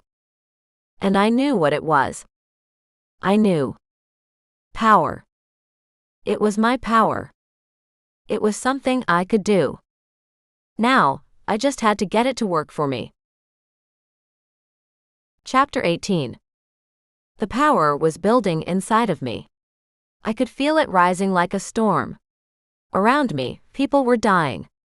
I couldn't allow this to continue to happen. Not if there was something inside of me that had the ability to stop it. The wolf shifters snarled and clashed with the warlocks, fighting for their lives, their homes, their rights, their children. A burning sensation filled my veins. I felt my magic surge through me, like powering up a machine. I was fighting for Christian, for everything we'd worked so hard for. For our right to marry, to have children. For our children's rights to marry whomever they loved, even if that clashed with the council's traditional values. I was fighting for the wolves, who all deserve the same equal rights I had, who shouldn't have to risk their lives, all because they wanted to love and marry someone that challenged the status quo. What was the council fighting for? To stay in power. To remain the oppressors of these people. To dictate what marriage could look like. It was ridiculous, and honestly, it was a joke. They had nothing personal in this. How could a marriage between two people hurt them at all? Where was the danger in love? That was what made no rational sense to me. That was what I didn't fathom, no matter how many times I tried to understand things from their perspective. The warlocks that were on our side were shielding the shifters the best they could, but as I watched another witch get taken out by a warlock, my blood boiled. The protective necklaces were doing a good job, but I didn't realize the extent of the magic the council police had. And one look at our opponents, and it was clear their facial expressions hadn't changed whatsoever, as though they were completely unaffected by this fight. Some weren't even breaking a sweat. How dare they? Like how fucking dare they? They didn't care that they were taking out not only the wolves, but other witches, other warlocks, others just like them. All they cared about was remaining in control, and refusing to allow others to question what they deemed was right. And if they had to kill in order to do just that, so be it. I walked across the battlefield, shielding myself and anyone within a 10-foot radius. I had worried my magic would weaken the longer I was out here fighting, but it hadn't. It tingled against my skin like static electricity, reminding me I could use it at any time. Spells hit me from the council side of the battle, denting and cracking my shield over and over, prickling with heat and death. If I didn't have a shield, if I didn't have that magic, I'd be dead too. But I did. The spells didn't brush close. Nowhere near it. In fact, I didn't even blink as another one bounced off the shield on my left, a pathetic shot that meant nothing in the grand scheme of things. I needed to end this. And with this new power, I was certain I could. It was strange. I believed more than anything in the intelligence I possessed and in the intricacy of the magic I knew how to use. It had never seemed possible I would be the winner in a battle against powerful warlocks and witches. I didn't think such a thing was possible, because physical exertion wasn't my strength. But here I was. I had the wolves to thank for that. Wolves ready to die for this cause. Wolves ready to sacrifice everything just for the chance of obtaining the same rights as everyone else. And Christian gave me a reason to fight, a reason to believe in myself.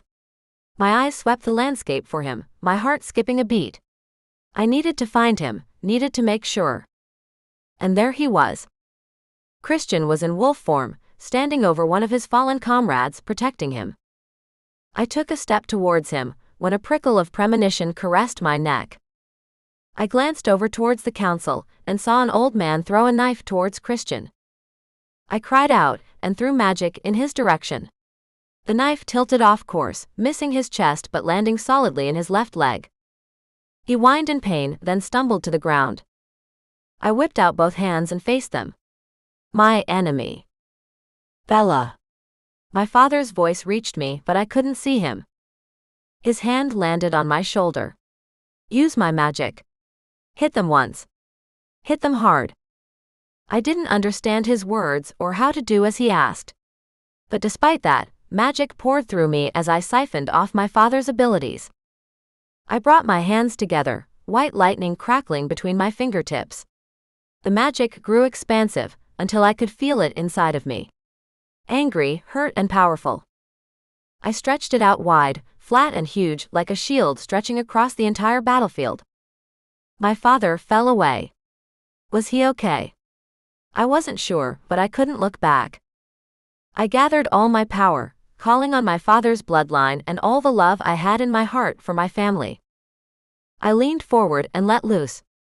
A scream that had been building in my throat burst forward as I brought my arms together, like the flapping of gigantic wings. The wave of magic plowed towards the group of the council and their police, hitting them all at once. Some of them were knocked off their feet, landing flat on their backs. Others simply crumpled to the ground. I fell to my knees, exhausted. Good girl, Dad said from behind me, where he lay depleted. I crawled over to where Christian lay over his friend, blood pouring from his wound. I reached for the knife, wrapped my fingers around the hilt and pulled it out. Fast. Christian immediately let go of his wolf and shifted back to human. Blood poured down his now human arm. Fuck, that hurts. I wasn't sure how much power I had left, but I reached over and put everything I had into a healing spell. The flesh slowly knitted together, and when there was no more bleeding, I groaned and let my head fall. Christian jumped up and gathered me in his arms. Bella, are you okay? What should we do next? Did you kill them? I tried to stand on my own, but ended up sagging against Christian's chest. No. They're just unconscious, I think. Greg. Kale. Round up the pack and go get the council. They're all knocked out, not dead. Tie them up. Drag them back here to stand trial. I patted his chest. That's a good idea. My eyes were closing. I had nothing left. I sagged against my man and let him carry me. I floated in and out of consciousness as the action ebbed and flowed around me. People were shouting and whispering as well, but I couldn't summon the energy to respond. I woke in my own bed, with my father sitting beside me. Hey. He glanced up from the book he'd been reading. You're awake. Thank the gods. I was beginning to worry about you. I pushed up to a seated position. What happened? The wolves arrested the council. He smirked a little, and I couldn't stop my answering smile. They are going to be very angry when they wake up. It was hours later when the council awoke, and more to get them ready to stand trial. Some still had remnants of the battle upon their features. Good. They deserved much worse. In fact, I was surprised that some had survived at all. I still wasn't quite sure what this magic inside me was, but it was difficult to control. If anything, it scared me more than I was willing to admit. Not that I would ever admit to it in the first place. After all this, I would do research so I could see for myself what the magic meant, where it came from, and what I needed to do with it in order to control it. I stayed perfectly still in the rickety seat I was given at the old courthouse in the Wolf Realm. It wasn't a large building, and there were places here that desperately needed upkeep. But I didn't care, and I didn't think anyone else did either. The only thing that mattered was forcing them to stand trial, and forcing them to change the laws in the Wolf Realm. The last part was something Oliver strongly suggested, like pouring salt in their wounds, and I couldn't help but agree wholeheartedly with the plan. This was significant, where this new piece of our history took place, and knowing the council would be forced to overturn tradition in a small, cramped courthouse in a completely different realm was perfect. The room itself could probably fit 100 people, maybe 200 at most, and it was packed. There was standing room only, and even then the audience was pushed together like sardines. I was seated in the bench area, and there were 12 people sitting in the jury box. Ava and Taylor sat on one side of me while Christian sat on my left. Courtney sat on the other side of him, and then Oliver rounded out the end. All of us were silent. All of us were waiting. Suddenly, a small door opened, and a wolf wearing a tan sheriff uniform came in. "Please rise for the Honorable Judge Rafe Harding." Everyone stood as the judge walked in. He had a scar that ran down the left side of his face, and his silver hair was disheveled, but other than that, he looked pristine in the robes he wore. He climbed to his seat and sat down before banging the gavel once. "And what's on the docket today?" he asked. As if he didn't know. "Your Honor, I'm here to require the remaining council members to install a new law that would equalize both shifter and witch or warlock," my father said. He had been sitting at the other table next to the row of council captives. "It will be enacted both here, in the shifter realm, as well as in the magic realm. The law itself would allow those in love to marry whomever they wanted, despite the species they come from." Without warning, Christian took my hand in his and gave it a small squeeze. I looked over at him, and suddenly I was struck with the fact that no matter what happened to us, no matter what we would have to endure, everything was going to be okay. We were going to make this work for us.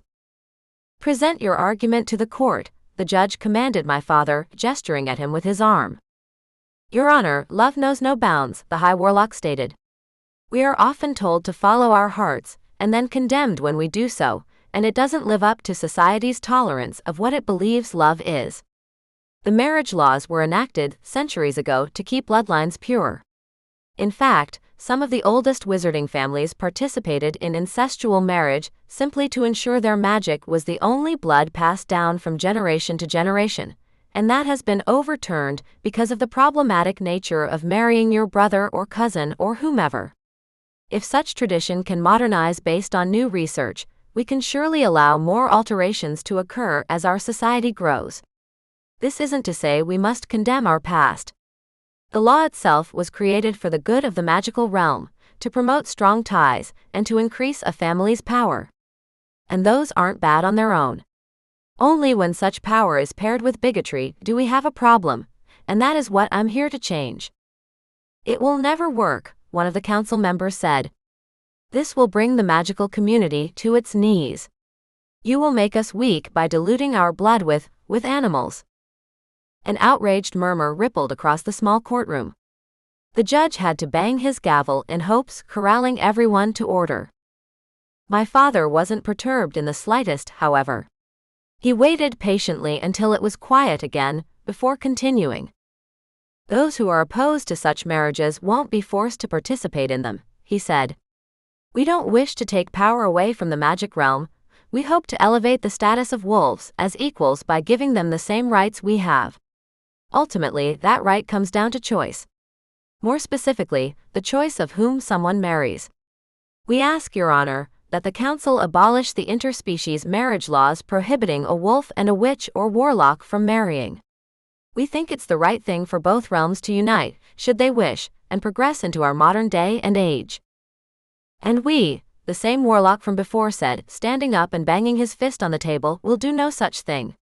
This is a farce, an abomination. The children produced from such a marriage will be burdens. They'll be. Order, the judge snapped. Considering you have already vocalized your dissent through the murders you committed, I order you to refrain from speaking. He set his gavel back down. I've thought carefully about this, and I'm inclined to agree with the High Warlock. As of today, at 3:33 in the afternoon, this court finds the interspecies laws to be hereby abolished. And the council sitting before me is ordered to abolish those laws in their realm, or risk being imprisoned for the rest of his or her life in a cell created by the magic realm for wolves, with a wolf cellmate. He banged his gavel for the last time. Without warning, Christian pulled me to him and claimed my lips with his own. You're brilliant, he said, resting his forehead against mine. This time, I didn't contradict him. We did it. We had won. Chapter 19. I blinked. Married? Now. It sounded crazy. Completely illogical.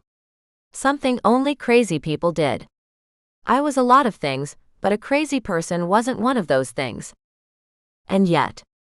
Why did my heart skip a beat at the thought? It wasn't planned, but I had never considered getting married before meeting Christian. It wasn't as though I had daydreamed about this moment, because I hadn't. Maybe this could work. I knew I wanted to marry Christian. There was a reason I'd fought tooth and nail to acquire these rights. Part of it was because the wolves deserved to be treated as equals. They deserved to have the same rights as everyone else did. That much was a given. But I'd be lying if I said that was the only reason why I was doing this. Christian was the crux of everything. Of every decision I made, of everything I felt. It wasn't something I understood completely, because it didn't make sense to put so many of my eggs in one basket. On the other hand, it made perfect sense to my heart. It felt right.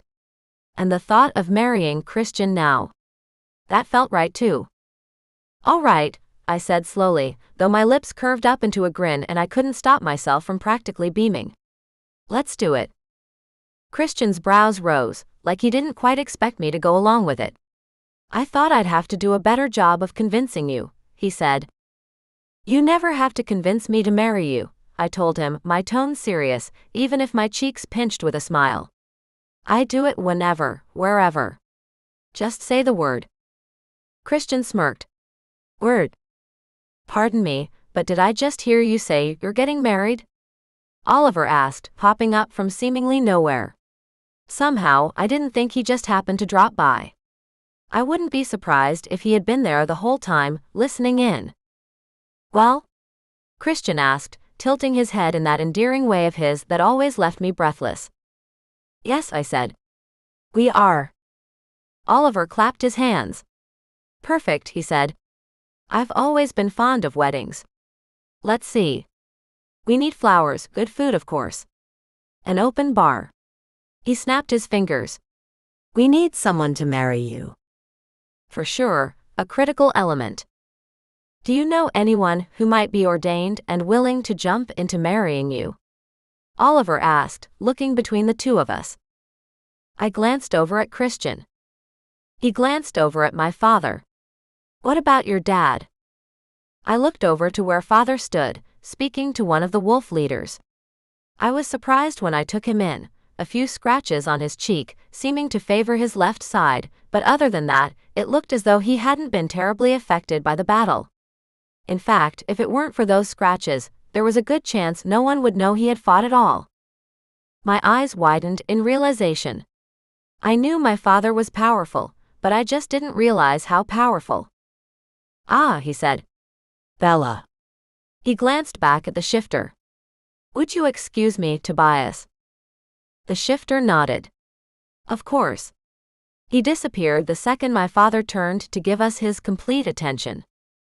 Before I could control myself, I threw my arms around him, hugging him close to my body. I was just so thankful he had survived. It was strange.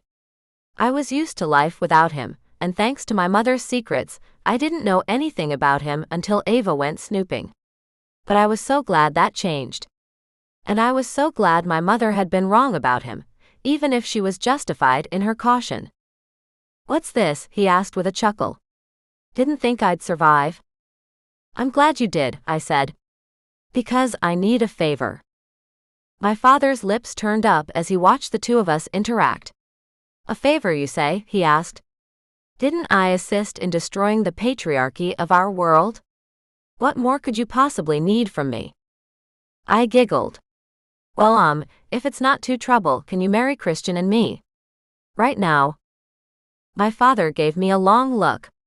"If that's what you truly wish, my Bella, I'd be honored." He placed a comforting hand on my shoulder and gave it a gentle squeeze.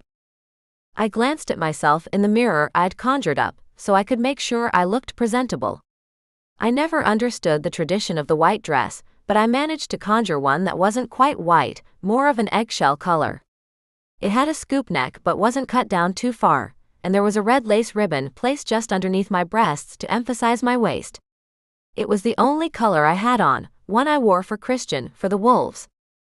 I used my magic to knot my hair in a fancy updo, with stray tendrils falling into my face, framing it. Then I focused on my makeup, highlighting my eyes, my cheeks, my lips, while still somehow managing to make it look natural. I almost didn't recognize myself. But it wasn't the dress or the makeup or the hair. It was the confidence. Even now, I could still feel the power inside me, like a light at the end of the tunnel, reminding me that it was here just in case I needed to reach it, needed to access it, like a dependable friend. Something inside of me warmed at the thought. Originally, I had been frightened at the prospect of the magic because I didn't understand it, and I definitely couldn't control it. But now it was part of me. And I couldn't be afraid of something that wanted to help me. Someone cleared their throat, and I made out a silhouette behind the sheet. A familiar one. "Come in," I called. My father swept in, regal robes billowing behind him. It had to be some kind of spell. The last time I had seen him, he had had a few tears in his clothing, and more than a little dirt of the hem of his robes. Now, he looked like he hadn't just fought an important battle. He looked like he had gotten dressed for my wedding. Even more tears filled my eyes. "They're waiting," he said. He reached out and cupped my cheek. "Ah, Bella, I'm so very proud of you." "Stop," I said with a smile. "I don't want to cry. Not today." "You cry." My father patted my cheek. "I didn't think it was possible." "Only when it makes sense to," I teased back. A swell of music could be heard just outside of the tent. My heart skipped a beat at the sound. "It seems they're ready for us." My father offered his arm. "And you, Bella? Are you ready to get married?" I took his arm. "Absolutely." The wedding went by much too quickly. All I could see the whole time was Christian, the way his eyes got glassy as he watched me walk down the aisle on my father's arm, how he took my hand securely in his after my father presented me to him, and the way he couldn't stop smiling as my father continued the ceremony. When my father insisted we kiss, I didn't hesitate. I lunged for him. The crowd laughed and cheered. Someone whispered, and I was certain it was Oliver. But the noises faded away until it was just the two of us. "Bella," he said in a low voice once we pulled away. "You never cease to amaze me. You're beautiful. Our children will be lucky to have you as their mother." This time I did cry. I couldn't help it. I was happy. This was where my life began. This was a new, unexplored adventure, and I was ready to take it. With Christian by my side, I knew we could endure anything thrown our way. As long as we were together. Epilogue. 1 week later. We received word that Ava was in labor, so immediately set travel plans to get to her. Christian and I went straight to the Adunulfi realm, and despite my grandparents' insistence that no one but our blood relatives could enter, my husband had no issue. It seemed that my father's blessing over our union made a lot of magical difference. When we knocked on Clarissa's door, I wasn't sure what to expect, but hope and fear warred within me. The door opened and there stood my beautiful sister. "Courtney." "Bella," she whispered, her eyes red and puffy like she'd been crying. You came. Of course I came. I ran at her, wrapping my arms around my beloved younger sister and holding her tightly. I've never left you. I'm always here. It broke my heart, and hot tears sprung to my eyes to think that she'd ever thought such a thing. When I pulled back, there were tears in her eyes. You got married without me. Aghast, I pulled Christian over to stand beside me. We got married out of pure necessity, my sister. When we get mated in a big party in front of the whole pack, you and Ava will be there. I promise. Christian opened his arms to Courtney. Hello, sister. She flew into my husband's arms, sobbing her heart out. I glanced into the cottage to see Clarissa standing back, a sad smile on her face. She didn't speak, but since time was of the essence, I called out to her. We need to take Courtney to the Fey realm. Can she travel? Courtney pulled her head up off Christian's chest, her tears drying. Why? What's happened? Ava's in labor. Courtney swiped the tears from her face. We need to go. We do, I said with a grin. Courtney was sounding stronger by the moment. That's why we're here. We didn't want you to miss out. Courtney twirled and raced back to Clarissa, and after a few heated whispers, she raced back. Okay. I can go. I glanced up at our cousin, who also nodded. She can. But any headaches or signs of poisoning, and she needs to come straight back. Deal, I agreed, linking my arm with my sister's. I've missed you. Courtney nodded but didn't respond. I assumed it was because she didn't want to cry again, now that she'd pulled herself together. Clarissa came forward finally and smiled up at Christian. I'm Clarissa, by the way. He chuckled and extended his hand. I know. My apologies, I'm Christian, the wolf shifter who married my pure-blood cousin. Clarissa joked with a giggle. You've got the whole realm up in arms. Not me, of course. She shrugged. You two found love. I'm happy for you. I stared at my cousin for a moment, suddenly realizing that she might be lonely. Do you want to come with us? You could see Ava. Keep an eye on Courtney. Clarissa's eyelids dropped as she avoided my gaze. Thank you, but no. I don't leave this realm. I opened my mouth to ask why that was, but Courtney elbowed me in the side, effectively stopping the words before they began. Let's go, Bella. You're right. Well, see you soon, Clarissa. We waved off our cousin and ran for the portal entrance. We'd coordinated a trip straight to Fairy from here. Not an easy transition, but it would be the quickest path. Let's go, I said, swiping the card over the veil, then nodding at my pale but still beautiful baby sister.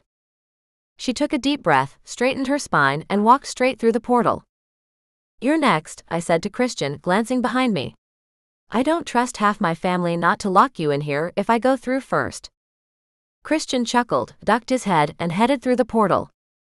My husband disappeared, and I shook my head. My husband. I still wasn't used to that. I pushed through the cold puddle of shimmering silver light, and stepped through the silence into Fairy. The air was cool on my face, but the sun was shining. The forests here were unlike anything I'd ever seen. The trees were tall and lush, the ground itself vibrating with an ancient magic. Let's go, Bella. Courtney called out, already running through the forest towards the small Fey town where Ava had hidden from the council all those many months ago. I jogged after her, Christian slowing to let me keep up. Excited, he asked. I managed to say yes. We ran all the way into town, where the Fey lined the streets, silent as the trees around us. Where's Ava? Courtney asked the first Fey man that she saw. He pointed towards a cabin to the left of us. We bolted for the door, a long painful wail meeting our ears. My heart squeezed hard, but I didn't stop. My sister needed me.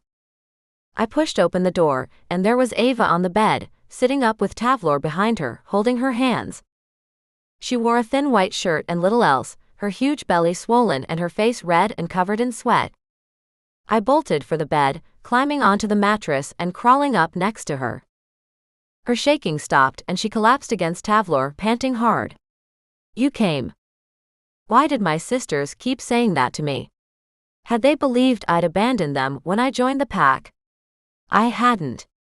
Not in my heart. Of course I came. You're my family, Ava. My blood. I'm here and I'm not going anywhere. Me neither, Courtney said, coming up onto the bed on the other side of Ava. Oh God, Ava cried, panic crossing her face. Here comes another one. Sit up, Ava, Tavlor said. I can't, she wailed and continued to cry out through the next contraction. I reached for her free hand and gripped it hard, squeezing back when her arm shook with attention. When she finally stopped crying out, she collapsed back against Tavlor once more. I stared at him. What should we do? We need to get her up, or on her knees at least. She needs to be able to push, but she's too tired. She sobbed loudly and I pushed my empathy away. We needed to help. This was why we were here. Ava. Roll over. I gripped her hand and pulled, encouraging her to roll onto her knees. Finally she did, groaning as she went. Where's the midwife? I asked. Tavlor shook his head. There is none. They give birth alone. I groaned. Of course they did. Well, Mom did it 3 times by herself, Ava. And you have Tavlor here. You can do it. She nodded her head and sobbed. I gestured to Tavlor to come down the end of the bed. You catch the baby. Courtney and I will help Ava. I wasn't sure if magic should be used, but I bent close and whispered to my sister, I'm going to take away some of the pain, okay? Just enough so you can focus on getting this baby out, Ava. We've lost enough family already. We are not losing you. I cast a gentle spell over my sister, running my hand down her spine, sharing my love for her with the incantation. Ava sighed and dropped her head into the bed. I'm here too. Ava, Courtney said, stroking Ava's long hair back from her sweaty face. Court, can you tie her hair up?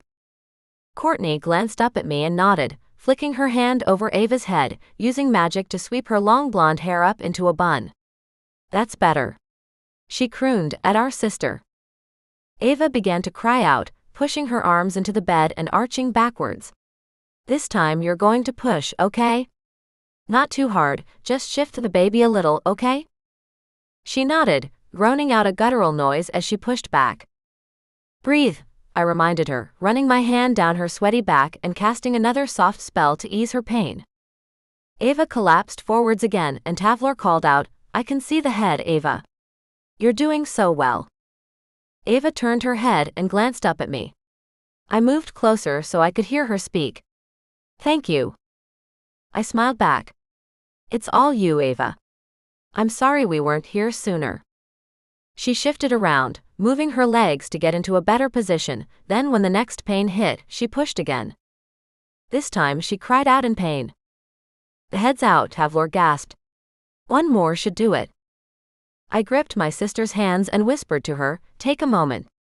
Your baby is safe. They're almost here. You're safe. We're here. Ava took a few deep breaths, then pushed hard. There was a slither and a cry, and my nephew was here. I glanced back to see him, safe and squirming in his father's arms.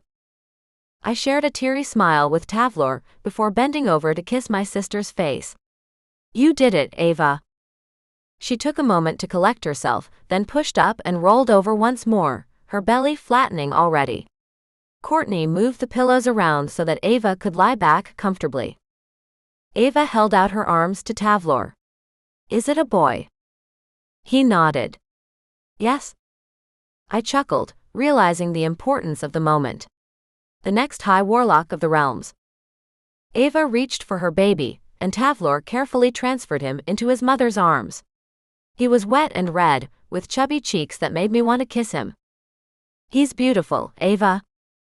Hello, beautiful boy, she whispered, holding him close. I stepped back as Courtney conjured a blue crocheted blanket and laid it over mother and son. I'll step out and give you 3 a minute. I nodded at Courtney, who bowed out as well, leaving behind me. Christian was outside, leaning against a tree. The Fae surged forward, worry written on their faces. She's okay, I reassured them. Tavlor and Ava have a son. A cheer went up around the forest just as my father came hurrying down the path. I just heard. I'm so sorry I'm late. He hugged me first, then Courtney. Is Ava all right? I nodded, smiling brightly at him with nothing but pure joy in my heart. She is. Give them a minute, then go meet your grandson. I have they. Dad's eyes filled with tears as he turned towards the cottage. Yes. I squeezed his arm as he wandered towards my sister's birthing house. I reached out for Christian's hand and grinned. The next generation is here. I wish my mom was around to see it. Christian stepped behind me and wrapped his arms around my waist. I wish she was here too. I would have loved to meet her. Courtney sighed. She would have kicked our asses for what's happened so far. I couldn't help but laugh and close my eyes, nestling into my husband's warmth. So true. The end. This is the last of Bella's stories, but Courtney is next. Pre-order book 7, here.